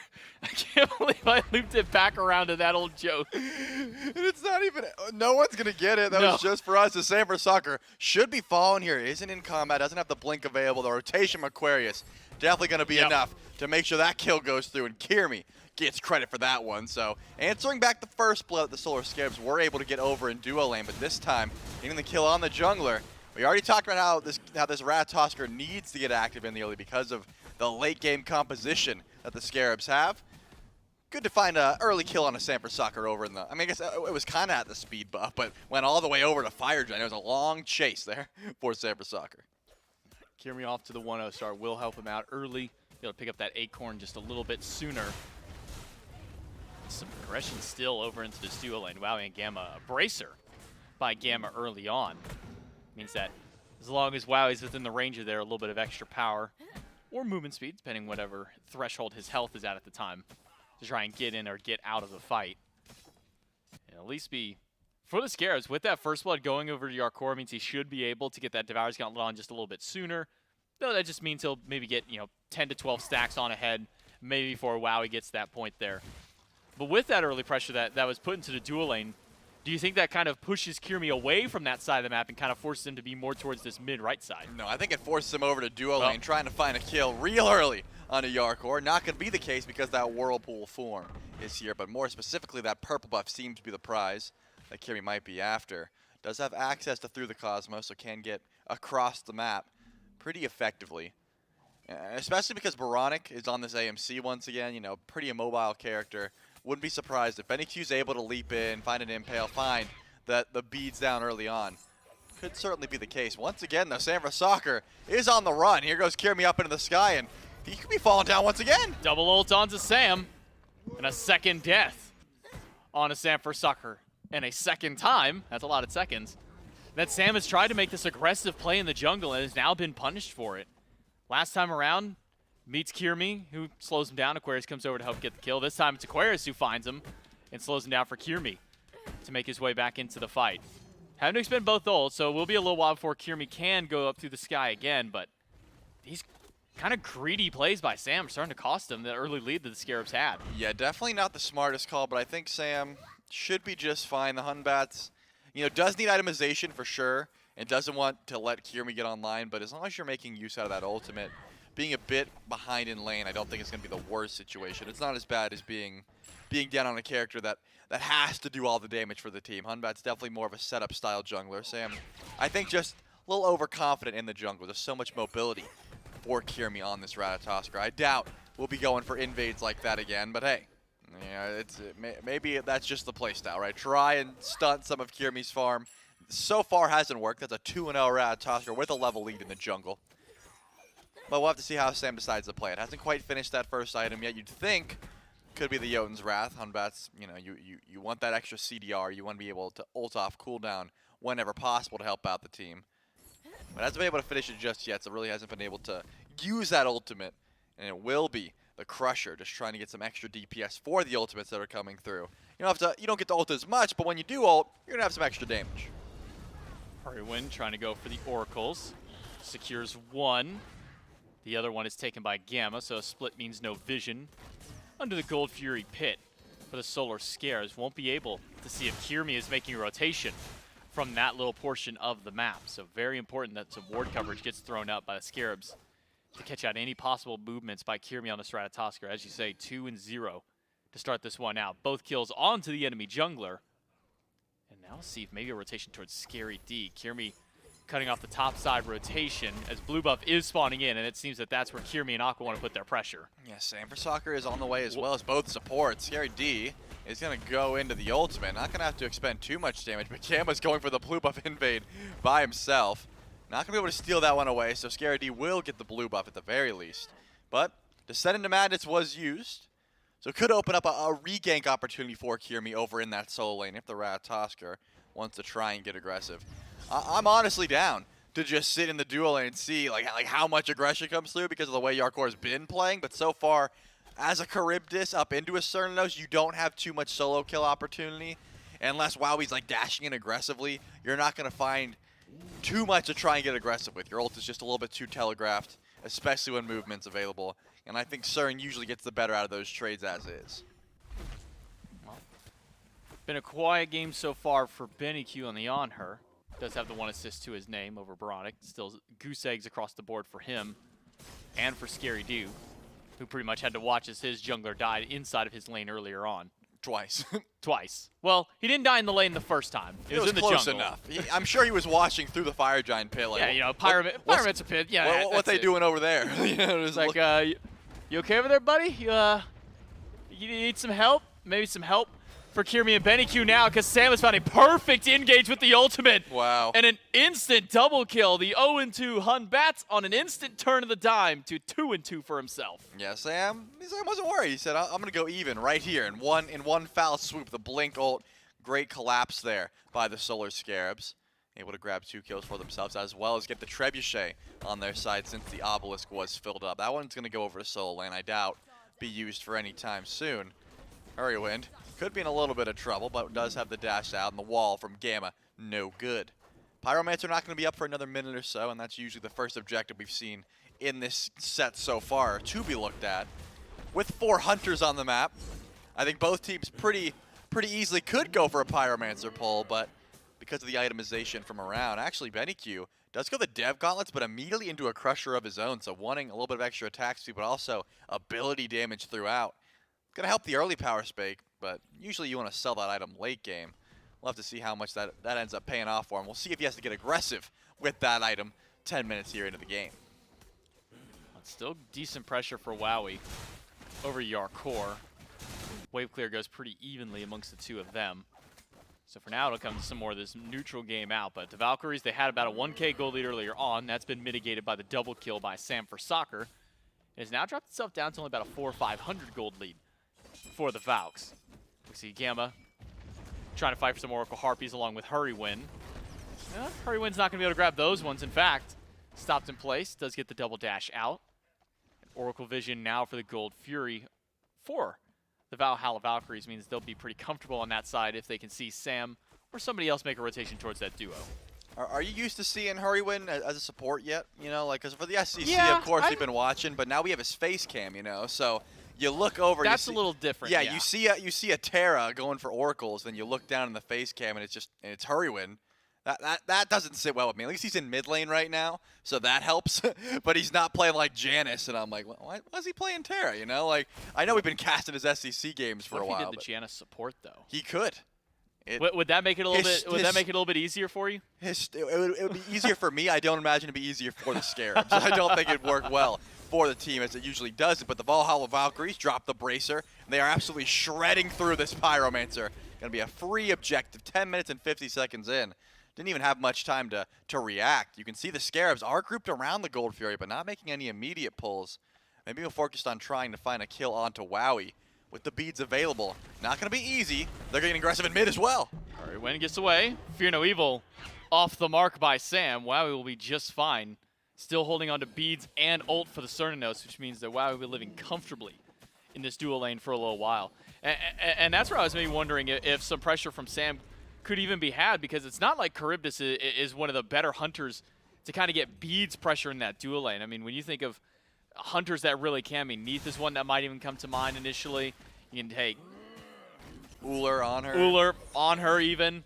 Thank you for covering me, because I literally had blanked for that exact moment. We can go all day. Well, Cupid got banned away, and it's a double ult by Aquarius onto Baronic and Scary D. But Aquarius doesn't have much more. Kirmi wanted to go in, saw how far everybody was, and decided to go ahead and back himself back out. But again, it just feels like this is such an awkward matchup for Sam to go in, because it feels like at any moment, wow, he should just have those beads up unless he gets hit by a stray Maw. Artemis, there you go. Now Artemis. we're done. Okay. And, yeah, we are seeing a little bit of aggression, but not enough. Right when it's so difficult to land the Maw when you can see it coming. Of course, wow, he dashed out there, but Yarkor sort of tried to chase down with the Whirlpool, immediately realized there's no way I can get aggressive here with Relics up. It's just not going to be the play style they're looking for. So the Solar Scarabs, a little bit behind gold-wise, sitting about 2K at the moment, off the back of that Pyromancer going down for the Valhalla Valkyries. Just some good farm throughout from the Valks from pretty much all of these lanes. But I imagine just happy to sit back and wait until late game. They've got double ADC with a Hunbat and a Cthulhu. Their team fight presence, it's not going to be easy to deal with. That's got to be why they're so confident in not stepping up too far. At least not giving up Gold Fury. That's something that you don't want to do. The Scarabs want to make sure their vision is on point. I'm keeping my eye, though, on the solo laners. Whenever Wowie has this amount of shred, he can definitely do the damage to the Gold Fury, but you definitely want to make sure you got your eyes on those solo laners. And you want to make sure you got your eyes on Gamma, who almost got caught out for a second. Here they come. Scary D makes the rotation over. Aquarius a little bit behind, but I think that was a just in case they decide to pull the Gold Fury. They're not feeling confident going for themselves. They're like, hey, we're seeing a grouping. Scary D, can you come over just for a bit, just in case they try to pull this objective? Now that Aquarius has joined in, he's met with Scary D. Aquarius dashes into one route. Eagles rally into the middle of 4. But Benny is on the backside of the fight, can try and get something going. Uses the Desert's Fury up against Yarkor. A jump out to get away from the Maw. Descent into madness by the Cthulhu. And Scary D doing some decent damage in the backline. But Fear No Evil is completely off the mark. Aquarius is fine, and Kirmi has gone right back in. But as soon as he lands down, he is collapsed on by the entirety of the Solar Scarabs. Benny finds an impale, but it's only to stop the fight. I mean, that was a questionable series of events. Of course, Aquarius dives real deep into the backline, assuming the rest of the team follow-up was there. Wasn't quite, but doesn't lose his life. Kirmi goes in off a great ultimate, because Sam for Soccer, as you said, missed the Fear No Evil. Seemed like a decent opportunity. Now Hurrywin might be in some trouble if the freeze is able to land. Gonna be the stun into the ultimate. Benny Q gets credit for that one. What a back-and-forth brawl. Neither team feeling confident enough. Now, finally, double ADC with Aquarius on the tank. Should be able to pull this Gold Fury effortlessly. Yarkor was close by, but not enough to try and go for a steal. And the Valhalla Valkyries, after losing Kirmi, finding Hurrywin, will be able to claim that Gold Fury for themselves and continue to push that gold lead even further in the process. Baronic does stinger Kirmi. Looks like it's going to be a pretty close fight, but Kirmi gets the better of that one. Even the lingering bees after, not quite enough to take down Kirmi. About 100 HP left on the Ratatosker. Good attempt by Baronic, but unfortunately gets a little bit caught out, a little too much damage from Kirmi. Pyromancer about a minute or less until it's back up. So slightly staggered cooldowns, at least for these major objectives. Fire Giant still kind of out of the sight for these teams, as it's still only about a 2,500 gold lead that the Valkyries have up. that was our first true taste of a full 5v5 fight. And with the lack of kin size going in that fight, seems like that may have been a bit of a hindrance as to why Scary D was able to live for so long during that fight, able to stay so tanky up in that form. But now that we have started to see this kin side come through, Benny Q's got his, Wowie likely on the way for his next one as well. Actually has gone back to pick it up. Does this make the team fight easier for the Valkyries now against the Scarabs? Yeah, that's definitely a huge power spike here for the Valks. But, I mean, that fight goes way differently if Sanford Soccer connects with the Fear No Evil as well. Hurrywin in a little bit of trouble, gets freezed out once again. Not too much damage for the follow-up. And here come the solo laners, forcing out the jump from Benny Q. Looks like a Pyromancer fight is in the cards, but no one feeling like they want to make the first move. And remember, both ADCs have made that rotation over. Wowie and Yarkor hovered around the Fire Giant pit. Call it the Pyromancer pit for now. 16 minutes in, neither team feeling too confident to go for it. But no one's making the move just yet. This is a bit of a dance. And I don't know who's going to make the first step in this one. Seems to be nobody wants to start the tango. Everybody's just going to back away. It takes two to tango. It does take two to tango, but neither of the partners for said tango stepped up. Now it'll be the Valkyries to make the first move. Are the partners of the Scarabs going to now walk in? Hurrywin, zoned away by Gamma. Pyromancer shredding away. And the Valkyries will get it. Scary D immediately up into the madness. And it's only Aquarius in the middle. Does that help us all? Because he used it to get in. The Fear No Evil locks him down. And there's just enough damage to finally take him off the board. Scary D still charging forward in this giant form. But nobody's able to grab him. Hurrywin cannot find the root onto Gamma. But Kiermi goes in, finds the stun, backs out instantly. And the Scarabs now have advantage around the Fire Giant pit. But doesn't seem they're going to try and start this one up. Yeah, I'm going to be honest with you, J-Mac. When that happens, when Scary D blink ults in and Sanford Soccer connects on a Fear No Evil, it doesn't seem very easy for the Valks to find any avenue back in, especially because Aquarius doesn't have beads, and Gamma is very difficult to get in and get out. You're either getting, as a Ymir, you're either getting in or you're probably dying in that fight, right? So as long as Scary D is able to blink and initiate with the Descent into Madness and not be immediately targeted down by the ADCs of the Valks, I mean, it's going to be a very difficult team fight as this game goes on. They're able to find the one pick. They didn't get the Pyromancer. That one went over the Valkyrie. So the gold lead still certainly in their favor. Still in the driver's seat are the Valks, about 3K. I imagine they want to just make sure that Scary D is able to initiate these fights, try and collapse onto Aquarius or Gamma as quickly as possible. And as long as they're able to keep that up, their fight is looking real solid for the Solar Scarabs. But Oni Fury's not going to be up for about minute 15 or so. The Relics are going to be down for a while as well. Baronic's sitting on neither for 80-plus seconds. And besides that, everything for the Valks looking solid. We'll have to see if Kiermi decides to get active before that Oni Fury spawns in, but it doesn't look like that's going to be the case. Looks like just farm up, get some vision over on the left side of the map, and just group up with the Scarabs. Yarkor still over here in right. Not going to go back over to duo lane. Pyromancer's down. Probably just sticking with the team, seeing if they can group up and find a pick off the back of this Charybdis. However, Wowie did push that Trebuchet in the left lane and is now grouping back over towards the right, so trying to force some attention to one lane. Wall by Gamma. Gets the Phantom Shell out of Hurrywin. That is down for the next team fight. A perfect bait by the Valhalla Valkyries. Solar Scarabs now with only a regular shell left for Yarkor means they're very susceptible if one of these paths gets cut off by Gamma once again. And regular shell's just lame. It is. Like Phantom Shell, that's a cool shell. But regular shell, it's just like, who invited regular shell? Aquarius is pretty deep here in the team fight, and actually Hurrywin not too focused on the positioning of Aquarius. I was going to say, like, not even running towards that direction. Eagles Rally gets used. It looks like no more chase to be had onto the Bologna. Maybe just a grouping in for the Tier 1 tower is what the Solar Scarabs are after. Just a little bit of extra gold in their pocket before the Oni Fury spawns, which it already has. The Valhalla Valkyries, though, sort of split pushing. Kiermi going to grab that tower in mid with the process. No way they're looking to pull a Fire Giant, right? They are grouped around it as the Trebuchet goes in left, and actually looks like they are grouping the Fire Giant. 19 minutes in and behind the Scarabs. Going to make the first ones. Double Hunter, but Hurrywin stunned out. Hurrywin gone before the fight can even break out. Scary D goes up. And how much damage can he do to zone away? Gamma almost gone. Same with Aquarius. The frontliners are so low on the Valkyries. A double knockup by Scary D may have just turned this fight right back on their favor. And Kiermi in the backline cannot find the kill. Jukes out the mob, but doesn't find the damage afterward for of the Solar Scarabs live through. 2 at half, 2 at critical HP. But all the while, Tier 1 tower on left goes down. The might of the Trebuchet just a little too much for the tower to stand up. Yeah, I think my 4 point still stands. I mean, Hurrywin unfortunately tanks up a Fire Giant 20 minutes in, 3k gold down, and gets picked before the fight begins. But once Scary D went into the ultimate, and Sanford Soccer hit the Fear No Evil as well, it seemed like a pretty easy fight for the Solar Scarabs. They weren't able to get too much, and the Valkyries are still playing it about as cleanly as you can.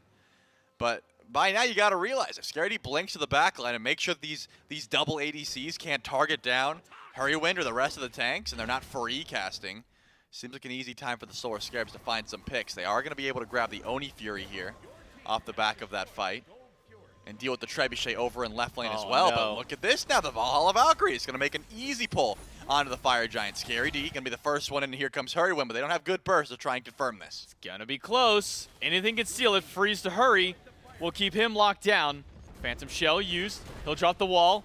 Double dash away. Kirmi will find the slow, find the stun, and the spin right afterwards. Hurrywin should be out, but look at the movement speed through. Eagles rally just off the mark, but the freeze will hit. Hurrywin goes down. It's a fire on all 5 of the Valhalla Valkyries. The Scarabs able to get a tier 1. Or not, actually, tier 1 was already down on that right side. Trebuchet pushing towards tier 2, but the Valkyries are going to ignore it and start pushing up mid. Yeah, Hurrywin going to be dead for this one. A tier 2 tower. The minions are on the way. Got to deal with some Oni minions, so it looks like Sanford Soccer might just grab the tier 2 and right and trade out. But when they notice Hurrywin's gone and Sanford Soccer's in right, I was going to say that mid Phoenix might be on the cards. We're seeing a small grouping towards it, but judging by the fact that the ADCs are leaving, there's no way that mid Phoenix is here to be looked at just yet. Shouts out to Bracer, though. I mean, Gamma dropped it, and that's the reason they were able to close gap there onto Hurrywin and make sure that he died after using that Phantom Shell on the first wall. That Bracer movement speed was enough to make sure they were able to chase him down and wall him off once again for the kill. But now the Valhalla Valkyries, just off a good placement and quick pull onto the Fire Giant, should be able to group up here once they deal with those Oni minions in right and the Trebuchet, and look for the last 2 tier 2 towers as well as that tier 1 over on right. Scarabs are going to grab Pyromancer and staying grouped up, possibly looking to see if they can find Kirmi or Aquarius walking in the jungle. I was going to say risky call up against this deficit of 5 members of the Valks with FG, and the builds aren't looking too clean, right? You're not that far behind, but you also would love to get some power spikes. Sanford Soccer close to that full Titan's Bane. You know Yarkor would love to upgrade that starter item as well. So probably smart to back up here. Maybe defend underneath the tier 2s, but fighting in the jungle, bringing the fight to the Valks, doesn't seem like the smartest call here. Well, we've seen what the Scarabs can do in these jungle fights. I mean, more often than not, winning these ones when Sam and Scary team up. But how do those jungle fights now translate to these siege defenses? We start pushing up towards Phoenixes, stripping these last tier 2s off the map. And what kind of tools does Scarabs have to keep the Valkyries out of their Phoenix during these kinds of fights? I mean, as long as they're fighting underneath the Phoenix, it still seems real solid. Like, of course, they're fighting in a Fire Giant now, which does change things. And they're up against double ADC. So the Valks, if anything, should be looking to shred the tanks in front of them and at the very least focus out the Phoenix and get out. Seems to be the call, but the gold lead is ever climbing, J-Mac. They're going to be grabbing this tier 2 tower and left. It's already pretty weakened. And then you got Fire Giant for another minute and 18 seconds. This is one of those calls where I don't think you feel confident enough to go for the Phoenix. And it seems like that is the play. Gamma, going to channel that back. Not going to get caught out by the Mire. Real close, but not quite. So I'm thinking that's all this Fire Giant has to offer. 60 seconds left. Get some upgraded items. Aquarius going to grab the Toxic Blade. We might see some starter items upgraded as well. Looks like Gamma is going to get the Sentinel's boon for some extra gold and just HP when around these minions. Going to get some extra health in that regard. And probably just group up for the next Fire Giant. That seems to be the call. I still think that the Scarabs have a great fight in the jungle as long as they're able to initiate first. You don't want Gamma to walk up, hit a freeze on a Hurrywind, kill the Terror before the fight begins. It's got to be started by Scary D blinking in, descending into madness, and putting some pressure on a Benny Q and Wowie. I mean, if these carries are free casting, like I said, the fight's not going to look good. We've seen this Phantom Shell get bait out of Hurry multiple times so yeah. far. And almost every time it has been punished right afterwards, once that wall comes back off of cooldown. So for Hurrywin, he's got to play carefully around the relic, around the wall from Gamma to make sure he gets an ideal usage of that. But I mean, again, that's a 2+ minute cooldown relic versus a, what, probably 10-second cooldown wall at this point in time. So if he uses it, he's got to make sure it counts and got to make sure he can use it to actually get his team either out of a fight and fully disengage, or maybe use it to try and get into a fight. I got to give props to Kirmi, because this is one of those things I talk about a lot, where you buy your starter item in the wrong order, but on Ratatoskr, the Acorn goes there first. Actually, Aquarius is pretty far up here, maybe looking for an opportunity to go for a kill on a Scary D. I can't even make my point because he's stuck because of the body blocks from Aquarius. And the minions spin from the Rat. Scary D still alive, has that ultimate. Root from Hurrywin will catch Aquarius, but Aquarius will dash away. But that's Terra ultimate now down for nothing. No blinks used, no relics used on the side of the Valkyries. Stripping away a major team fight for the Scarabs is a good start to the fight. Yeah, I don't hate the call there, because if you lose Scary D, you almost certainly lose this Fire Giant, and then probably one of your Phoenixes after. So Hurrywin just wants to make sure to keep Aquarius alive and make sure Descent into Madness didn't have to be used there. That's a much more valuable team fight tool in this stage of the game towards this Fire Giant. Now Gamma, grouped up, trying to catch out, gets the Phantom Shell baited immediately. Wow. And now you just back up. I mean, one more wall, and you're going to find trouble onto this Terra. It's time for the Scarabs to get active before that wall comes back, and it looks like they're just going to group up in that corridor once again. Gamma knows what he's got to do, and he's going to find it here soon. Aquarius healing back up. Descent to Madness by Scary D. Get some AoE damage onto just the tanks, who have been stuck a little bit. Gamma going to go back in for the freeze on Baronic, but lose his life. Benekyu beats an Aegis. Now used by the Yonher. Scary D unrelenting in the back. Kirmi drops in, though, to try and take care of Aquarius, while the two carries on the back end of the fight have to find their way out. Aquarius and Kirmi still teamed up together. Looping around the back of the Fire Giant is Aquarius. Gets spotted out by Hurrywin. Scary D eats a stun by Kirmi. That will force one away. Benny never got to go back to base, and neither did Aquarius, at least of his own merit. He'll be sent back by Baronic. And now Sam still sticking around the jungle. Blink hit by Kirmi. Wow. And the instant burst on the Rat will send the Hunbats packing. Fire Giant, quarter HP. Kirmi no blink. Means Kirmi doesn't have a chance, and the Fire Giant goes to 4 of the Scarabs. Yeah, but Scary D trying to find Wowie here. Was able to teleport back in with full HP. Doesn't have any more CC to try and chase this down, but here comes Yarkor in the Maw. Wowie's going to have that dash come up real soon, or could be in some trouble. Feared away, but the wall from Gamma going to make sure that Wowie gets out just fine. Now Fire Giant in hand to the Scarabs. Not everyone's got it. Temper Soccer unfortunately fell at those back camps. Good play by Kirmi, making sure to strip that buff off of the enemy jungler. But the Solar Scarab still a little bit down in gold, so they're going to grab that Primal Fury in the process. Group up, then it's their turn to try and grab some of these Tier 2 towers, all of which are still available. That'd be a lot of gold in their pockets, and it's going to help out as this game goes on. So I can give the shout out to Kirmi now. So the Acorn spawns in the starter item slot, right?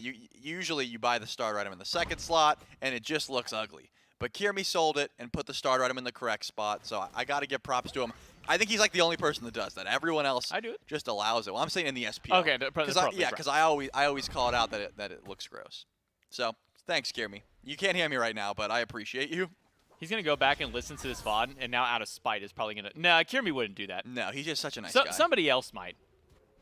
I hope they do. Almost any other jungler might swap that just to spite you from this point on. Kirmi wouldn't, though. He's too nice of a guy to do that to you. Yeah, but now Kirby's going to have his work cut out for him, trying to solo dive the backline. This was the point of the game that we knew would be rough for the Valks. Looking at the draft here from the Scarabs, they've got plenty of Prod Shred, they've got the double ADC, but they also have the double Guardian. Plenty of damage coming through. Top of the damage charts, by the way, from Scary D in this Descent into Madness. This was the position in the game that the Valks did not want to get to. They still have plenty of damage, but underneath this Phoenix, they're so grouped up. Descent into Madness is going to get even more value. Scary D, I think, is itemized pretty much perfectly. Has the Witchblade, has Contagion for some anti-heal, and then Hide the Nemean. Like, you're just trying to immune some of the auto attacks coming from these physical damage dealers. 2 Tier 2 towers go down already. One more standing on the right, but they're not going to push up those minions. They got Fire Giant for another minute 50 or so. They're looking to go for this left side bird, but it doesn't look like they're going to be able to group up just yet. Same for Soccer and Scary D still in mid. They want to go for a bit of a split push here. It's only Kirmi in mid to try and stop them. Scarabs are one good team fight away from finding their first win of the phase.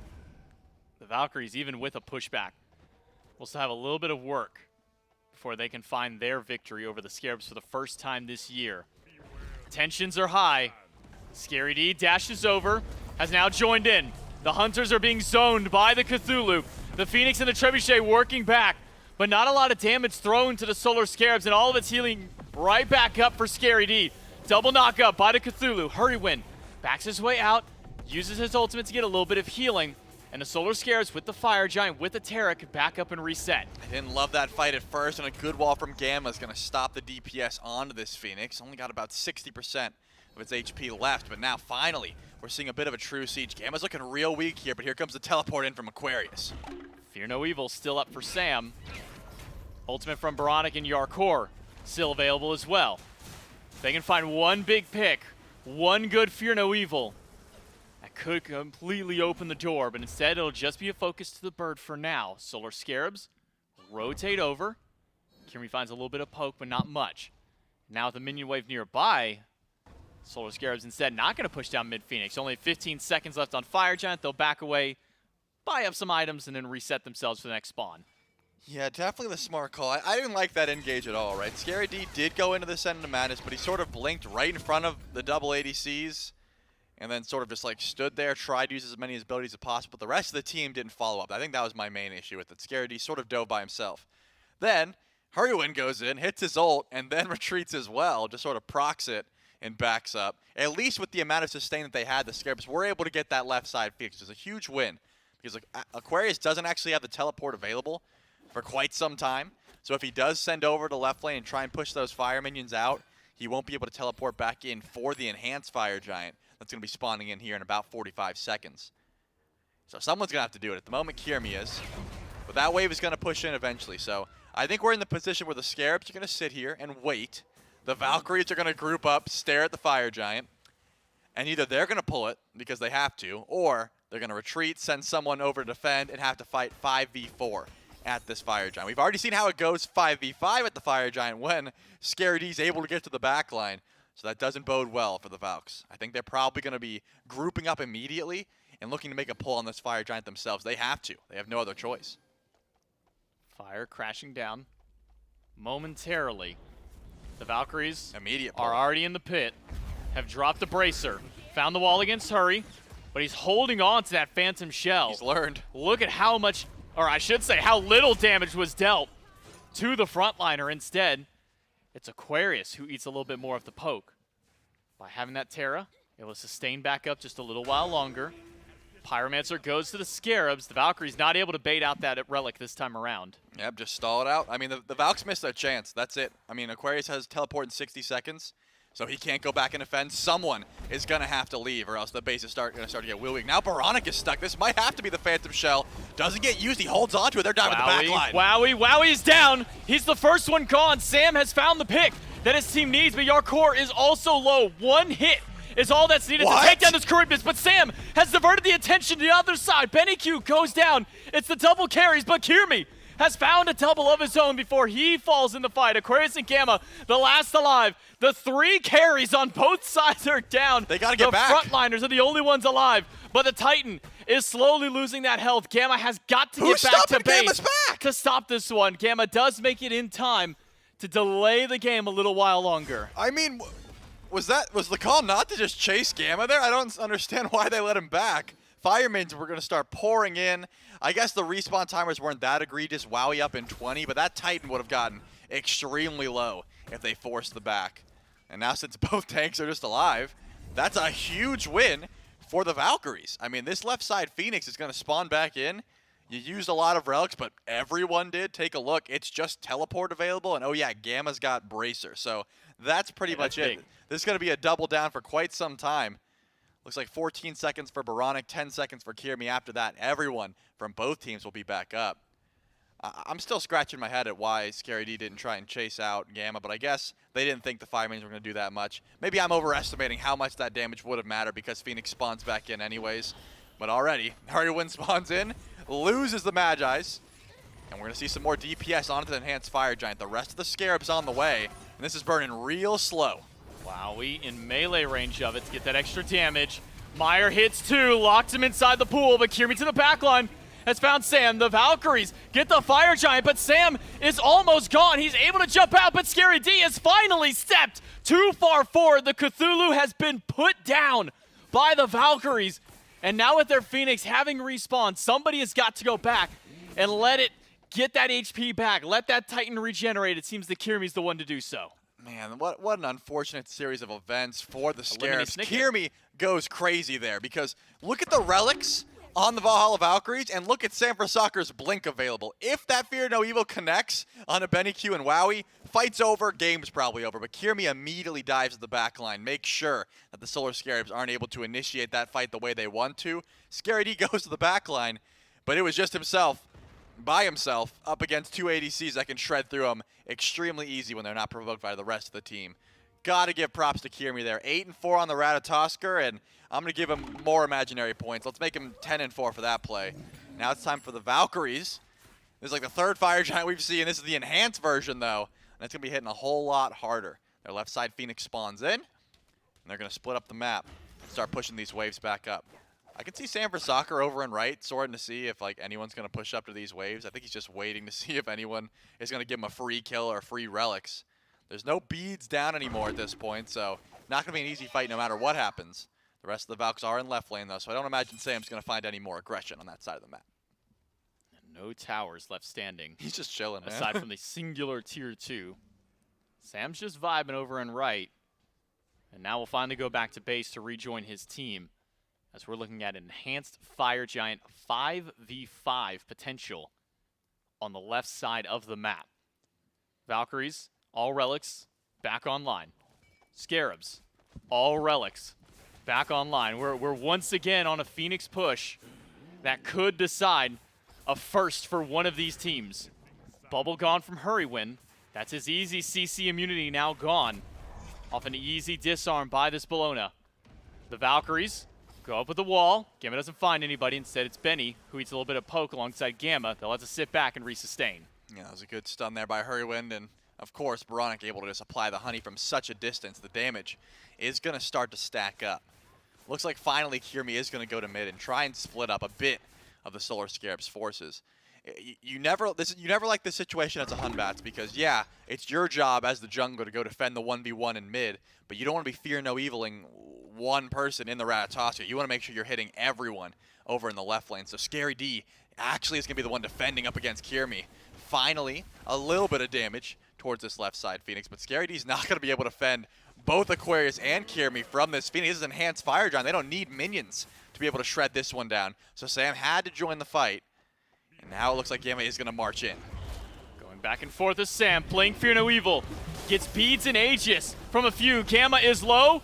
Gamma is not gone. One more shot would have done it. So now it's Aquarius who's got to soak up the damage in the back, but he doesn't have enough HP. He is the first one gone, but Kirmi massive in the back line. Finds 3 off of the dunk. Only kills 1 and eats a son of his own. Beads are down. Benny Q finds 1. Kirmi trades out. It's a 2 for 2, but the health is massively in favor of the Valkyries. The left side Phoenix is down, but the Valkyries cannot push into the Titan with still 3 alive on the Scarabs. I mean, that was a terrible fight for the Valkyries, if not for Kirmi destroying the backline of the Solar Scarabs. Now it's going to be a 3v3 with Enhanced Fire Giant, and guess what? Both ADCs are alive. Benny Q and Wowie are going to be able to rip through this Phoenix if they get the chance. Good stun, but no ultimates available. The Scarabs have to try and defend as long as possible.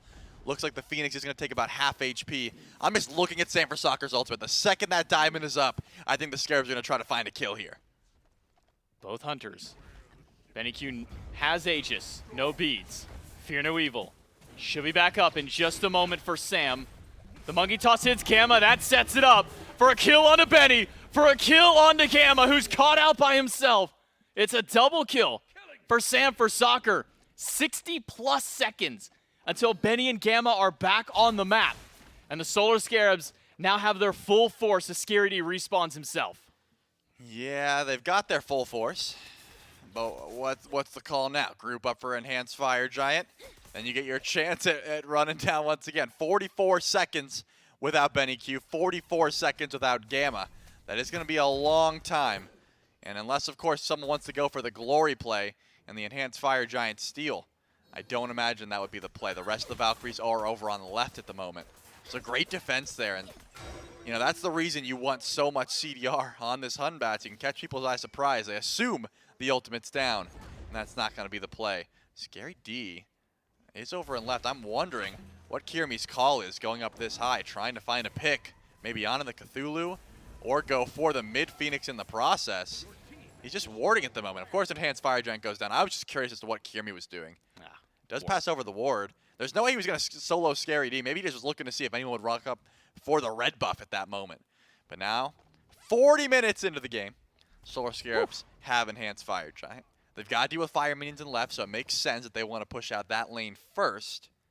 And then they get their chance at trying to go for the Phoenixes.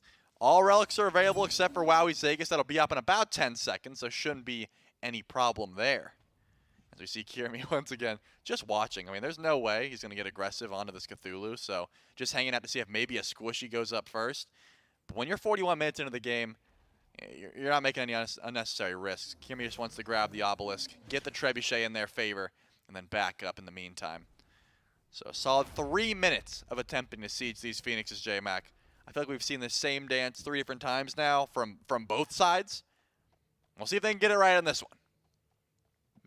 3 minutes left on this Enhanced Fire Giant before we might potentially see another reset, depending on how this fight goes. It's been a battle of the left side birds. The Scarabs found one earlier on. The Valkyries respond back with a good team fight, get a Fire Giant themselves, and take the left Phoenix away from the Scarabs. Now about a minute till it has respawned on the top side, so Fire Minions still in favor of the Valkyries. And 4 players grouped up on the left side for the Valks versus 3 of the Solar Scarabs. Enhanced Fire Giant, double Hunter means Phoenix will go down quick, especially since it's a weakened one. The Scarabs are going to take their time before making this push. Yeah, once again, Sanford Soccer in mid versus Kirmi, but is it going to be the greatest 1v1? I think Kirmi has a great opportunity to try and find a kill, especially with Blink and Beads available, even with that Enhanced Fire Giant. Rest of the Solar Scarabs over on the left. Maybe waiting to see if they can bait out something, but Gamma has been pretty on point with the walls thus far this game.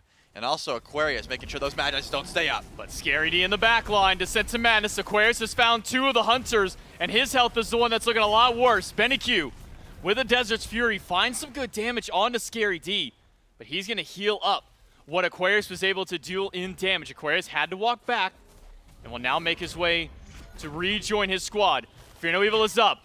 Double freeze. The monkey bounces and gets a kill onto BennyQ. And all of a sudden, the Solar Scarabs can run right in. Aquarius goes down. Kirmi finds one before he pops. And it's Gamma and Wowie against the rest of the Scarabs. Now it's only Wowie to fight against him, and he does not have the legs to stand on. The Solar Scarabs have found their first set win of the phase, taking down the Valkyries in a triple for Sam to end the game and end the set. I mean, I've been singing Kirmi's praises all game. I gotta give Sanford Soccer some credit about how that Phoenix Siege went. Scary D goes to the back line, sort of falls back, realizes, hey, last time I did this, I got shredded through. I'm not going to commit that much of my body to this fight, but enough poke damage came through, stalling out the walls from Gamma, stalling out the CC from the enemy team. Once Aquarius ults in, and then you don't win that fight, Bologna becomes so much less useful. She can't get to the back line as easy. She can't try and disarm these ADCs and try and go for those 1v1s. It just is so much more difficult once you lose that initial siege. And Sanford Soccer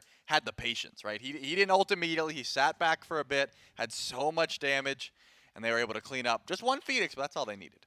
Well, we saw that multiple times from Sam. The very first Phoenix siege that the Scarabs took, the Phoenix defense that the Scarabs had to deal with, and then and that right there, waiting for Aquarius to have to come back, waiting for the opportunity, and maybe getting the best Sacred Monkey kill that we've seen in a while, just a stray bounce. He said, go takes monkey, BennyQ go. out of the fight immediately. And with it, the Solar Scarabs are able to find their first set win of the phase. That's it from us on the cast. We'll throw it over to Gordon Mifflin on the desk to close it out. And it's an exciting one at that Mifflin. Back and forth game, all of game 3. Ultimately, a couple of team fights are what makes the difference there for the Scarabs. I mean, you know, you see it at the end where it almost feels as if that Fire Giant, that Phoenix isn't going to go down till a crucial kill onto BennyQ. Suddenly just floodgates open, Scarabs storm forward. But up to that point, I mean, you go back 3 minutes, Valkyries are on the Titan line at the Scarabs base. I mean, it was just so back and forth, just so much literally that happens in that game. Yeah, for the first 20 or so minutes, it felt like Sam was really just trying to figure out how he wanted to play this Hunbots. I looked up, I think it was like 24 minutes of the game. I was like, surely this is a bug, right? Like, Sam isn't actually just putting up 4,000 damage.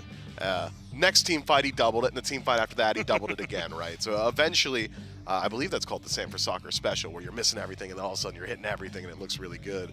But this is another match that I think that was dictated by draft yet again. We got a brief moment to talk to the coach of the Scarabs, and he said, look, we outdrafted every single game this set. I'm not 100% certain that I'm with them on that full extent, but certainly the games that they won, the draft was vastly superior. I'm always going to be curious, I guess, well, now what the trajectory of the Scarabs is like. And you know what? You don't have to hear it from me. Instead, we can just talk to the newest member of the Scarabs, the most recent departure from the casting team. We got Hurry standing by for an interview. Yeah, that's right. Hurry Win, who was just joining us on the desk a couple of weeks ago, even just last weekend, now joining over for the Solar Scarabs as the new support. And Hurry, coming back in for your first competitive set up against the Valhalla Valkyries here. I mean, how does it kind of feel, one, being back in the Pro League, but also finding a win on your first set? It feels really good to be back. I was more than excited to get the opportunity, even though in a lot of people's opinions, I think they saw it more as a sinking ship. For me, it's an opportunity. Hopefully we showed that a little bit here today. Clearly there's a lot to work on. It was certainly not clean. We definitely are still figuring out how we want to play, but it feels really good to be back. Feels really good to get the Scarabs their first win as well. And also my first set back. I'll take a dub any day of the week, J-Mac. Yeah, I mean, your first competitive set coming back in here as a support, no less. I mean, the last time that we saw you in the SPL, you were a mid laner playing over for the Jade Dragons. Now you made your way onto the Solar Scarabs, as you say, find that first win. And kind of talk me through that game, because you guys find that first Fire Giant. You guys are able to push down a Phoenix, and then the Valkyries find that turnaround. I mean, what is kind of going through the comms and maybe some of the mics of the players on there to try and regroup them for one of these next defenses? Yeah, it's a really good question. What ultimately happened is we got a little bit split up in the team fight. We talked about how we wanted to play the fight. We didn't really stick to that plan. I also kind of dropped the ball on Phantom Shelling. You know, we said, Amir walks up, I'm going to Phantom Shell. And then we're going to turn on the Amir when he's overextended. And I hesitated, got frozen, and then it put Bronic in a bad spot, and the fight got split up from there. So just a little bit of a dropped ball from us there, just a little bit of a hiccup. Fortunately, we still had opportunities to come back and win the game, so I'll take it. Look to try not to make those mistakes in the future, though. Yeah, I know that was something that Charlie and I were calling out during that game, was the Phantom Shells maybe being a little bit baited. You held on to them a little bit longer, so some of the late games, and ends up working out in those team fights there. But I mean, just in general, Hurry, I mean, how does it feel being back now into the SPL, whole new role to kind of work out here? Is this kind of the uphill now that you guys are kind of making your rise back up as the Scares? Can we expect to see a lot more improvement from you guys? Yeah, I'll tell you for sure we'll see a lot more improvement. Just even from today's games, we have a lot to learn. I've had very little time to work with these guys, so only up from here, hopefully. And by the end of the season, I've never been 8th. I'm not going to be 8th this season. I've never been 8th. We'll leave it to the Valkyries, leave them in the dust like we did today. And hopefully this trend continues and I can make that dream come true. Not 8th. Woo, yeah. Well, Hurry winning the Scarabs, not aiming for 8th at least this time. We'll see if they can keep this trend going upwards for themselves. Thank you so much, Hurry Win. Congratulations on your win. I'll let you get back with the team to celebrate. We'll throw it back over to the desk to keep it going. Yeah, staggered matchup in that one. Talks about leaving the Valkyries in the dust. The Valkyries only beat the Scarabs the one time mid-year last year. You remember, right after very, very disastrous, I would argue, change of scenery for them. It has been a long win streak for the Scarabs here in Mifflin. This win, it does a lot more than just put them on the board. It makes things very interesting down at the bottom. Scarabs find their first dub, but when you start looking at the standings, now you're talking about a team that's tied with the Valkyries and a team that's tied, and this is a name that I didn't expect to be saying at the beginning of this year in this kind of scenario, but with the Bolts as well, making things a lot more tumultuous in those bottom two spots. And I think we can really latch on to what Hurry Win said during that interview, which is you can always expect that this team is going to continue to grow. He's just right. This team has only existed in its current iteration for 4, maybe 5 days at most. This is a brand new team and a massive vote of confidence for their growth trajectory, being able to find a win up against the Valhalla Valkyries. Yeah. Sure, the Valkyries have found themselves closer to the bottom than they have to the top throughout the duration of this year, but still they are an SPL caliber team that has stuck together for the entire duration of this year. So I came into this set fully expecting a Valkyries win, and I didn't expect it to take them a whole lot of time either. The Solar Scarabs have washed away a lot of my doubts immediately. And I think they really have found a phenomenal fit in Hurrywind. I mean, you could see it in his comms, you could see it even in his cam, how vocal he was during the duration of that match. You could hear how much attention he was paying by how articulate he was about the pacing of those games and individual moments that need to change and how he's looking to learn and adapt. And that really was what I thought the Solar Scarabs was lacking, an in-game leader that can really direct their focus. Because when you look at this team, and I said it at the top, it is a group of guys that is comprised of immense talent. Every single one of these players has immense talent, but they were lacking direction. Yeah. And if Hurrywind can be that direction for this team, they very well could become a massive threat. And so far, look, hey, if you're talking about a change that was locked in, I think like Wednesday morning for sure for these guys, and is suddenly exploding forward. I think technically Tuesday, they had the knowledge that they were playing with Hurry, but then just come in, get your win, still have a set tomorrow against the Titans if you're the Scarabs. So you're not quite done with the week yet, but what a hell of a way to be able to step back onto the scene for Hurry. What a hell of a way for the Scarabs to bounce back. Hardcore over there in ADC. And, you called them, I think very appropriately, the Frankenstein of the league just because of how much this team is an amalgamation of players. Frankenstein was the hero of that story, by the way. And you know what? We might get to see. Maybe they're the heroes of the story. They're the heroes of this one, right, with the win. The real question I have is looking over towards the Valkyries, right, and having that conversation. I think this should be celebrated as a Scarabs win. But there were a lot of moments there that unfortunately just trip up a few times for the Valkyries. Potential moments that could be victories, sometimes fights that get delayed because Kyrmi just has a death grip on them. What kind of things do you want to see from them going forward? I feel like the Valkyries' punish game just isn't quite there. Like, even in that last match, we saw a distinct moment where the Valkyries get a Fire Giant absolutely for free. A weakness of the Solar Scarabs rears its head where they just vacate the Fire Giant pit. They go get the Primal Fury, I believe it was, and the Valkyries say, oh, word, the Fire Giant's actually up, guys. You're on the wrong side of the map. And they take it with zero opposition. Mm-hmm. But the sieges just weren't looking quite that good. And Overstay in the 3v3 siege as well, where they try to approach that mid-Phoenix, allowing Sanford Soccer to hit his first phenomenal ultimate of that match. If the Valkyries, or how do I frame this? If it were any other team in the league that were given a free Fire Giant in that exact position, I don't think the Solar Scarabs win that game. Mm-hmm. But because it was the Valkyries and they have some of the weaknesses that they're still trying to develop on, the Solar Scarabs were able to work their way back in. So I just want to see that punish game improved. I want to see them clean up a lot of that late game decision-making and how they approach some of these sieges. So definitely some footage to watch back there for the Valkyries. Already know, Hurry said it, that there's some footage to watch back here for the Scarabs, which is a win nonetheless. And again, that impacts a lot of fun stuff here as we look at the schedule. A 2-1 victory. We're going to be starting here in a little bit with the Warriors and the Titans. But for now, feel happy if you're a Scarabs fan. It's the first one that they've put on the board. Of course, be excited because you'll be seeing the Scarabs again tomorrow against one of the teams we're about to see just now. The Tartarus Titans, again, as they take on the Warriors, now with Stu playing in the carry role. An interesting conversation, Aurora had brought up that this team, at least while he's been playing with Cyclone, teams he's been on have either won or they lost to the team that won up until the Kings at this last Masters being the ones that broke it. And I believe, and this was one that we'd have to fact check a little bit more, there was a conversation about the fact that most of the time if they got knocked out, it was either in 3 or in 5. Never a 4.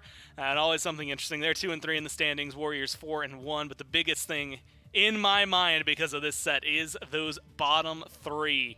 Still technically slightly ahead for the Valkyries, 1-5. Scarabs, Bolts. Bolts having lost to the Valkyries, Valkyries now having lost to the Scarabs. And I believe Scarabs having lost to the Bolts makes all of this kind of fun, tumultuous, somebody else can look at it. Plus, minuses, things like that always coming into the equation as well. But all 1-5, Mifflin, that can change so much at the end of this phase. Yeah, I believe if the Oni Warriors win this one, they leapfrog all the way up either to first or second seed. Yeah. Tartarus Titans stuck where they're currently at. If they win, they go to 3-3. So still certainly an important match for the Titans. They don't want to see themselves falling any lower in the standings, especially with Worlds right around the corner.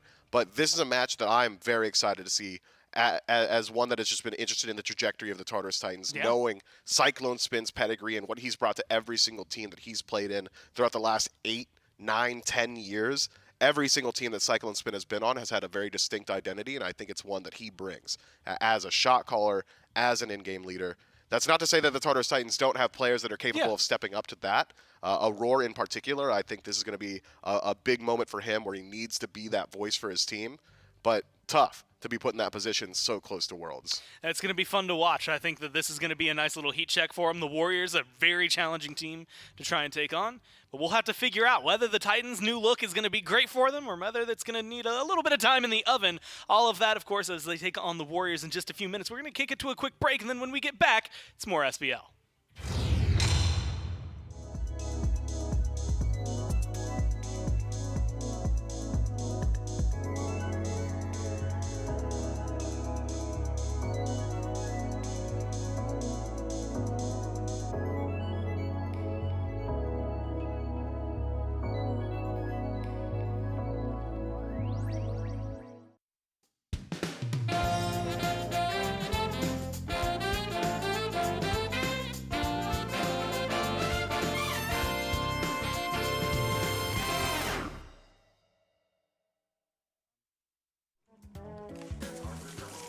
Well, it's about that time again to speak to an SPL team. We got a Tartarus Titan in here sneaking in the midst, but I would like to speak to the Oni Warriors. The microphone. Please speak into the mic. Nika, you excited for this set today? No, I'm not. Please speak into the mic, Nika. No, not really. I want to kind of go play. Paladins. To be honest. I appreciate your candor. Please never say it again. Vote. You've got new opposition in the duo lane. You better put it in his face. Not exactly, you've played against them before, but not this version of it. Are you excited to play against Stu now, Tartarus Titans edition? Yeah, man, I love that guy. Yeah? Yeah. You think he's going to be any better here? No. And 1 to 10, how difficult would you consider a laning phase against Stu? Like a 7. Okay, that's not so bad. Stu, you seem pretty happy about being called a 7, man. What's up with that? You gotta aim higher, Shoot for the stars, but aim for the moon. You're right, but like a 7, that's a good number, no? It's above 5, 7's above 5, that's it. We're done. What about this guy? I don't know. I'm good. You're gonna get everyone, man. Hey, I don't know. Oh, God, almost all over. What are your odds in the match today? Oh, we're losing. That's it. We're done.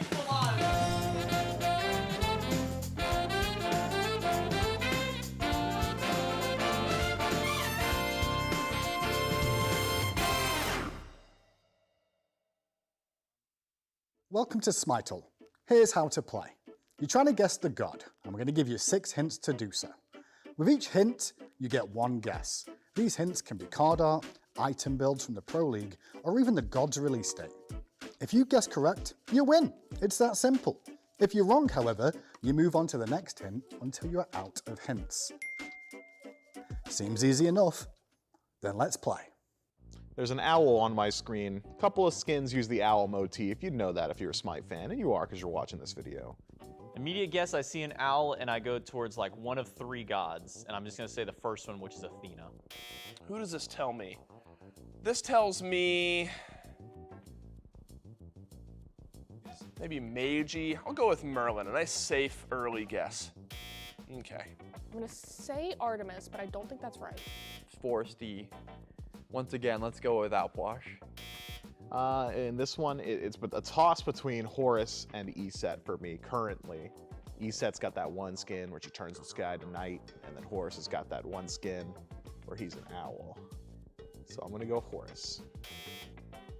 There's another. Why is there so many owls? Okay, now I gotta really think. Nice, nice. Got a different owl here. This one's brown. That's cool. Now that it's a brown owl, that does change the game. Cucullin comes to mind for some reason. He's got that one skin where he turns into like a were owl. Cucullin. Thoth? See, now I'm just thinking of birds. Is there actual like deep lore with owls that I'm missing here that I just never thought of before? I think of a wizard, Merlin. Okay, the birds are not helping. There's no way you're gonna show me more owls, man. What is this? What skin has so many owls in it? You gotta be baiting me. This has gotta be something new. There's no way there's this many owls in card art and it's got one character. Okay, let's think of birds. Anything with birds. Chiron. I feel like I'm gonna be really mad about this one. I don't know. Go to the next slide. I'm mad. More birds. Noticing a bird motif here. God of Birds. Does that exist? ESET?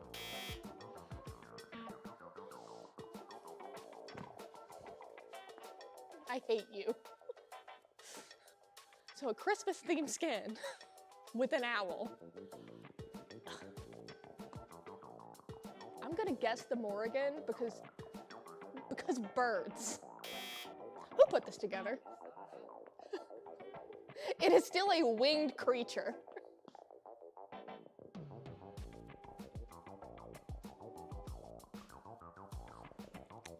Nope, I'm tapping out. Nope. If it's another bird, I swear to God. Okay, well that's Sylvanas. Okay. Here we go, one shot. Sylvanas. Let's go, I actually one-shot it? Oh, well, that guy looks familiar. Owls, I don't know who's in this owl, but it's probably Sylvanas.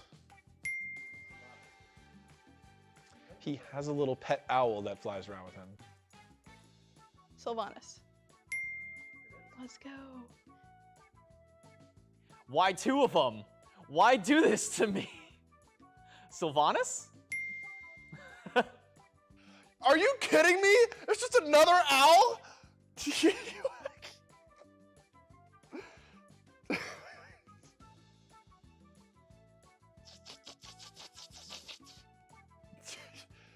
You give me Giannis last one Giannis support build last one into double owls?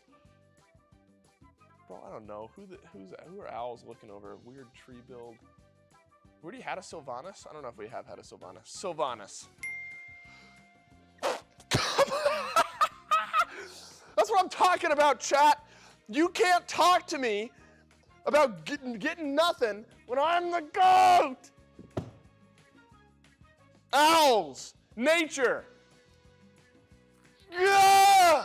Oh, okay. Sick. It's Sylvanas. Oh, it's Sylvanas, isn't it? Yeah, dang it, man. I should have known that right when I saw the Christmas hat. I knew it. Is there always an owl in his card art every single time? Oh, man, there's probably people that know that, and it's not me. I'm actually so upset now. There's always an owl. I actually had no idea. What do these idiots need to know that this is Sylvanas besides this little guy? Does the owl have a name? Do we know if the owl has a name? I'm gonna name him Nugget. That's canon now. The owl's name is Nugget.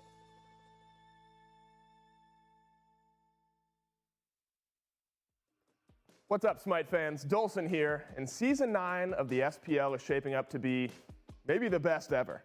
And to help us get there, we're partnering with Alienware to provide us, our players, the production team, with state-of-the-art gear to make this year one of the best yet.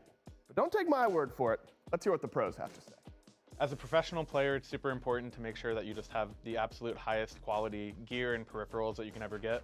And having an Alienware PC has completely upped our game here at the SPL. It's really nice being able to play from the same PC from home into the studio, and I highly, highly recommend it. It feels great to play on. So I've really enjoyed using Alienware computers because, one, I'm a streamer, content is my job, and the power of the Alienware PCs is like amazing. It's perfect for everything that we need to do.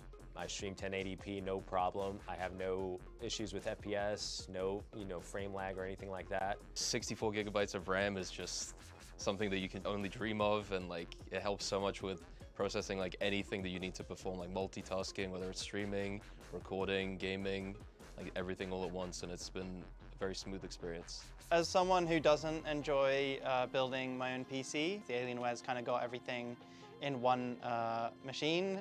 It was super easy.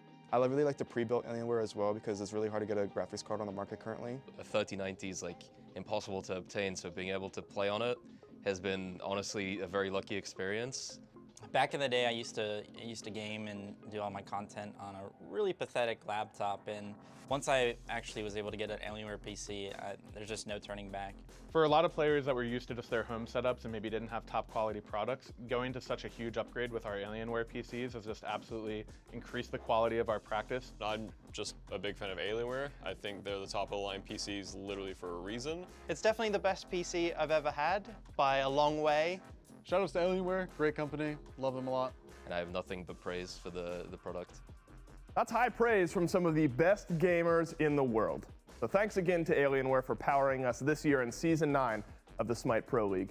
And remember, if you want to get your hands on some of the gear that our pro players play on, make sure to check out Alienware on all of their socials and at their website as well. I think if I didn't have my Alienware, I would go out and purchase one right now.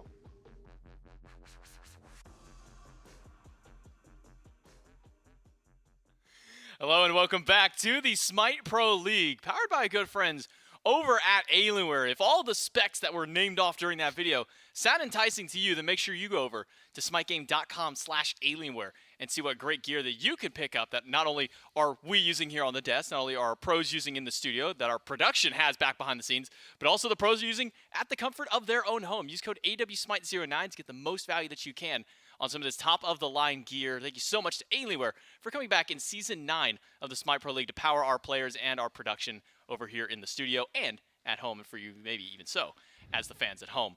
I'm J-Mac. I've got Trelly joining me on the desk today. Well, Trelly's joining on a partial desk over there. If you missed out at the very beginning of the day, Mifflin kind of handicapped the rest of the analyst team over there. He took away the top of your desk. I mean, I lost my pumpkins. I'm defaulting to the had to do it to him stance because I don't know what to do with my hands anymore. It's not a fun time, but you know we'll get through it. We're here for the SPL. We're not here for desk hour with Trelly and J-Mac. We could do that later, but not today. So. Maybe we could get to there, but. As far as these two teams are concerned, moving into the second half of our day, we can take a look at the schedule and the standings. We just had our first set finish up. The Valkyries and the Scarabs go the full distance, and it's the Solar Scarabs who come out on top 2-1 to start out our Saturday. Now we'll have the Oni Warriors and the Tartarus Titans. A new member over on the Tartarus Titans is Stewart. It's gone from the Scarabs now on to the Titans roster, and then into our triple header Sunday, Bolts Warriors, Scarabs Titans, and Leviathans Valkyries. To close out our week, Leviathans, after fighting their win yesterday, have bumped themselves up to the #1 seed in the standings so far. As we take a look at those, Jade Dragons at 2. And what a climb it's been for the Leviathans. I mean, they were down at 5th, almost 6th seed at one point, and slowly climbed their way up to the 4th. And then with their win yesterday, now jump from 4th all the way to 1st with that singular win out there. So a big step up for the Leviathans. And now that bottom of the battle, the battle of the bottom 3 is what I was trying to say there.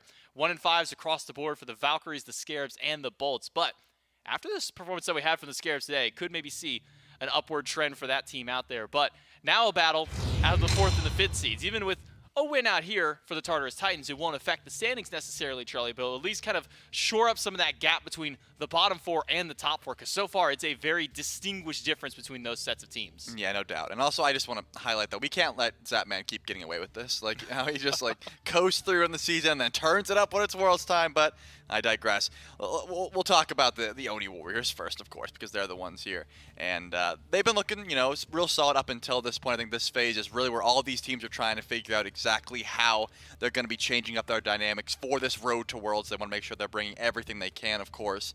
So still trying to figure out exactly where their team comps arise, right, in the current meta, because things were changing up a bit, with the Hunter builds changing, that sort of thing. We've seen a big influx of Hunters in the mid lane, and when you talk about Hunters in the mid lane, you got to talk about Dardes. I mean, he was playing Hunters in the mid lane before they were cool. Actually, Dardes is the hipster of the mid lane, and I'm going to coin that one. So I think this fits exactly into their playstyle. And not just any Hunters either. I mean, we think of mid Hunters really in Ullr, AMC, Neath. Dardes is throwing on her, throwing out recently the Cernanos. And we're even seeing Cubofred go back to some old hyper carry style of picks on things like this Mercury, where we're seeing more of this very early-centric style of play with things like the Pele, even getting the Hunbats out there, kind of this more ability-centric style, but still able to play some of these hyper carries.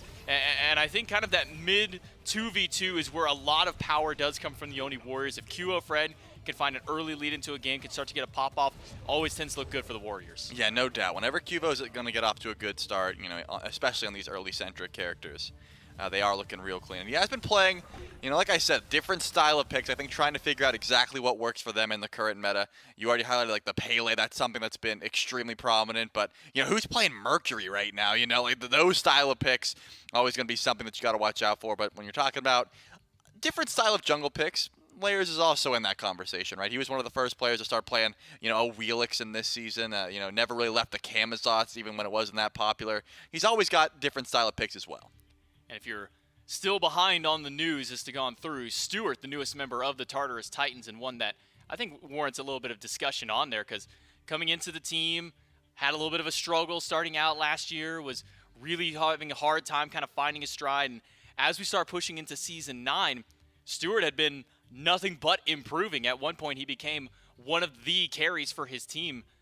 And then as we started kind of pushing a little bit later in the phase, when we started seeing some of the roster shakeups, Stuart wasn't able to quite perform to that same level that he was earlier on into the year. Really does take a decent support and a pretty good jungler to allow for him to be able to play the kind of style that Stuart is very used to, this very aggressive, but also just kind of going off some of like his old records. I mean, this is a guy who would, when his team is losing, I don't know, 15-4, he's still sitting up there 3-0, 3-5, 3-0-5. Yeah. He's the one getting the kills for his team. Yeah, no doubt. So I think excited to see how Stuart decides to mesh in with this composition. And also, a lot of people have pointed out on social media and stuff like that there are more Scarabs, or ex-Scarabs, I suppose, on the Tartarus Titans than on the Scarabs at this point. SOT, Layers, and now Stuart. That's three of the old Scarabs roster. I guess a bunch of the old Scarabs out there. So interested to see how they all decide to mesh together here. Either way, a ton of talent put into one place. I'm excited to see exactly what's going to be have to do. But Stuart, as you said, you know, with these new ADC builds, has always been performing quite well. Able to stay farmed in his lane. Able to, you know, find those 1v1s when possible. And I think that's pretty much what you'd ask for of an ADC in the current meta, is just be able to stay decent in farm, hold your own in lane, and then rotate in about level 20 and shred through those tanks for us, that sort of thing. There were jokes kind of going around on social media when, you know, we saw the adjustments to the Scarabs roster, you know, calling the Scarabs almost like the ship of Theseus. How many members of the Scarabs can you take away and add new pieces before it's a whole new ship? It's kind of the same thing with the Tartarus Titans almost. We've now had 3 Titans taken away and 3 Scarabs to now join that roster. The Tartarus Titans are just slowly becoming the Solar Scarabs now as Stuart's addition over there. But against them again is the Oni Warriors. We had a chance to sit down with their coach Chuckles for an interview, so we'll throw it over to there and see what he had to say.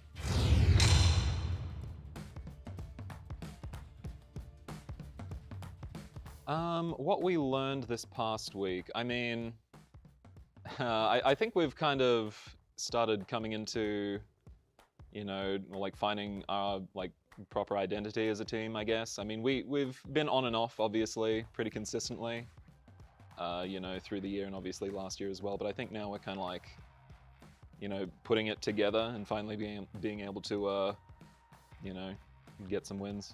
The Titans, I mean, the Titans are, they're aggro. They're pretty good at playing the map. A lot of it's picks and bans related, right? So as long as, I mean, there's obviously things we're paying attention to for, you know, their picks and how they play, so. Seems that Coach Chuckles isn't too concerned with the matchup going against Tartarus Titans, a team that has been kind of a little bit of a wish-wash so far this phase. I mean, sitting down there at that 5th seed at the moment, I believe 2 and 3 in the standings, haven't been able to find those big successful markups just yet. I look back at some of these Titans games, and one player that kind of pops up to mind for me, Charlie, that I'd like to see maybe a little bit more improvement coming through, because it really feels like Aurora has become the sacrificial lamb for his team. I mean, so many times you look up and you see Aurora Slashline in losses where it's 0-7, 0-8 onto the support picks. We'll see if maybe the addition of Stuart and maybe some of the morale of the team can bump up as we jump into picks and bans for game number 1 between the Tartarus Titans and the Oni Warriors. Titans will take that first pick slot, and we'll get to see maybe if any of the kind of dynamic changes up for the Titans. Because you look back, I mean, Cyclone's been a tenured player of his own right, was able to play a lot of the assassins. We even saw warriors make their way into the dual lane, mages, playing just about everything. But Stewart's, I'm not going to say Stewart's not quite that flexible, but we haven't seen Stewart have to flex beyond just the hunters, the magical hunter style of carry. So I imagine for the Titans, maybe this feels like a breath of fresh air, having just a traditional player back on the team in that role alongside Aurora. Yeah, I was going to say, I think the Titans just want an ADC. You know, like just it turns out they just want an ADC over in the ADC role, so Stewart fits that quite well. I didn't remember when we planted those trees in the room, but the leaves are starting to fall, so it looks good. Looks beautiful there, falling in. Because we planted them in the ceiling. Oh, they're falling out of the ceiling tiles. That makes more sense. I never noticed. We are seeing the usual bans that you would expect up against the Oni Warriors. That AMC extremely powerful, and Cuvo's Daji also taken away. Could have been a Dardes Daji as well, I suppose, because he loves going to the Morgan and transforming into that Daji. Either way, it does leave open a few of those early game aggressors we were talking about for Cuvo, like the Pele. But the Titans, they're going to take that one away. They're not going to give it over to the Oni Warriors. Layers is going to sweep that one up right away. Definitely not going to give a shot for one of Cuvo's better carries.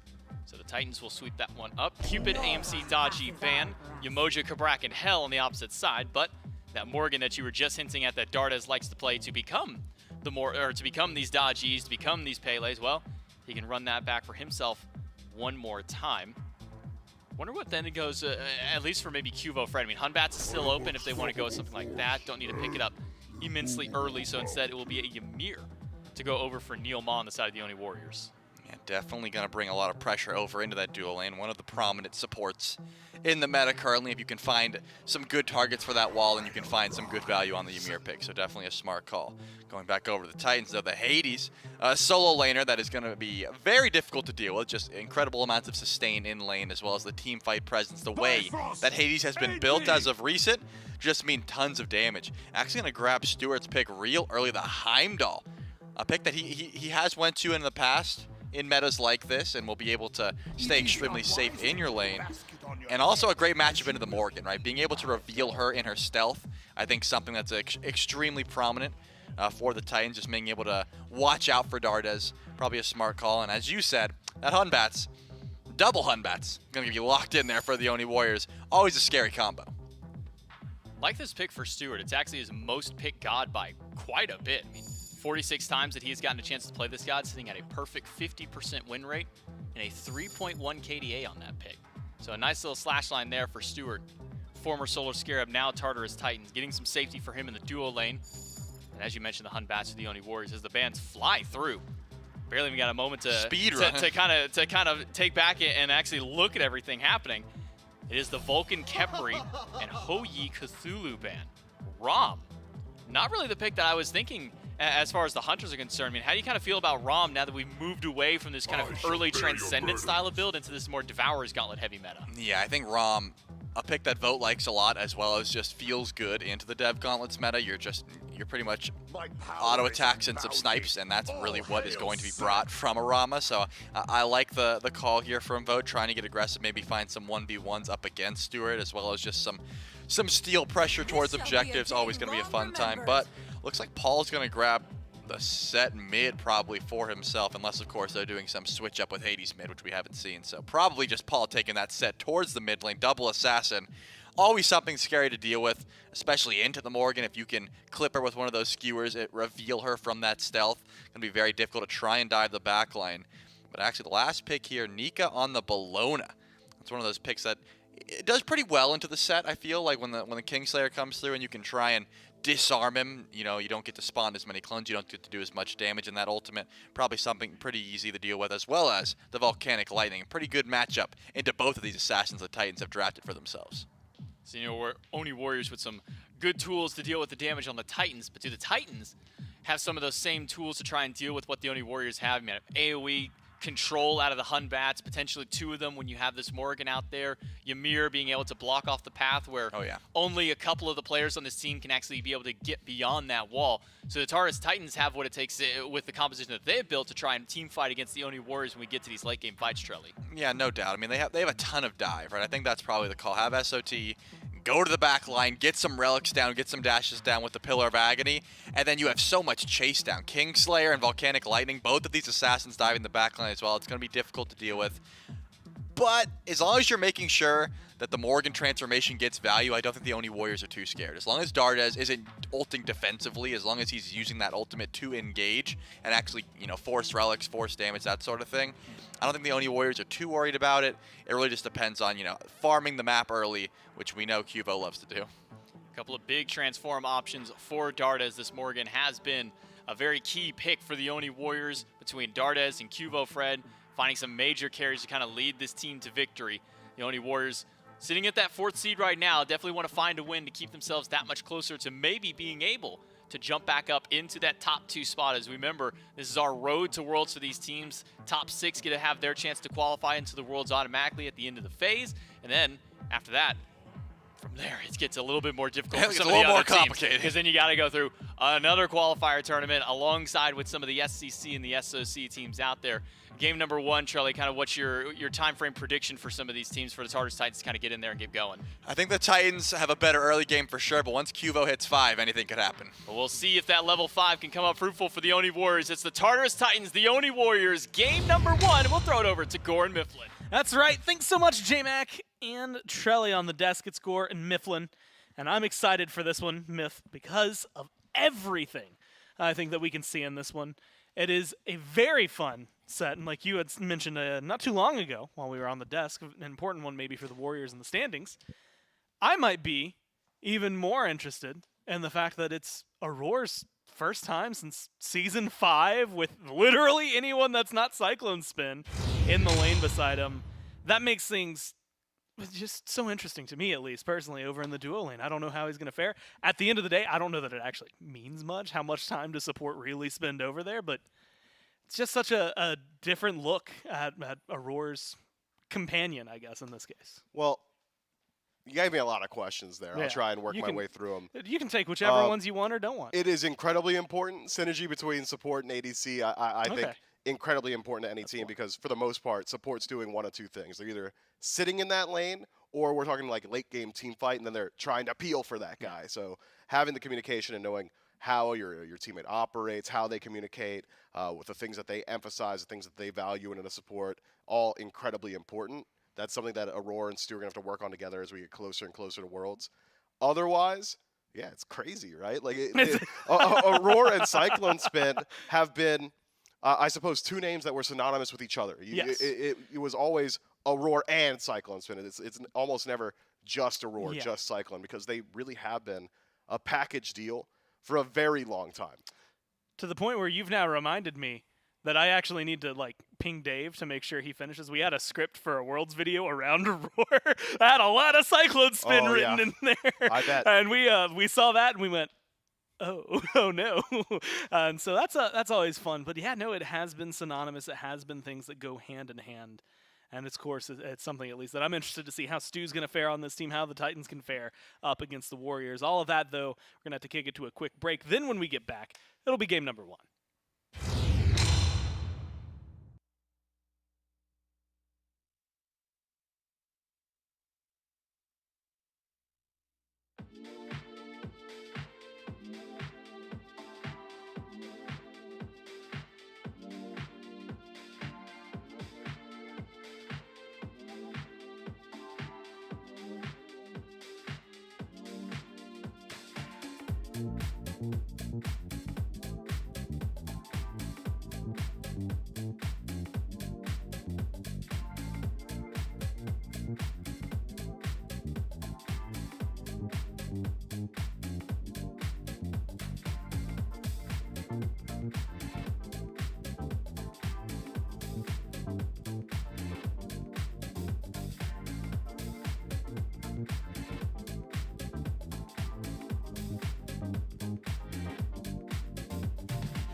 Thanks for your patience as we finally jump into game number 1 here. Titans and the Warriors taking each other on.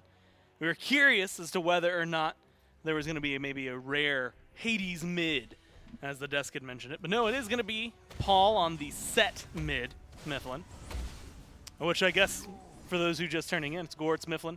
Of course, it's Doug who's going to be taking us through things. And there's a lot to talk about. I mean, I look over at the Warriors draft, and that's a Warriors draft through and through, right? The only thing that maybe stands out the most is Nikon the Bologna, but he's been around long enough that that's not going to be too big of a change-up. Instead, it's going to be a matchup not uncommon for Stewart, right? He's played against Vote and Neil so far this year. But again, with a new lane partner to work with in Aurora, a very fun duo lane to watch over. You know, you said it's a Oni Warriors draft through and through. If the Tartarus Titans just had that Bologna over in the duo lane, this would be a Titans draft as well, just about perfectly. But you are right. I'm curious to see how the duo lane pans out, because it is also curious timing to make this change to your ADC role, considering ADC is a lot stronger right now than it was a couple weeks ago. Neil picked up, pulled back layers, early rotation, great freeze from Neil, but it's not going to matter. Lisa in the autos, it's Stewart with first blood. You know, that's something I'd expected to see a whole lot more often, considering there's this massive contestable piece of farm over in the duo lane that just spawns at the exact same time and is dealt with at the exact same time every game.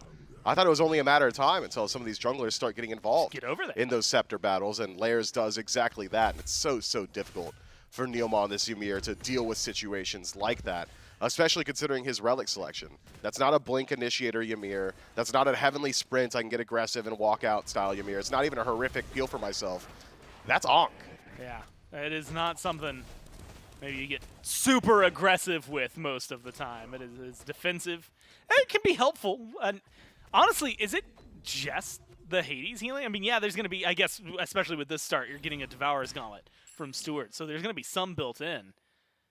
But just as far as outright team heal, it's just the Hades right now, right? I mean, maybe you're worried about Layers picking up something like a Soul Eater, which has been very strong on Pele in the past. Paul, very likely he picks up a Blood Forge at some point. Okay. Devourer's Gauntlet, of course, getting the most recent buffs in 10-10 with the penetration when at full stack. Doesn't really change how much healing you're getting, or I suppose it does. More damage just equals more healing. Oh, no, Dardes just in a little bit of trouble. Good knockup, but no Layers.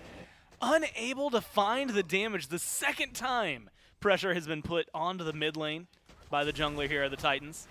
And the second time, Dardes, low, but still alive under tower. Perfect timing on the stun from Dardes is the only thing that separates him between getting to clear the wave and a grayscale screen. There was just no follow-up potential between Layers and Paul, just perfectly placed dark aspects.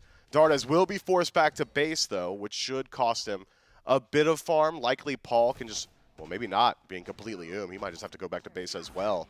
So a large commitment from the Tartarus Titans, but nothing comes of it as of now. Expect to see this pace continue, though. If you've got a set in mid and a Pele in the jungle, yeah, you're going to get aggressive all the way across the board. Paul might just really leave Dardes alone, start rotating to these side lanes. If I'm Paul in this position, I'm thinking, I just want to close gap on Neilma. I want to deal with this Ymir while he's actually easy to deal with, especially with this Curious Ankh, man. It really is a strange early relic selection. Especially, yeah, and I think that's the key word, right? The early.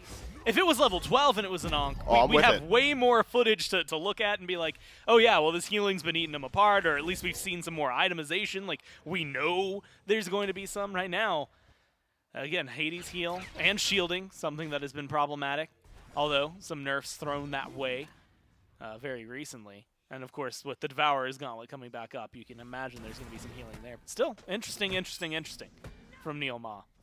It also feels like it slows down their game, and normally I would say that maybe in a negative light. But considering Kivo's on the Hunbats and the way the Warriors have been playing, I don't know that they care too much that it slows down their early game. Yeah, I think you're right to bring up the pacing that the Oni Warriors composition is trying to establish. Anytime Hunbats is on your squad, it's team fights look pretty good, right?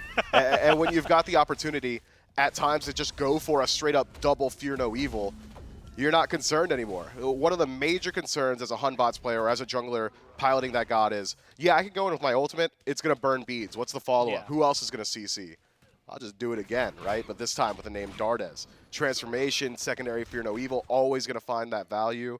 I think could be very disruptive for the Tartarus Titans. And barring that, you've got other pretty strong transformation targets. Turn into a Roar, disrupt a team fight, turn into the Hades. Pillars of Agni's very good in those situations as well. I'll be keeping my eyes on Dardes. He really could set the pace in like 6 minutes, all right? So, you know, chill out. Yeah, while you were talking, I saw Kivo get like slightly, not even super, but just slightly aggressive in mid. I was almost certain we were about to see the first Fear No Evil of the game onto Paul, maybe force the beads. Doesn't seem like that one's going to be the case. That double Fear No Evil, now that you've highlighted it, didn't even click in my mind until just now. Devastating in the right circumstances. No beads picked up for Layers, so super susceptible to the CC, as we saw earlier with the freeze from Neil. But beads, otherwise on the pillars of the lanes, Solo, a Troll, Paul, Stewart, all have theirs. It has been, outside of that really fast-paced first blood, which, like you said, you expected to see more junglers maybe making that kind of rotation. And despite the efforts of the Titans, it still remained at just the one kill. And it has slowed down to maybe more or less just a little bit of a farm game. Nothing too insane that it has come out of steals or anything like that. A little bit of experience stripped away from the Titans in terms of XP and the back camps and gold in the back camps. But Mifflin, even though it was the first blood and the first blood bounty over to the Titans, still favoring the Warriors right now in terms of game state. Granted, it's about as even as possible. So it's not like it is too much in their favor. No, not just quite yet, but even slight leads or even an even state or even slightly behind might favor the Oni Warriors, who just want to slow this game down. Vote could be in some trouble there. A smart wall from Neilma actually make sure there is no follow-up potential. Had that wall not been there, could have possibly had Stewart go in with the ultimate, at least burn those beads off of Vote. Instead, doesn't really get that opportunity. Tartarus Titans, though, they're looking for that opening. And one thing you had mentioned, and maybe it's coming into play here, some Cyclone Spin prior for this team being a very big macro play caller for them. Looking over here, purple buff was just coming up, so maybe there's a good rotation for Paul and Layers, but otherwise, not a lot that could have been going on for them. So they give up a little bit of pressure in mid. They lose the left side Harpies over to the Warriors. They don't really have a lot to show for the rotation that they spent their time on either. No, the Titans are really struggling to find opportunities because watch how the Oni Warriors position on the map, and it really is that communication center through the center of the map. Dardes every single time has likely just communicated, hey, Layers cross the left-hand side, Vote back up. And what does Vote do? He hides between his purple buff and the tier 2 tower.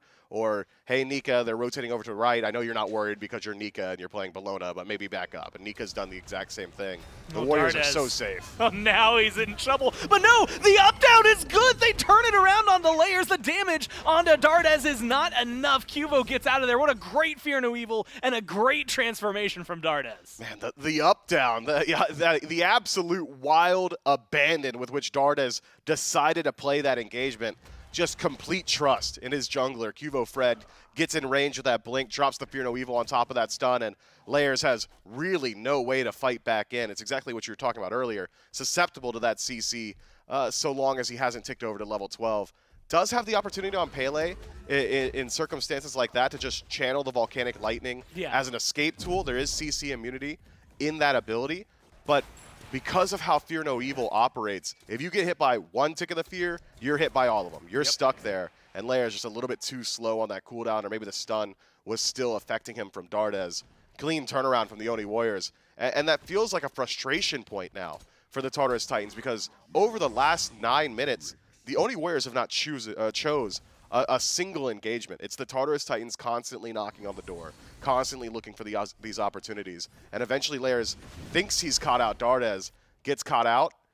It's a tough situation to be in. I'm not sure if the Tartarus Titans jungler is going to look for too many more plays like that. Well, they're reading the map well, though. Purple buff respawns for the Warriors.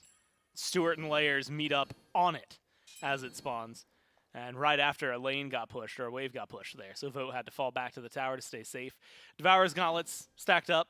It's going to be a difference, though, in the secondary items for the Hunters, right? You got to talk about the Devo's Gauntlets and specifically how fully stacked now they give that extra pin. Looks like it could be XE, chin size, etc. over there for Stewart. But potentially, I mean, if they've already got the Cursed Ankh online, maybe Shadow Steel, something insane could happen here for Vote. And it is the Shadow Steel. I mean, how do you feel? We've seen this item on the rise, but it feels like a lot of anti-heal investment for the Warriors right now. Shadow Steel has been a consistent tool all the way across the SPL as of recent. I mean, the buffs to it over the last couple of months have really risen its stock prices. 40 power, 25% attack speed. That's good. Yeah. To put that into perspective, Shadow Steel used to be 20 power and like 15% attack speed, right? So this is a much different item than you might have become accustomed to seeing. It still is just a blanket statement, strong item. It's a good stat stick, passive notwithstanding, and you can't ignore the passive. Anytime you're able to pick up any form of anti-heal, you'll find some value. Especially, again, considering what they're going up against. If they're valuing it, I'm going to value it with them and see how it continues to shake out. Greater Scorpion, stolen away by Cuvo. So the Titans lacking even more in their experience. Stewart's half health. Vote's going to go up into the air. He's looking for the shots. There's one, there's two. And he holds the last one. Finds it and gets the kill onto Stewart. Welcome to the lane and welcome to the Titans. Votes puts him down. That is a tough start to Stewart's, I suppose, reign on the Tartarus Titans. Vote just shutting them down so early. A couple early crits really changes that one. Layers forced to ult defensively. Fortunately for Layers, no camps up on this side of the map, so Cuvo Fred will just have to walk away empty-handed. But even in getting forced back to base, opens up the door to exactly this. The Oni Warriors keeping the pressure on with the Pyro. Yeah, perfect for them. Atlas is in the area. Aurora, Paul, over here. Paul going to shoot over the wall. Not going to be able to steal that one away, though. Close from the Titans. The Warriors playing this one, Mifflin. A close but dangerous game for them. But changes recently to the Pyromancer and to the Gold Fury needs to be mentioned. A little easier to kill off in the early game. Makes it much easier to make a call like that. Yeah, I couldn't even tell you what confirmed the Pyromancer there, because I don't believe it was Neilma's ultimate. It looked like he was a little bit late on the confirmation, so very close for the Tartarus Titans to steal that one away, and Atlas Pool might have been able to do it. I'm hearing, though, we can take a look back at that solo kill. Maybe we do get to see it. I'm pretty sure it was just a couple lucky crits from Vote. Starts off with one. 20%, by the way. It's not exactly guaranteed. Stewart TP's out. If he takes any steps forward, Vote's just going to roll in and apply that slow. Doesn't even need to get too much there. Only two crits. Yeah, I mean, that's still incredibly lucky. I would argue this part, most satisfying ability, one of the most satisfying abilities, if you hit all 3 shots on a ROM ult, just in Smite, in general, feels different than pretty much any other god. And Vote gets that for the first kill, again into the Shuriken tree as well. So he's going to be heavy-handed in the crit. It was the Executioner picked up there for Stewart. Might see some aggression onto Cuvo. Aurora over here, not going to get the pull. Sot's rotated over. Feels like the Titans are making a play for the Fury, but not confident in their abilities. There's going to be Nika, caught off in the jungle, surrounded by 4. Nice little dash, gets a distance. Fear good from Sot. It's only a little poke thrown the way of the Bologna. I mean, that's more than a little bit. Nika down to half HP. That's one of your key frontliners in the Oni Warriors team fight. The Tartarus Titans, they've spent a lot of time posturing around this Gold Fury. It's a lot of time lost if they're not able to do anything on the map. Potentially an invade or maybe a gank onto Vote. In some trouble. Tried to get the pull. There's the beads instead. Vote's alive. And well, going to have to go back to base, though. Survive this one. The beads down on that side of the map. Feels like it's a good spot for Aurora to maybe focus up. You had said it, but they're still hanging out over here. I mean, Sot has been side by side with Aurora in this portion of the jungle. I mean, it's not a big deal for the Tartarus Titans to dedicate to this amount of time if they're generating enough threat that the Oni Warriors have to respond to. And with Nika teleporting to the left-hand side, it's not as if SOT left lane and is just missing farm that Nika is picking up. So, sure, large time commitment, but the Oni Warriors don't really do anything with that time. Not that they could. Had they left the Gold Fury alone with the changes in 10-10, is likely the Gold Fury just goes down. It's not the absolute raid boss that it was in patches previous. So I like the idea from the Tartarus Titans, and had they got even a little bit more poke, or had they poked anyone that wasn't Nika, anybody on the Oni Warriors that didn't have a teleport that could get back into that fight, it is very likely they would have just gotten that objective for themselves. So a nice attempt to try and close up that gap. I mean, just well played. Also, a good little matchup note right there for anyone who's having to deal with a Bologna. You want to interrupt the hammer as much as possible. And that one, like, I just saw it. Hard-hitting analysis. Dude, it is one of the most frustrating things when you're playing Bologna. And, like, if you load in, you're loading into a casual, you get solo lane, and you're like me, and you're like, oh, no, I have nothing I want to do with this. We'll hold that thought. It's Cuvo Fred and a little bit of trouble. Paul chasing him down. Uses the beads as well to stay aggressive, but doesn't have enough damage to find anything else. Takes Cuvo down to half health. Forces him to fall back. But it is just very obnoxious if you're the Bologna having to deal with anyone who can interrupt the hammer. And it goes beyond the lane, right? That's going to be Nika's damage in a lot of these team fights that could potentially just get canceled out.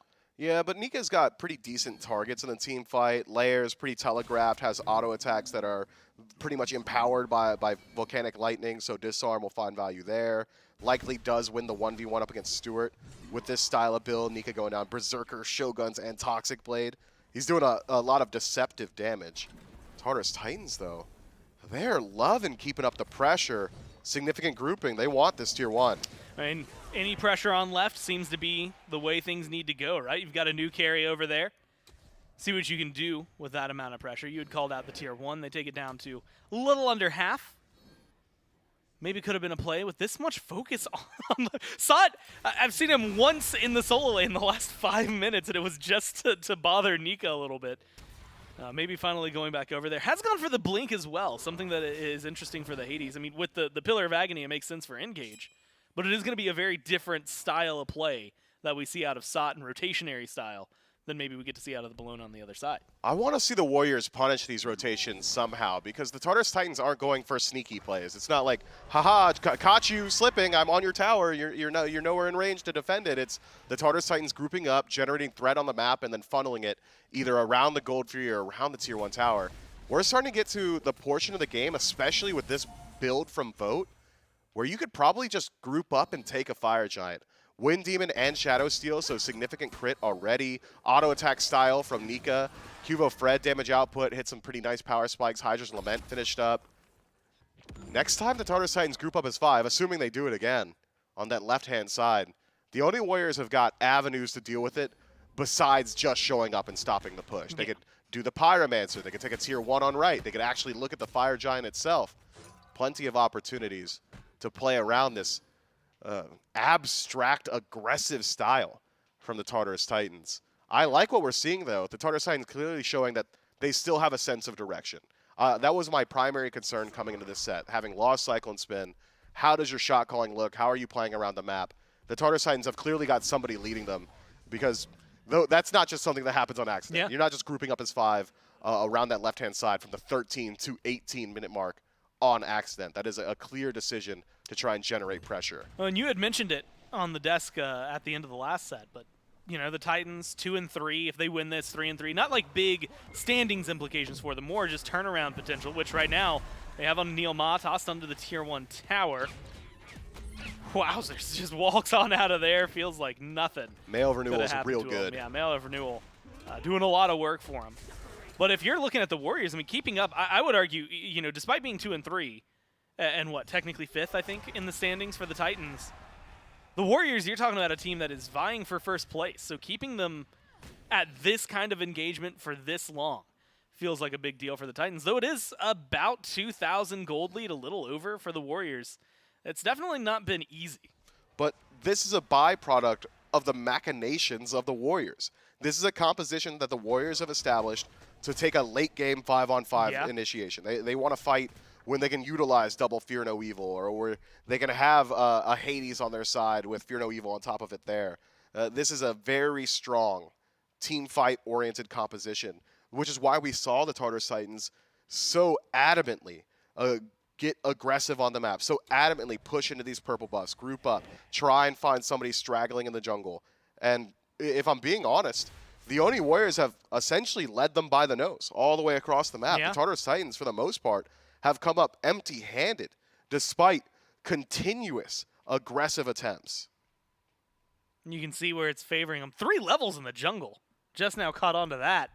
Layers lagging behind massively compared to where Cuvo Fred is and you can see it even in build slightly. It's granted right now only a Tier 2 for Cuvo over.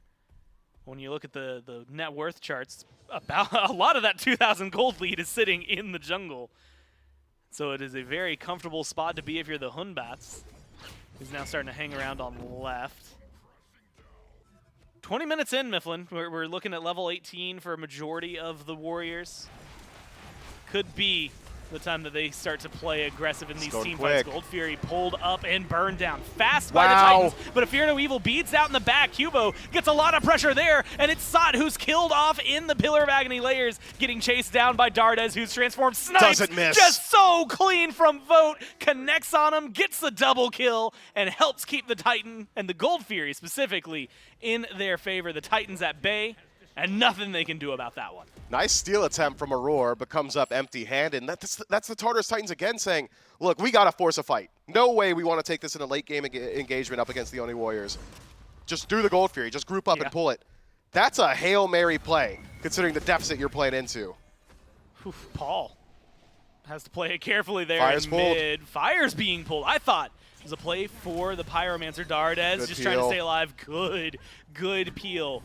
Keeps the mid laner going. Fire Giant half health. Aurora's over here. No ult to his name. Stewart has ult, but are you going to be the one who runs in there? Fire Giant taken down by the Warriors. Now Pyromancer, easy to pick up right after. In the blink of an eye, the Warriors pick up 2 more kills and 3 of the jungle bosses. Just a phenomenal team fight on the left. I mean, we got to talk about Q of Fred's ultimate, just separating that entire engagement. It's not as if he found the full value of Fear No Evil. He got a lot of beads, which is incredible, but it's not as if the Fear set up for some kills. All it did was scatter the Tartarus Titans. SOT says, look, if I don't go in now, my team's going to die behind me. So it goes forward with the Pillars of Agony, tries to separate the fight, can't survive up against this triple crit stack from Vote, who just lines him up so easily.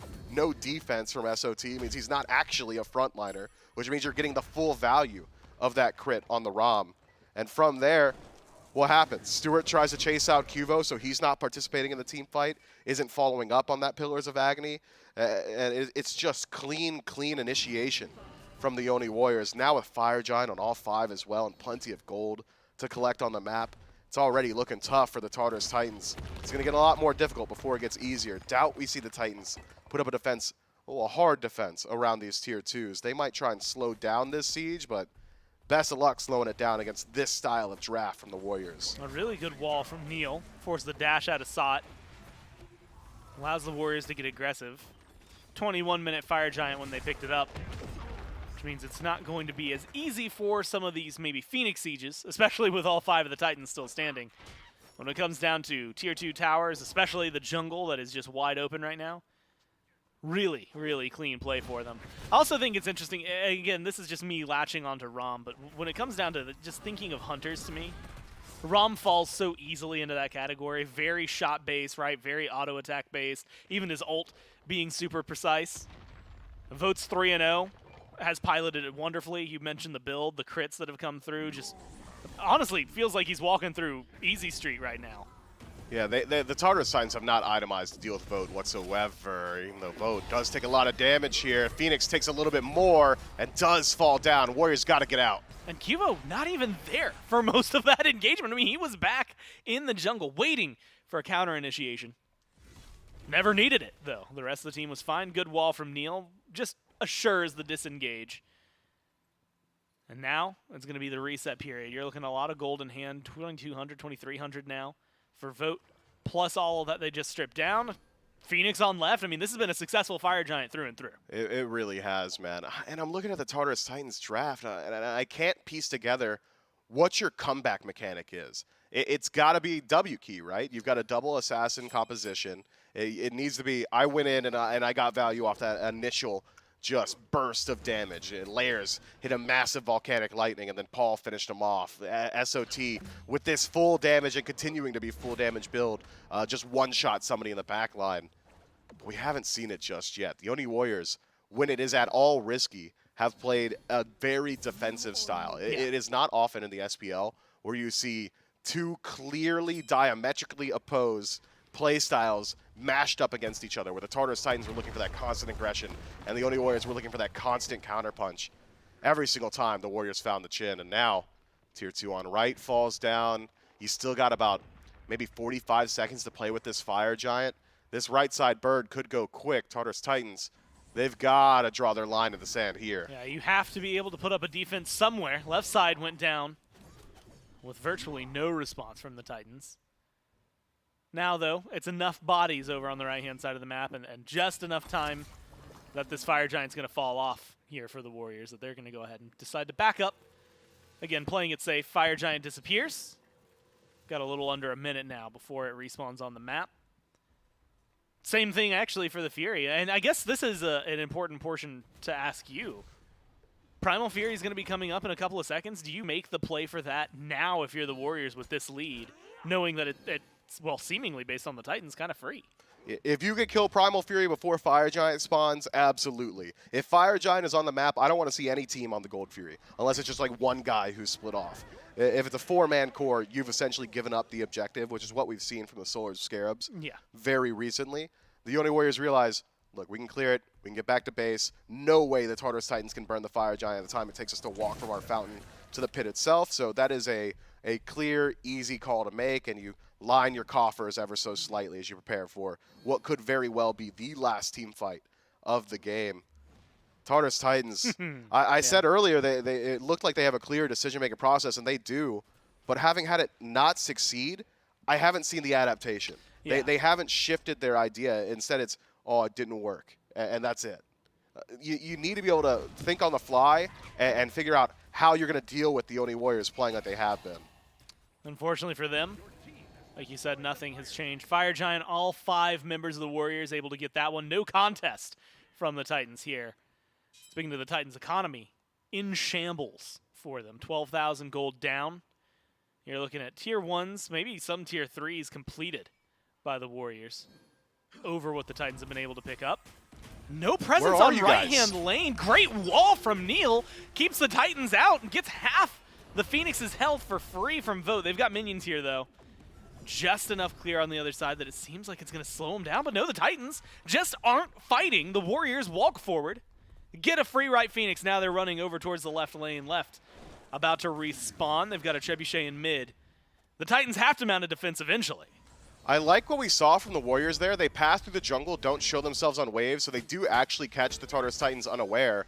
But you've only got 2 birds to defend, and losing that much of its HP without being able to put up any form of defense, just not exactly what you'd expect from the Tartarus Titans. No, not at all. Nika walks in. This is not an EFG, by the way. They just walk in and deal with the Phoenixes anyway. Well, Sok can't defend if he steps up too far or jumps in. Yeah. He's full damage. He just dies to that. He's got the Spectral Armor now online, but maybe too late to be helpful. Nika taking a lot of damage from Stuart, though. Stuart chunks. And that is going to be maybe their saving grace. Keep your eyes on the new ADC for the Titans.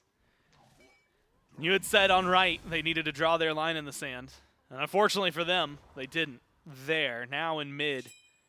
The line has to be drawn. Otherwise, you're in the Titan room, and the Warriors, with all 5 ultimates available, might just CC you to death to make sure that that Titan goes down. Surrounded, Nika, Cuvo on the left side of the mid Phoenix, hanging out inside the Tartarus Titan base. Vote, Dardes, and Neil trying to get the minions to come in here. It's just a matter of aggression and relics. Everything up.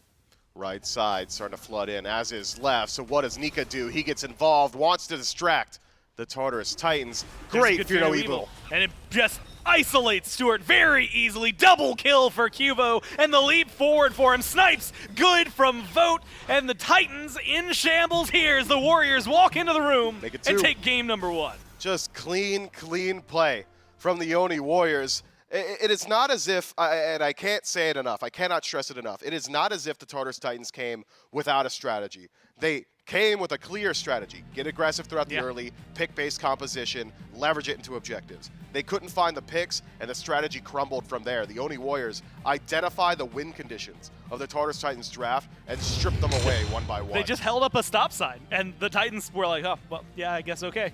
Sorry. Oops. Oops. Not going to get a ticket, so I guess that's good for them. They lost the game, though, so maybe some things they need to rethink. And you had highlighted it, I mean, in there, and you can feel it, which is a lot of early aggression. They're trying to. I mean, Sot spent more time, it feels like, on left lane than he did in his own lane. From 13 to 18 minutes, SOT tried to make something happen on the left. And what do the Oni Warriors say? I mean, good luck. We're going to be in our tier 2s. What are you going to do?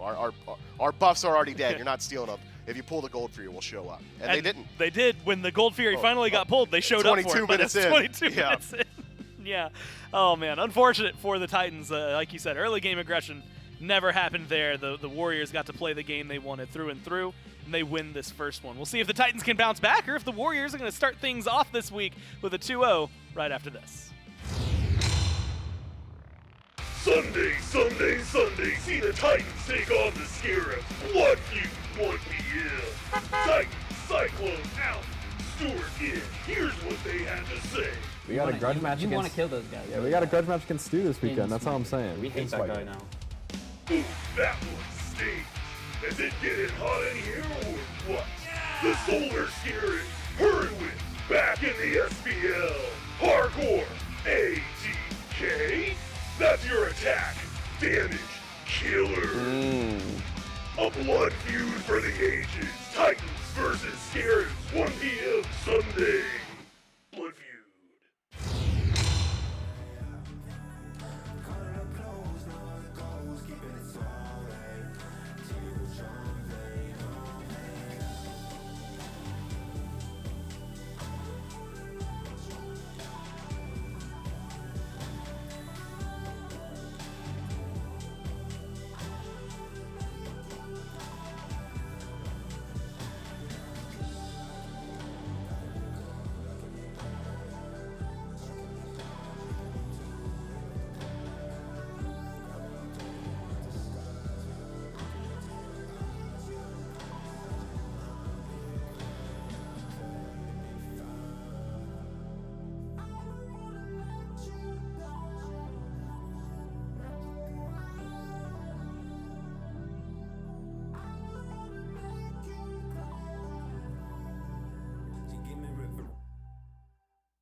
Welcome back to the Smite Pro. I can't even get the laugh out there. Get there without getting a laugh. Welcome back to the Smite Pro League. Game number 1 in our second set.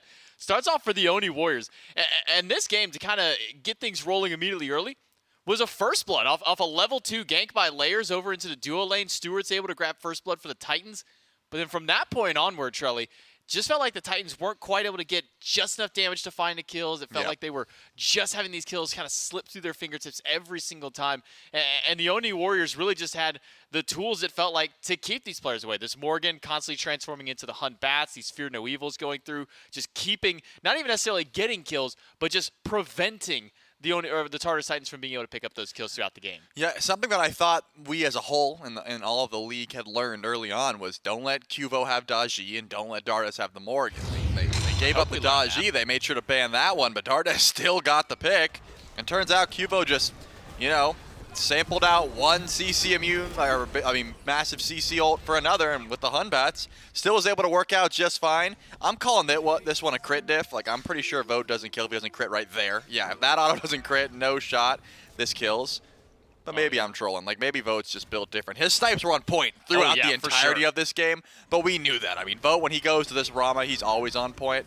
Either way, it just seemed like, very close to getting the kills, as you said, but a very low kill game, and it was always the Oni Warriors able to confirm those kills. They weren't letting anyone get out with low HP when Vote goes to the skies like that. Yeah, Vote goes up, and whoever is under 25% health is almost guaranteed going down, whether it be by his merit or by one of his other teammates there. And I mean, we're approaching the end of the game push right here. It's a 1-4 kill. It doesn't get much more than there, and into the double kill for Cuvo Fred. And then from that point on, the Oni Warriors can push in and win the game off of that. So only totaling 7 kills throughout this game for the Oni Warriors versus the one of the Tartarus Titans. Just goes to show. We could have talked about every single kill, and it wouldn't have taken much time. No, I mean, we saw the replay of every single kill minus the first blood that Stewart had at the very beginning of the game. So this one comes down really, and we talk about it all the time, but this is a prime example of when the kills are low, you have to talk about the macro game. You have to talk about the objectives, which team is getting there on time, which team is winning out on that.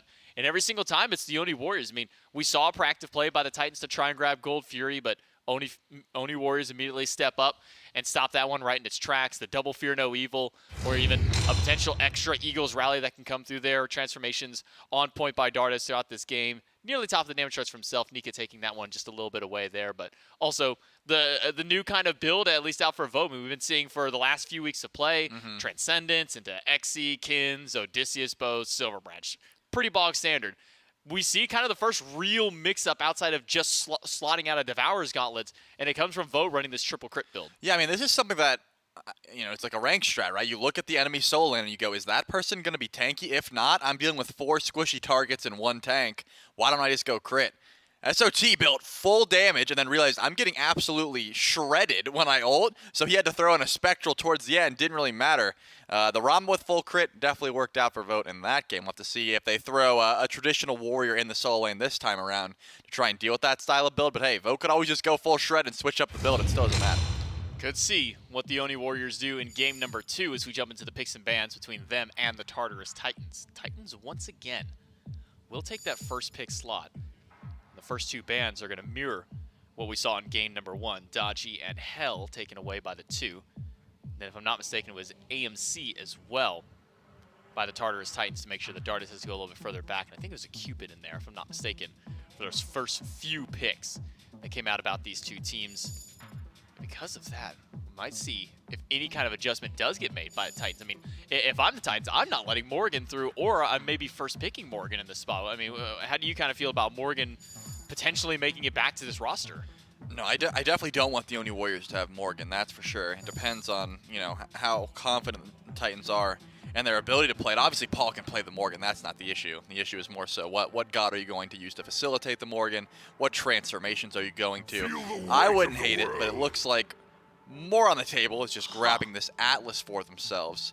And if I'm the only Warriors, I'm not thinking about it too much. I'm certainly grabbing what I would assume Pele the Morgan. That's what I would do. But, of course, they've got options, right? They have, the Ymir is still something that's open if Neil wants to go back to that.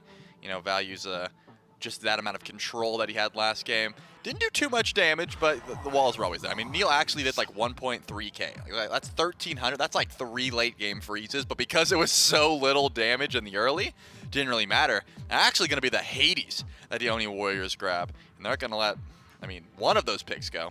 Between the Pele, the Morgan. Okay, I was going to say, you don't let them all go. So it looks like they will just grab the Hades and the Morgan, leaving the Pele, and of course the Ymir, because they don't really have to grab the Ymir, seeing as the Atlas has already been picked up. Back to the Heimdall once again for Stewart. Atlas was picked up in the bottom 2 last time in game number 1 for the Titans, but picked up very early on. This time for Aurora. Still waiting to see if it's going to be the jungle pickup, since Hades has been taken away from the Titans. A new look for the solo lane. Can't knock the fact that this Atlas might even have potential to go over to the solo. SOT has run it a couple of times in the past. But with Set picked up, that leaves Pele, Hun Bats, pick of the litter for Cuvo Fred on the Oni Warriors. Yeah, and the Ymir, still something that's open if the Warriors want to try and grab that. But seeing as, I mean, both Neil and Cuvo have a deep God pool, and I was going to say, you're probably just not going to be worried about banning that one out at this point. Definitely grabbing the Hun Bats in that spot, probably the right call. But I mean, it looks like the one adaptation the Titans are making here is let's not put Sot on a damage dealing mage in the solo lane, and maybe we'll be able to change that game around, right? That seems to be the call, because they're running back pretty much everything else. Once the Hades was let through, they had to make the change up. I'm curious what they will go to in place of that. You know, I imagine a warrior that can brawl, something that we love to see on SOT. I know that Osiris is certainly not in the meta, but when you're worried about ADCs, that could be something you could go to. Or just take the Rama away from Nika. Always could be an option as well.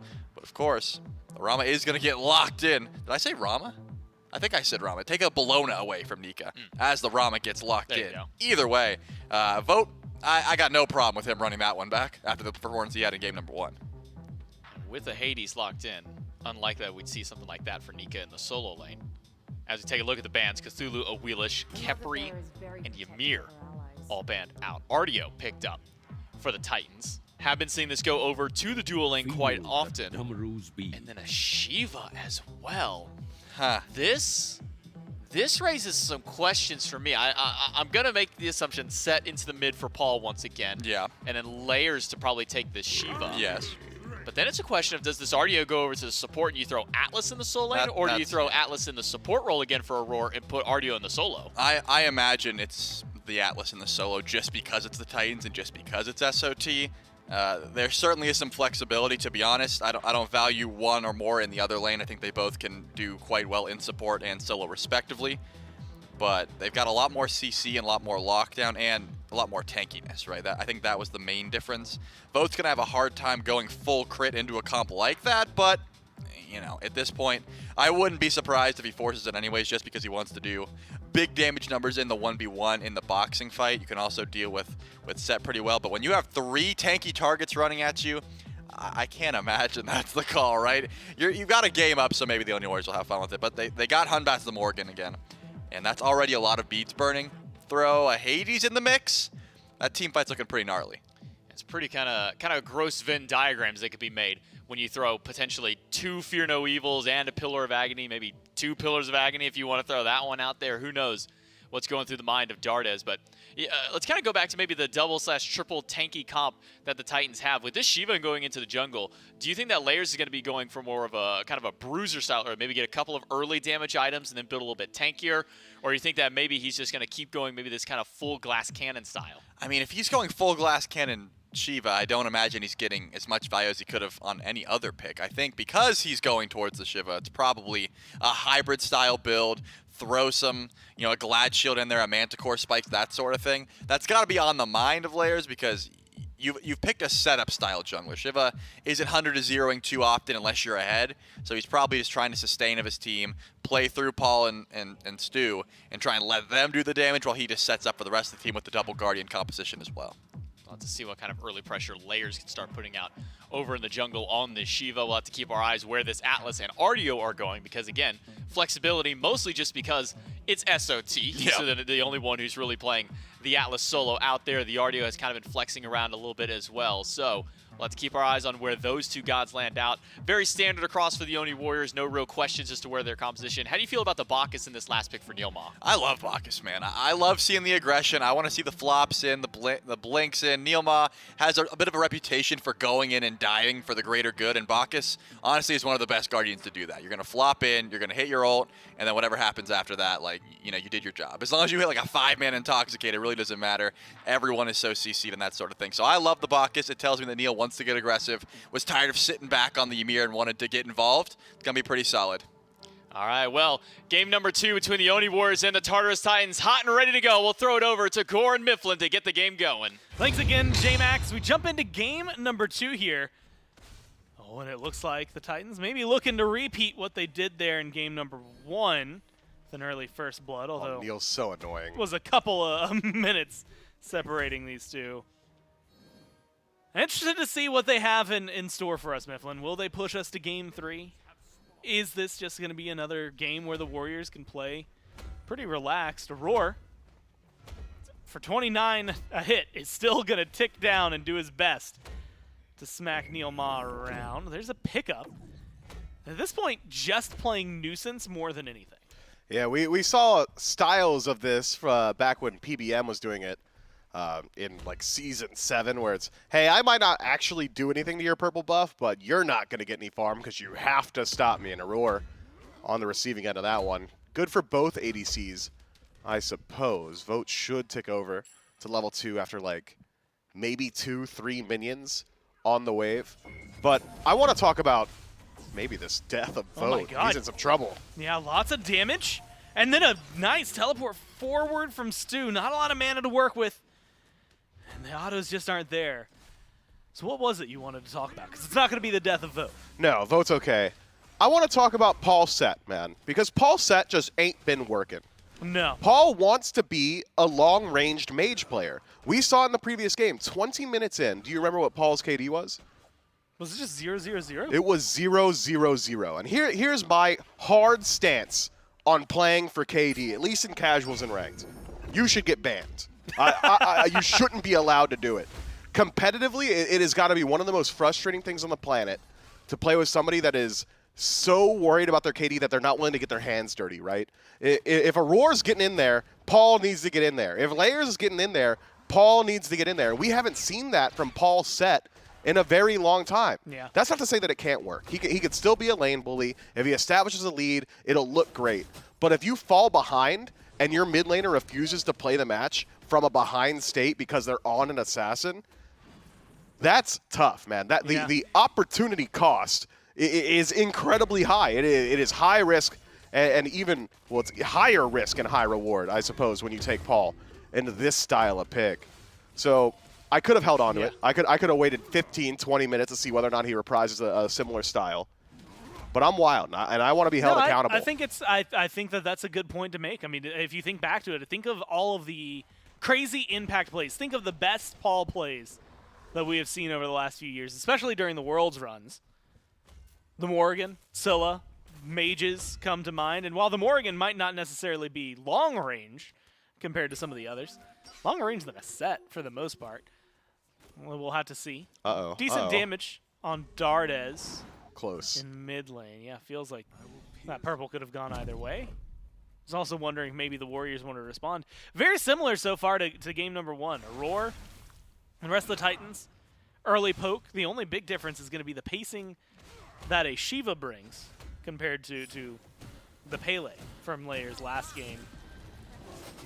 And I know, as a general rule of thumb, you haven't necessarily been like downtrodden because of the Shiva, but I know you're not a big fan either. Yeah, I think that Shiva has got some of the strongest early game that you could ask for. His ganks levels 1 through 9 are phenomenal. Not many gods have got a essentially unmissable pull into an essentially unmissable knockup, right? You are locking someone down and displacing them very easily as such. Just like that. I mean, one, then the other. You need the damage, though. Somebody has got to kill him for the 3rd time in 2 games. Dardes, with barely any HP, escapes a gank from Layers. Aurora might be able to find something here. Can't get the pull. But that's exactly what I'm talking about. You go in with the pull, you got the knock-up, the lockdown's there, the damage output is there, block stacks as well, so it's really hard to fight back into them. Shiva's ultimate at level 5 might be, and it's hard to say this, it might be the best ultimate in the game. It is very good at level 5. Ask me about Shiva ultimate at level 20. How's Shiva ultimate? I don't want to see it. It's awful. My man is literally just doing an emote at that point. He might as well just do the VXD. Just dance instead. Because in the absolute latest portions of the game, I think the most value you get from a Shiva ultimate is, I suppose, the CC immunity, of course, valuable. That's always nice. But an out-of-combat meditation, maybe, because in combat, by that portion of the game, there's a whole lot of anti-heal. It might just be more of a liability than anything else. Your damage output, I think best case scenario from like base stats, you're doing like 1,000 damage over the course of what feels like a half hour. Well, you just get slammed by an ADC. Yeah, it's just not fun for him. And I mean, hell, we were talking about the anti-heal for the Warriors last game. They're starting off this time with more, and there's more reason to on the other side. Last time it was like a Devourer's Gauntlets and Hades. This time you've got an RDO, you've got the Shiva, and the Devourer's Gauntlets are going to be coming back. You've got a little bit of healing that we've seen from the itemization that Aurora went for. Kurstonk makes a reappearance for Neil. Bach is able to start things a lot better, maybe, than a Ymir can, just in the sense that he has the belly flop. And it is this conversation about the Atlas and the RDO, because we've seen a lot of it. The desk was kind of mentioning it. We already know where they are now, right? RDO's over in solo. Atlas is in the support role. We might have to hold that thought. There's going to be a Blink, Fear No, Evil overhand smash. The ult from Nika as well. The damage not good enough. The tower wards away. Layers is here. Double dash forward, looking for a pull. Beads early from Nika. There's going to be the root. The pull in. The knock-up is good. The damage is there. And it's a nice two-man swing in favor of the Titans. Massive play from the Tartarus Titans. I don't love how that was executed by the Warriors. Kubo Fred, no complaints. Do it again exactly as you did. But Nika going immediately into the Pillars of Agony, knowing that SOT had held onto his dash, means that he gets, at best case, exactly what he got, which was 2, maybe 3 ticks of damage. Yeah, not a lot. If Nika just holds on and just like auto attacks while the fear's happening, waits for SOT to go into that dash, silence, then you can go into your ultimate, and he's stuck there. So just strange play altogether from Nika to decide to go into the ultimate immediately. Maybe overestimating the amount of burst potential that he had. And then the early beads as well. He's worried about the knock-up from Layers, but you got to be more worried about the cripple. Well, Layers needs to be worried about a lot here. Dash caught out, and there is a return kill. Dardes credit for that one. Aurora, Paul, all targets. Dardes, though, in trouble. Paul comes back with a lot of damage. Pick up by Aurora, throws Cubo into the tower, and the Titans are eating the Warriors alive. 4-1 read the kills, and they're trying to make it a 5th. Neil nowhere to run, and it's another one for Paul. Bro, these guys are lost in the sauce, man. Another just super strange engagement from the Oni Warriors. Cubo, Fred, and Neilma both lock eyes with Aurora and like, yo, there's a dude that's like completely isolated in the jungle. Cubo, or Dardes rather, still has access to the ultimate, can still use Fear No Evil. Jumps into mid, tries to take a 1v1 up against Paul. Instead, if he just peels back, and I even said it, like, it looks like Aurora might be in some trouble. Peel back, ult Aurora. You might, with a 3-man core, have enough damage to burst down this Atlas. Certainly not an easy task, but he's gone for a slow build, Aurora that is, with Gauntlet of Thieves. Just another miscommunication between the Oni Warriors and a strange decision. And the Tartarus Titans are still a very strong team. This is still the heart and soul of the Tartarus Titans. It's still the 4-man core. If you're making mistakes like that, they'll punish you every time. And you have to think, I mean, worst case scenario, you turn to go for Aurora there, is you don't kill him. You don't kill him and you live. Otherwise, worst case scenario is exactly what happened. 5-1. Warriors only able to pick up 1 so far. Layers gank here into mid. Fear No Evil good. Pushes him right under the tower. And it is a clean second kill for the Warriors. Once again onto the jungler. Meanwhile, in duo lane, a little bit of trouble going back and forth. Looked like Vote wanted to make something happen. Stewart says no. And make sure that things stall out where they are. Yeah, this is a wild pacing to game 2. Just the Oni Warriors getting hyper aggressive on the map. And the point I was trying to make earlier about Shiva is that essentially, he put your game on a timer. Shiva in the latest portions of the match is very weak. His damage output not so high. His CC, which is pretty decent disruption, is not such strong disruption that he can just kind of go down a full tank route and become a pseudo secondary support for your team. So Shiva generally does fall off in the late game. I thought the Oni Warriors would just go for the exact same styles we had seen in Game 1. Slow it down, play around your team fight where you can do double Fear No Evil or double Pillars of Agony, or where you could just transform into whoever you need and play around these massive AoE CC circles. Instead, the Oni Warriors have tried to bring the fight to the Tartarus Titans very early, and the Titans say, oh, thank God, we were trying to do this the entirety of the first 20 minutes of Game 1, and they've been handed it here in Game 2. Fortunately for the Oni Warriors, the lead not so large that the Tartarus Titans can feel confident in their ability to just jam down a Fury or jam down a Pyromancer. But it is curious decision-making from the Oni Warriors, where it just felt like they had figured out what the Titans had wanted in Game 1. It feels like we took a step back here. Still same thing that the Titans want.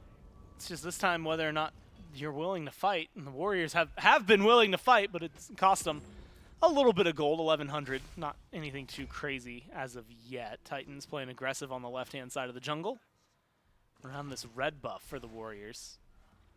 It seems like they've got plenty of capabilities to burn this one down. Might go for kneel or vote, though. Cuvo is going to walk up. Red buff stolen away by Layers.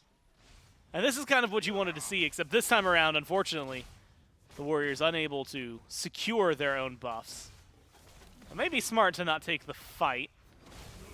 The 4-man rotation of the Titans, they take the red, they take the purple. They're going to go ahead and start falling back. Yeah, SOT even makes the rotation there, so very difficult for the Oni Warriors to feel confident in their ability to take the engagement itself. Paul might be able to steal this one away if he spots it out. Instead, more interested in that wave, and can you blame him? That's a lot of farm. So Nika at least able to get a bit of parity in buff steals. Sure, you lost your purple as well, but being able to get that red back so big. No. Dardes. Oh, in a little bit of trouble. Might get turned around. Sot with a rotation was looking like it was going to be good, but there's a Fear No Evil. There's a second one tanky. Just for the CC. It's taken a long time, and it might have taken too long. Sot is able to get out of here. The Ankh too late and not going to help him out. Layers goes in, helps Peel, tries to stay alive, but just cannot survive this one. Cuvo tossed to the solo laner by Aurora, and it's going to be 1-for-1 jungle for jungle. Ankh came out way too late there from the Oni Warriors. I'm not certain that Neilma was in range, but SOT gets a 3-man heal, survives, and again, Nika goes into the Pillars of Agony, and SOT's like, oh, word, I'm going to just bear my way out of here, and does exactly that. Just the timing of some of these fights are incredibly strange. The target selection, sure, you could double Fear No Evil that guy, but it's a Stone of Binding Mail of Renewal Ardio that's level 11, right? You don't exactly have the DPS to deal with her incredibly easily, so SOT buys infinite time for his team from wild position. At the end of the day, though, the Oni Warriors at least find their one, and they keep the game very close. And making sure when things don't get too out of hand. 700 gold, not that bad. 1,200 as far as experience goes. You can see some of that mainly in mid, mainly in solo. And then counteracted by the 2 levels up for Aurora right now. Very big impact player, 202. 4 of the 6 kills affected. It has been honestly, like you said, I mean, just absolute change of pace. We had 3 kills 18 minutes in last time around. We're 9 kills 12 minutes in. That has been aggression, aggression, aggression. Finally met with the actual success the Titans wanted last time. Maybe a little bit more here, Neil. Belly flop over the wall gets him out of there. Red buff invade is the call. Purple as well for the Titans is what they're trying to take down. Purple buff invade successful. Red buff invade also successful. And it feels like that's going to be a nice little walk in, walk out for the Titans. Yeah, SOT is just doing so much on the map right now. These rotations towards mid, stopping Dardes and Cuvo Fred from rotating through. Cuvo Fred actually getting active on the map. Good Fear No Evil. Does a good deal of damage. Should be able to disengage from here. Oh, Gold Fury started up. Cuvo with that Fear No Evil down. Means the Titans feel a little more confident. Still secure. Not in the name of the game for either of these team comps. Vote rotates over. Just the presence from the Warriors is enough to deter the Titans from trying to take that. Still aggressive calls. I mean, look at Aurora, look at Layers. They want to fight still. It's just trying to find the opportunity. Yeah, the difference between game 1 and 2 for the Tartarus Titans is not effort. They've been making the same amount of effort to get aggressive on the map. It's this time the Tartarus Titans are playing from a slightly ahead position, namely in experience. That 2-level lead for Aurora is buying a lot of space. Neomon not nearly as tanky, can't separate these fights as well as the Atlas on the side of the Tartarus Titans. So there's actual threat behind the invade. Yeah. Whereas in the previous match, the Oni Warriors had already cleared out their buffs. There was really nothing to fight over, and the Tartarus Titans showed up regardless. This time around, SOT's always been there for the fight, always making sure that there's a numbers advantage around these red buff invades. But it has not come without cost. A lot of these rotations, Nika clears out a wave in solo and then starts to rotate over and try to match that aggression, has left him about an entire level in the lead despite being 0-1 as opposed to SOT's 1-0. Speaking of SOT, very different style of gameplay here. First off, I do have to mention it while we're over in solo lane, but just the absolute terrifying nature that is that Hades skin. It's distracting. If it's running at you, or I guess at that point crawling menacingly at you, as a player, you feel amazing. As the other guy in lane, I am terrified, petrified to my spot seeing that. But it is the difference in build, right? Hades doesn't typically go for protections. We saw that kind of be the downfall, unfortunately, of solo or troll last game. This time around, already, Mail of Renewal, Prots Online, like feels like someone who is going to be able to be tanky, be a frontliner for this squad. Yeah, we saw the standard Polynomicon style build from SOT in the previous match, and that turns Hades, once he has Poly, into an assassin. He gets in your face, he does a ridiculous amount of bursts, and he prays that it's enough, otherwise he's likely just going to fall down or start channeling Pillars of Agony for the damage mitigation. So until we get to that point, Nika probably just wants to spend the majority of his time just farming on the map, which would leave him alone in this lane, and he needs to make those rotations for his team. But with that said, it's actually taking the fight to him. Yeah, rotation, Nika still alive just fine. Yikes. Paul CC'd under the tower. Cuvo with a double, but it's not going all fine for the Warriors. They lose Dardes in mid, and so it's still 2 for 1. A beautiful play by the Warriors in solo. Yeah, Dardes spent so much time trying to transform, doesn't use any of those relics. Cuvo Fred does not have much left in the tank here, doesn't want to take the fight up against Layers. Seems like Layers would absolutely love to take the engagement. I wonder if he actually broke his ankles there. Looks like Layers has been just trying to find Cuvo. Finally does again, misses, and says, all right, I'm done. Yeah, they were dancing on a ward there for Cuvo. If Layers tries to commit any longer, Nika's there, and maybe that rotation hurts more than anything. It's not even a rotation. He's just coming back to lane. Either way. Bancroft's picked up there for Nika on the back, so a lot of lifesteal that's coming online.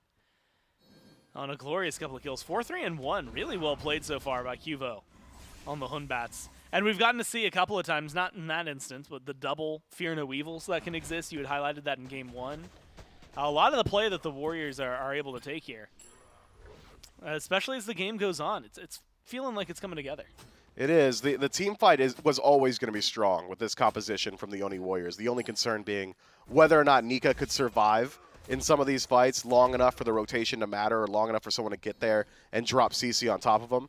Now with Bancroft's Claw, you're starting to stack up that Warlocks. He's starting to get closer and closer to that point.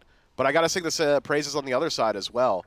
Paul has been getting very active this game. He has been doing a lot of damage. He's getting involved in fights that at times maybe are not guaranteed, but still very good for his team. 2-1-2. Loving the adaptation from Paul.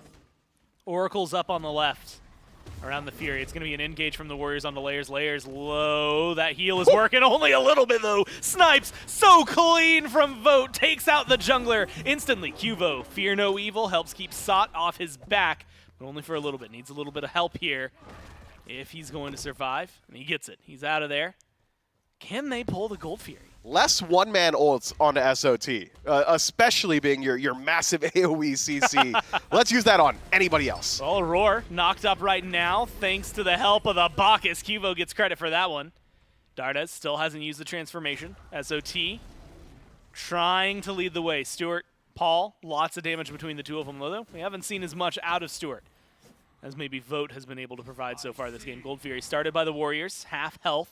Paul taken down to half. Dardes transforms into the Hades, goes forward. Pillar of Agony pulls him in, but a nice little teleport from Paul gets him on out of there. Neil, knock up onto Stu. Stu locked down, but Stu able to escape, uses the ult as well just for some extra distance, gets out of there. Still going to lose the Fury, but the team stays a lot more alive otherwise. Loses the beads, loses the Aegis, loses the ultimate, loses the Fury. That is a tough trade for the Tartarus Titans to take. The Oni Warriors now finally finding some separation in this match. They were always slowly closing up that gold lead that was established very early on for the Tartarus Titans, reflected in the charts.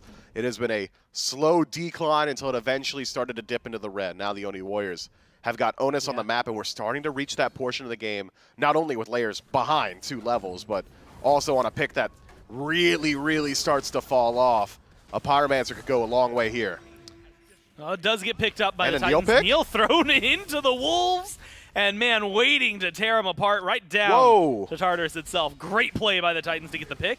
And it's a whoa play because 19 minutes in, the Titans have started the Fire Giant. Vote in left, no way he's rotating. Takes a tier 1 tower. Now it's going to be the engage for the rest of the Warriors. Goodness. What a massive power of agony. And Nika goes huge, gets a double kill, picks up a triple kill like it's nothing. Sought. Last man standing on this side of the map. Cuvo takes him out, and the Warriors take a devastating play and turn it right back into their favor. Think twice, my guy, says Nika as he goes in and decimates the Tartarus Titan, leaves behind Ash on the map. These guys are no longer there, just an outline of what once was. That is an absolutely wild call from the Tartarus Titans to pull the Fire Giant in that situation. Made a little bit easier to swallow considering Vote is on the left-hand side. But you gotta be worried about these AoE ultimates, man. If it wasn't Nika, it could have been Cuvo Fred doing the exact same thing. But because it was stacked up on top of each other, that is an absolutely wild decision to make, especially with a composition like this on the Titans. You're coin tossing on the best of days there, and it is a true coin toss because you don't have a standard mage to secure the objective. That felt very desperate from the Tartarus Titans. And I suppose you're in a position with this style of comp that you have to make that play, but not like that. You go for your desperate play somewhere else. Go push a tower, do something like that, because really that one was easy and lined up for the Oni Warriors. And you got to talk about the difference it makes. Warriors 2,000 gold up before that fight, 5,000 afterward. A massive swing thanks to Vote pushing down 2 towers on left. And then with Neil dead, Vote absent, that was a 3v5 from the Warriors that they just walked up. Call it what it was, man. That was a 1v5 by Nika. Oh, yeah. Nika, absolutely massive. Look, no kills in this game until that moment, but he gets a triple and makes a massive play for them. Tier 1 in mid. The Titans, they're going to stand near it, but it's not going to live long. The Warriors fall back. 55,000 gold total, 5,000 over what the Titans have been able to amass. 6,900 experience. And that's all coming into Impact. I mean, you're looking at 4 levels in solo, and that is a massive game changer for Nika. It is. And now look at the power spikes the Oni Warriors have started to hit. Polynomicon finished for Dardes. Poly finished for Nika as well. So your burst potential is much higher, and you've got great targets to apply that burst to. It's not exactly the tankiest build from SOT. Once he finishes up this next cloak, likely a Mantle of Discord, he will be able to stick around in these fights a bit longer, but otherwise, the damage output from Nika at level 19 is just going to be so difficult to deal with. The Oni Warriors in a very good position from here. Cuvo Fred's allowed to make plays like that. From an even state, no way he's willing to teleport to that Sacred Monkey, but he realizes, worst case scenario, I eat a skewer, and it's going to do like maybe 10% of my life. Paul, dashing and aggressive, actually. If Neilma was a little bit closer, it might have cost him his life, but that's what we were asking for, or at least what I was. Get Paul active, get him willing to make these plays, because from this point onward, it really is up to him. Take a peek at the damage chart. I believe we'll see layers at about 7,000. I'd be surprised if he crosses like the 13,000 threshold by the end of this game. Shiva's time in the limelight is long gone. You're looking at everybody else in the Tartarus Titans. 2, 5, and 4.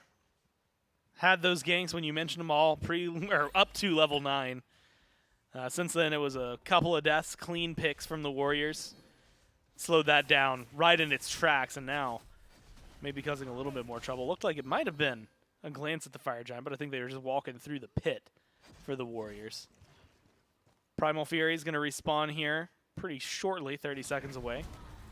Warriors, though, as well as the Titans, focus on the right-hand side of the map. Pyromancer will be back a little after the Fury spawns.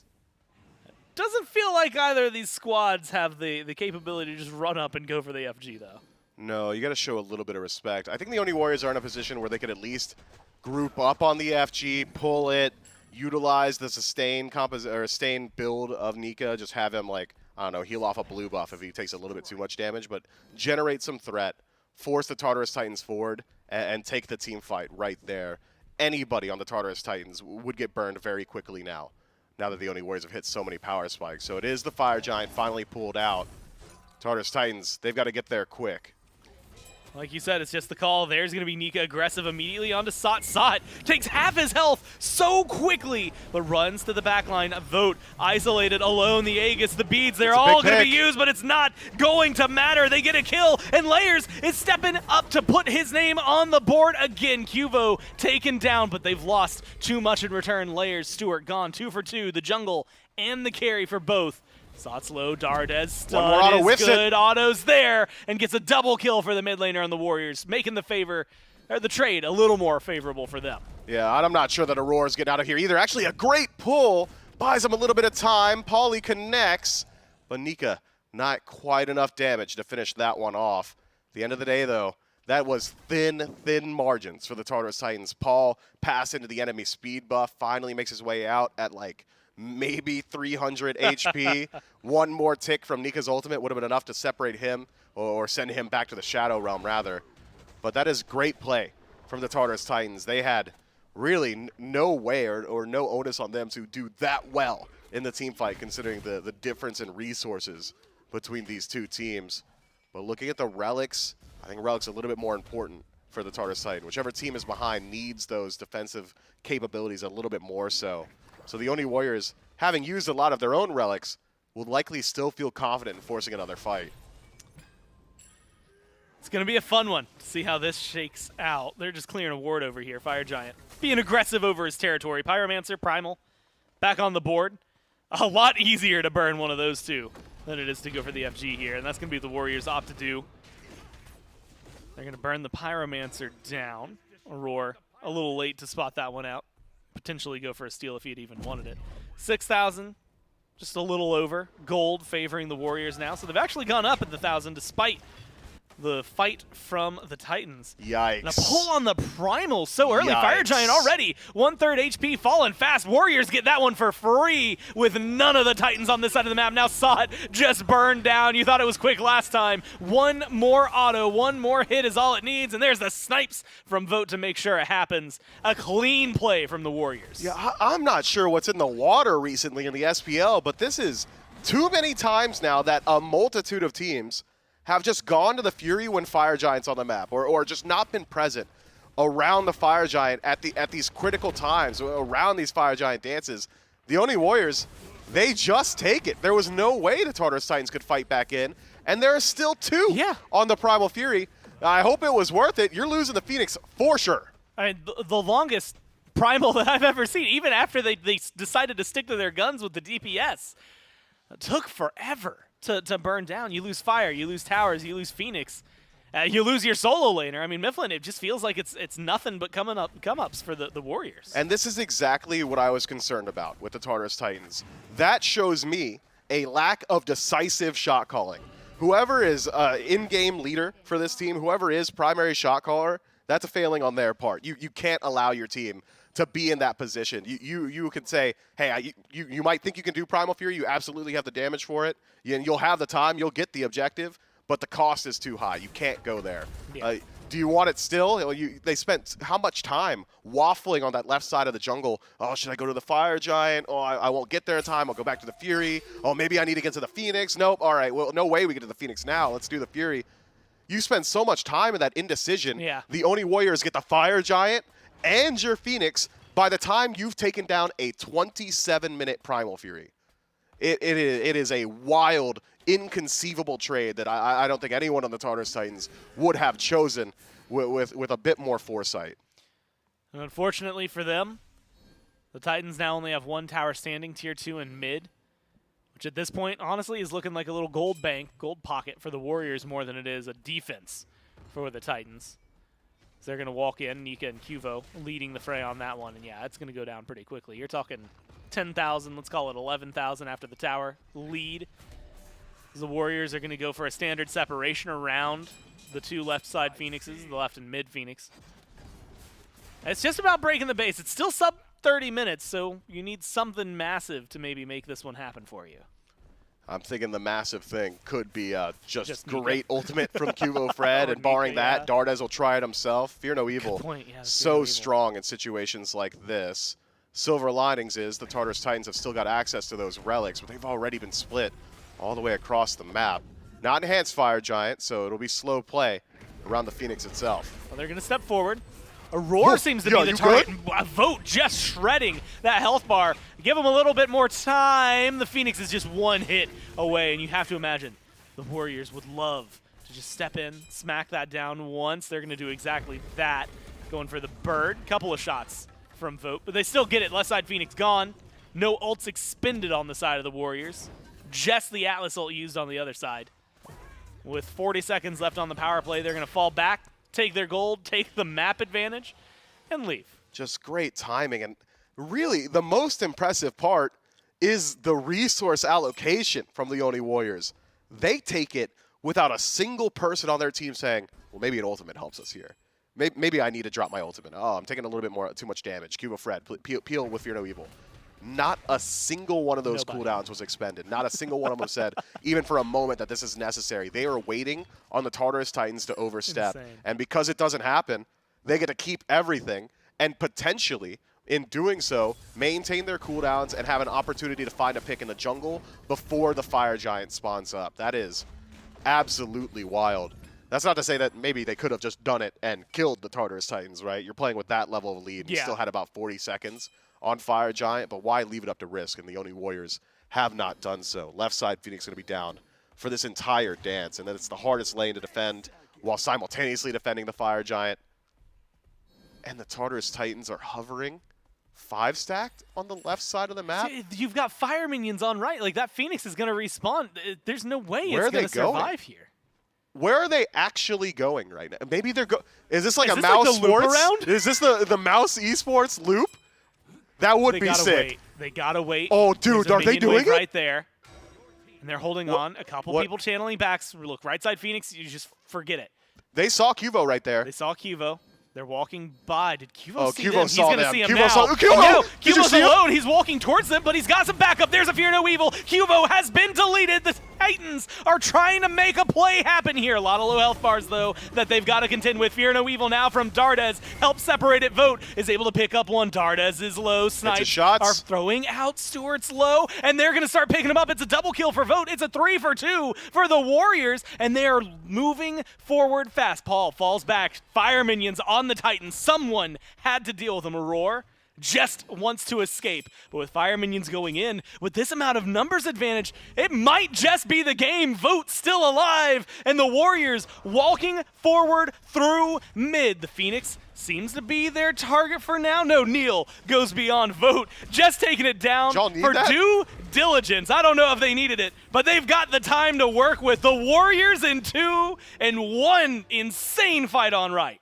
Take the set. That was a wild call from the Tartarus Titans to even attempt that from that position, and it nearly works out. I could have swore Cubo Fred saw him way sooner. Maybe he's slightly asleep at the wheel, just not expecting 5 people to be at his back camp right there. Does fall down, but buys enough time for his team to rotate through. And it was quick response time from the Oni Warriors. Somehow they get all 5 to peel back and get involved in that team fight in what felt like maybe a 2-second time frame. Good stuff, man. The Oni Warriors clearly playing at the top of their game as we get closer to Worlds. Yeah, I think the response time is the thing that's most off-catching, right? Because, like, you've got the team fight ults. You've got a great scenario. You had one dude surrounded by 5, and like you said, like 2 seconds to get there to make that fight work for you. Phenomenal play from the Warriors. They end up closing that one out. I'm still lost in that last team fight. I'll replay it in my head while the desk breaks this one down. That's right. Well, Gore's a little lost in the sauce from that one. A great play, a great win by the Oni Warriors to find the 2-0 over the Tartarus Titans. And really, this kind of comes down to a lot of what we were talking about in picks and bans, Charlie. We look back at the composition that gets drafted, and we see Morrigan gets back through for Dardes once again. And then we're like, okay, well, maybe Pele, maybe Hunbats again. Oh, yeah. Here's a Hunbats. Oh, and here's a Hades, the triple Venn diagram of ultimates that could come through in a fight. And I think that last fight over on the right-hand side is kind of that perfect display of what you can do with a combination that they've got. Yeah, I mean, for me, that game really shines at the 2 Fire Giant fights, right? Where, I mean, Fire Giant fights is a rough term. The first one was a Fire Giant fight. The Titans, They saw Vote was over and left, and they're like, okay, we're just going to go pull the Fire Giant. Well, turns out Nika just goes absolutely massive with that Pillar of Agony right on the Fire Giant pit. Is able to grab the triple kill, stop that pull in its tracks. Then the next time around, Mifflin highlighted it. They went for fire right as the Titans were on Primal Fury, and it was like, wait, did you guys even know this was going down? Unfortunate, easy pull once there, and then, of course, we saw the loop around. The Titans went for a little glory play there. Gets spotted out. I mean, not too late. Cubo was able to drop the ultimate, and the rest of the team came through and cleaned up for him. Just great play there from the Titans. Yeah, the old Mouse Esports trick of trying to get that full loop through, but the Oni Warriors see through it. They come out on top, and we've got the solo laner Nika standing by for our post-game interview. That's right. I've got Nika standing by perfectly right here, and I do have to go immediately on to what the desk was talking about. Just we are watching, and we can see the Titans go for this loop around. I told you that there was a point where they seemed like they wanted to back for the Phoenix, but it was already gone. What was your team thinking, especially because Cubo seemed like he was almost caught out? Instantly, we said, they're definitely going for a flank here. We don't see anyone. They're leaving a Phoenix. This is just a Hail Mary, and we just, had to, turn around instantly and just be ready for that. And you did. Instantaneously, the fight goes really well. I'm going to rewind it, though, to a fight a little earlier in the game. I think, 5 minutes, maybe 10 minutes. Around the Fire Giant, seems like things are a little more even. You guys still have a lead. And then you just get a massive triple kill, man. I mean, for you, what's going through your mind? They pull that fire. The whole thing felt like it was a weird scenario. Yeah, so as soon as Neil dies, we're like, no, we should probably give this up. And I know I'm so strong on this pick right here. I'm like, there's no way. I'm never giving this up. We have to hold this. And yeah, I mean, everything falls in place perfectly, kind of, right?